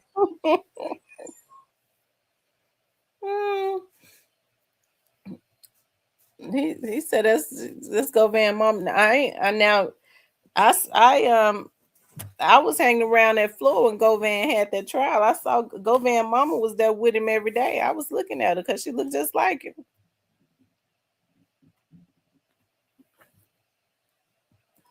You mean to tell me the mama just gonna come on your channel and I'll play? She talked about their case. Oh, he said that his real mama. Okay. What? Okay. Also, the lady who was at the courthouse, my wife, his real mama. The lady at the courthouse looked just like him. When he had that trial, it wasn't nothing but women around him. And I know that was his mama because she looked just like him. An older lady, kind of older. She light complected. Yeah, man. I don't know. That might be just He had those tight eyes, just like him. As a matter of fact, all of them, I believe one of his daughters was there too. And it was a man. It was a real tall guy that was out there. Because I'm gonna tell you how I know it was he was there for him, because he was real friendly. I always lose my keys, so I was looking for I put my purse down on the bench, on the chair, the outside of the courtroom. I was like, dog, I always lose my keys. And he said, "You lost your keys. You can't be losing your keys." I said, "I know. I got to take everything out of my purse." So then I saw his attorney said, "Come on." They said the family, they're letting the family come in, and it was a real tall. That was a real tall guy. I was like, so he went in. He went in. So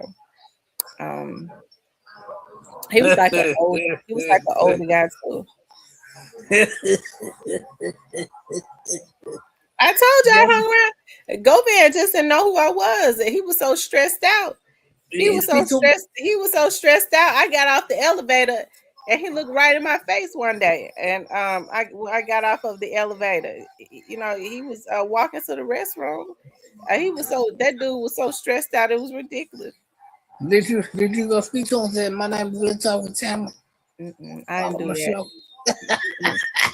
I'm gonna tell you I knew that when I saw those prosecutors, their closing arguments or something they did. I did a show that night. Did the prosecutors just lose the case?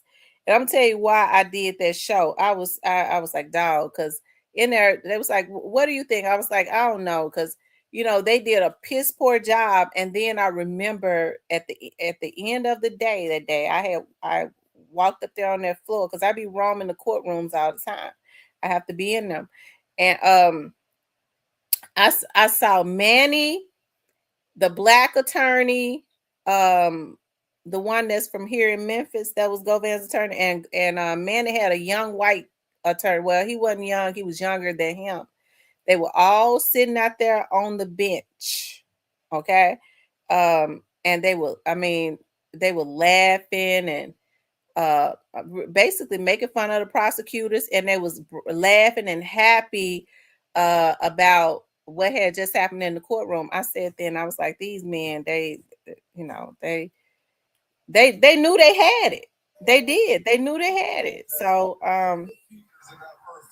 they knew they had it. They knew they had dog walked those prosecutors, because they beat them with years of experience. But this what I'm saying. This what I never understood. Nobody ever explained this though. Okay, if Hagerman was at the straight drop case on the straight drop trial, but these niggas was Code D, and Hagerman probably prosecuted the case. How all of a sudden the switch happened? Well, straight drop, they had their trials separately. So those were, even though it was all pertaining to the Young Dolph case, they all had 3 different cases. So what Steve did, and I'm not mad at Steve, but he should have put a as it relates to this, Hagerman, he didn't want to put all 3 of those cases on Hagerman. I mean, that's a lot. So because you preparing for 3 different trials, right? Well, Cornelius pleaded out or whatever. So what he decided to do was, with Govan's case, he decided to put another attorney, because the prosecutors assigned the cases, right? Or whoever the DA or whoever his assistant is, assigned the cases to his prosecutors. So when folks say, well, how come Hagerman didn't take the case? Hagerman can't decide what case he gonna get. He have to take whatever case he is assigned by his supervisors.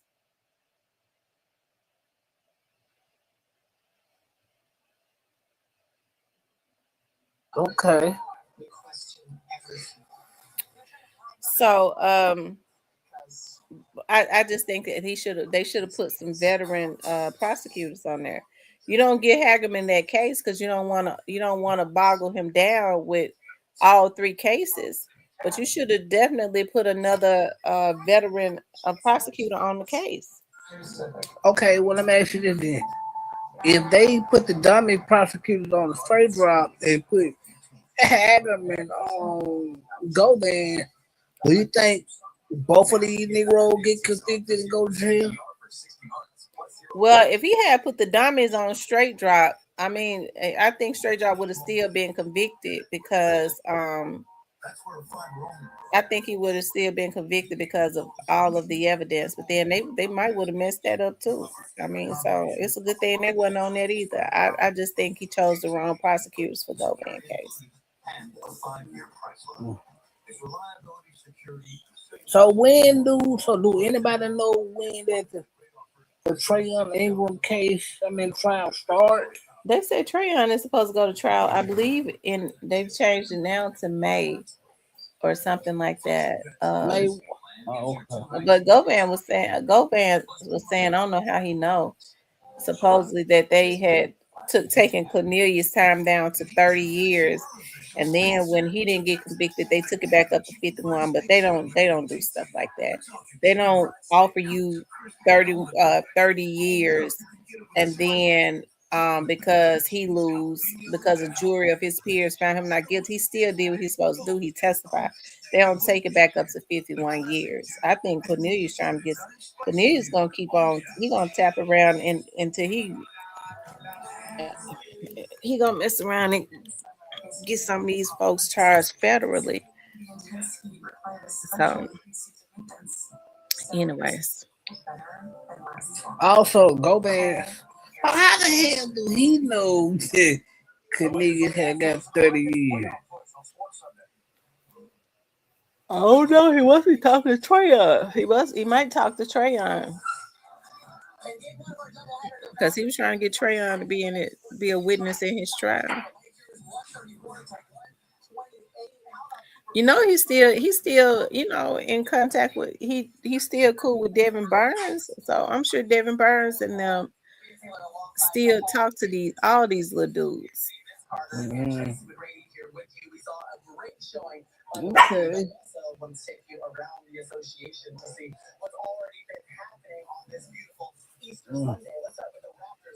Mm-hmm.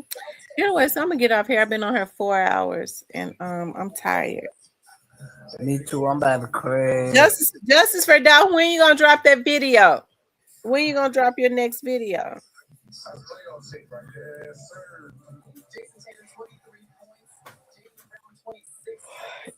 He might not be in here no more. The truth was it. The truth popped out the other day. He waited for a long time. He see Justice for Dow one in here. He popped on out. I'm surprised he ain't popped out tonight because I know he in the bush. It's just Justice for Dow.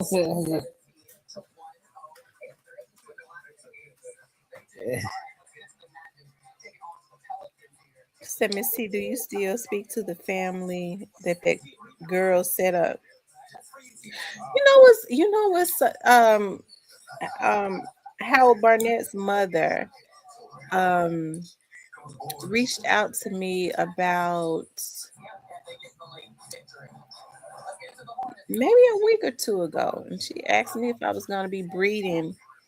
He said got a few people who helped get the paperwork to watch it. Next video for public this weekend. Okay.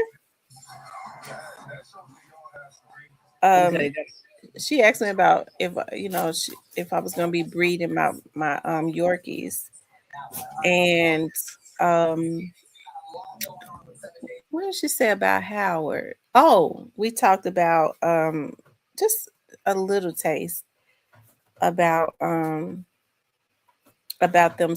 going. They're supposed to go back out there and search. Well, not supposed they are going to go back out there and search, do a thorough another search of that area, and they're partnering with Fayette County and a professional organization of professionals that donate their time to searches. They have the dogs and everything. So it's supposed to be a multi-agency thing that's going to go back out there and cover all of that land and the surrounding areas, again, to do a search. So we talked about that for a few minutes. Yeah. So, but I haven't talked to her since then, and I don't even know if they've gone out there and did it yet, because that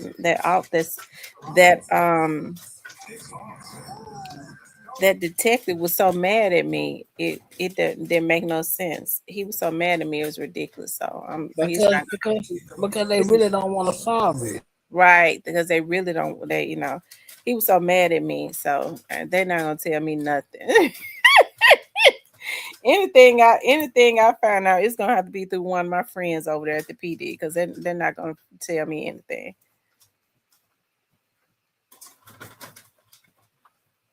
Because they mad they gotta solve it, because they really don't want to. So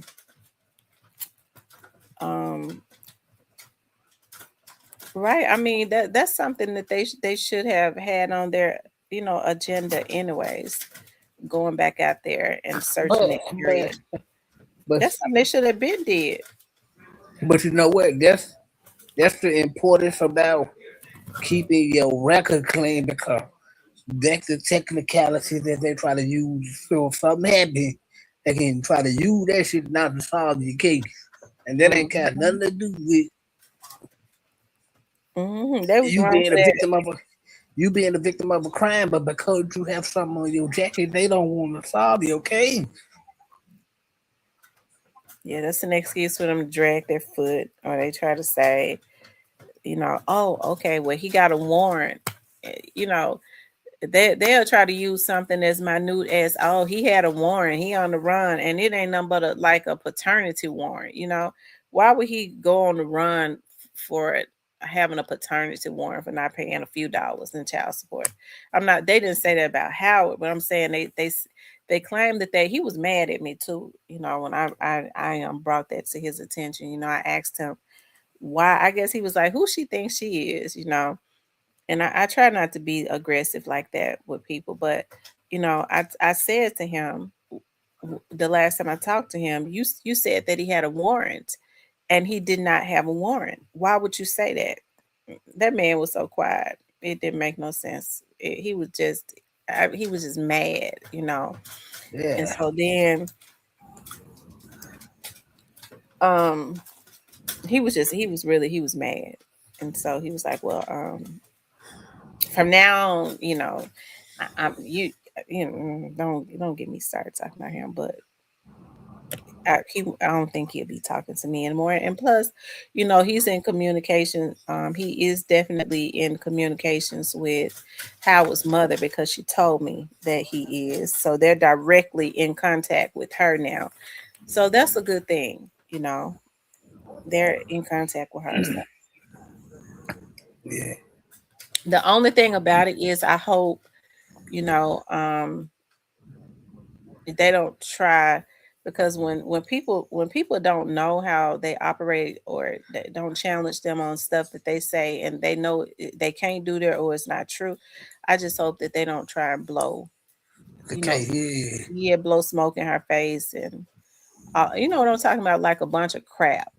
Yeah. So, but they definitely going back out there. When they go, I don't know, because he didn't want to talk to me about it. Yeah, but it's important to keep your record clean. So anything happen to you, they can't get it to crying damn shame that you might have kids and they want to use what you in your past to not even solve your case and get no justice for your kids. I think it's a sad deal. She's E-Baby says, I hope straight tell, because he definitely going to talk. Yeah, a lot of people think Straight Drop is not going to talk, but I think if it's probably already people talking against straight drop. And I've always said I felt like his case, and I know they say Alpo's case was not like that. I think they got ready to give Alpo the death penalty, and they did. They was going to give him the death penalty, and that's why he started talking. I think when people get through telling on straight drop, he'll be looking at that too. Okay. And he's not gonna want that. So yeah, with these, so he'll start telling where the bodies and stuff are if he, you know, for the death penalty to be taken off of the table. Yeah, that's all they got to do. Couple ways, man. You want the DP, what you want, the needle, the chamber, fire squad, what you want. I guarantee you they get the results they want. And so what she did say was, now Howard's mother told me this, that hey. She did say that the investigator told her that they had been having a lot of calls to come in with tips as of recently about what happened to Howard. So no telling what is going on, because they're not going to tell her everything right now. So it's a lot of stuff that they're just, and I could tell that they put her in a sense of urgency or anxiousness, because they're not able to tell her everything. Okay, so that basically means they on the right track to get they. I mean, the thing is, if they already got the case, all they got to do is just solve it. It's on the platter. You feel me? But I hope that young man, I really hope that that family can get peace one day. I really do. Because it's been 7 years, 8 years, you know. You talk about going back out there, and you can only imagine what has happened to a person, even if his shell is still around. Can you imagine what has happened, you know, to a decomposed situation? I'm gonna keep it real. If they had them out there and tipped in a lot of them deers and shit, probably ate them all. Or possums and shit, if it was decomposed by they probably ate him up. Yeah, because you remember Lorenzen Wright? So I asked my friend, I said, it was your guys, your precinct was the one that handled that, you know, Lorenzen Wright's case, right? You know, when his body was found. He said, yeah. I said, did you get the opportunity to go back there? He said, yeah. I said, so what did it look like? And you know, Lorenzen was gone for 2 weeks, and then he was like, there was nothing. The animals had eaten him up. It was just they had basically eaten up his, you know, face and everything. But basically, he either had 9 but his clothes was still there, you know, but all of his flesh had been eaten. And he says that, so that's why his mother said, you know, he was down to like 50 pounds because the animals had eaten all his flesh. He didn't have a face. But his 9, it was either $9,000 or $11,000 that was still in his pocket. So his clothes was still there on him, on his body, you know, on his bones. And his bracelet, you know, he had a bracelet worth what, 15,000 or 30,000, something like that. The bracelet and his necklace, you know, worth so much money, was basically, you know, laying there on his clothes. But basically he said his flesh was was really gone. And that was like one of the hottest summers of the year. But he said what happened to him, basically the animals had eaten up his flesh. Cold-blooded. Well, that's why I don't know why everybody believed that was a robbery. You leave $9,000 or $11,000 in a man's pocket. You leave a diamond bracelet, a big old fat diamond bracelet on his arm, and he has a really expensive necklace which was given to his son around his neck. So I think if it was a robbery, they wouldn't have dare left those diamonds, those expensive diamonds he had on him, and that's a lot of cash to have. Even now, 9 to 11,000. It was either 9,000 or 11,000 that was in his pocket. So if it was a robbery, why didn't they take any of that? It was still in his pocket. I don't even think they checked them. I just think they just killed them and gone down. But no, that Cheryl was trying to say it was a drug deal gone bad. Hell, if it was some drug deals, they took the drugs and the jewelry and the money. Right. They would most definitely took the money. For sure. So that never made sense. Remember, she said he left her house with about $100,000, and she felt like it was a robbery gone bad. They'd have left him with nothing. They'd have told him, "You got to come up out there." Lorenzen Wright kept on expensive. He had beautiful jewelry, because I remember he came to a church that I was going to, and I was sitting upstairs, and he was sitting on the lower level. And the preacher was like, we have Lorenzen right here. He came to visit today. And I mean, his arm was just blinging. You could just see from, the jewelry and stuff he had on. And his mama said he still had that same jewelry. He didn't have the money that he had. He never had the punished jewelry. She said he didn't have those millions, but he was still like 100,000 heir or something like that. Still had some hundreds of thousands, a few $100,000. And so, and she said he always kept his jewelry. That jewelry, that jewelry was expensive. So they say he had a bracelet on his arm worth $15,000. They would have took that. But facts.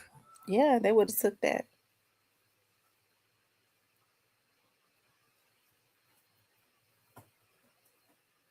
Poor guy. I really hate the way they did him. They did him dirty too, Sure gonna get out. Huh? Sure might get out one day, but she's gonna be old as hell. Well, she got 30 years. Bell's palsy. That's why her mouth and twisted all the way around. She got that Bell's palsy or whatever. They said she blamed Lorenzen for that. They said she would always talk about Lorenzen. The reason why I look the way I look because of how he stressed me. My mouth and stuff twisted.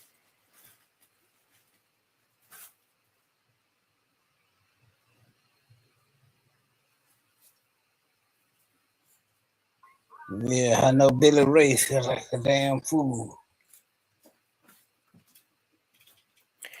I don't know. Cheryl is really mentally ill because one of Lorenzen's family members was telling me, yeah, she is very sick. Cheryl is sick.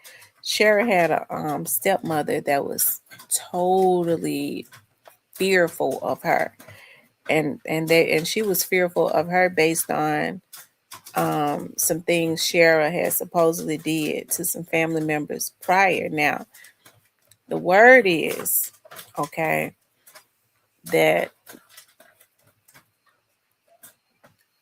I have to say allegedly there was some unnatural relations going on with Shara and a couple of the men in her family. Very close related men in her family. And they're saying that one of the men that they believe had molested her, the stepmother was so afraid of her because he ended up dead.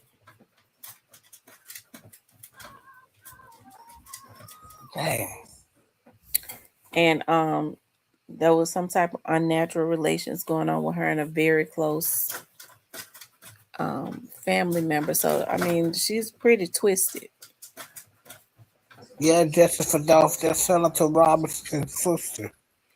Yeah, Senator Robertson was her sister. I think they got the same daddy. She said they got the same daddy. Sheridan, I was told Sheridan really liked her. Although she was in the wedding, but it said Sheridan liked her. Well, they showed crooks. Both of them.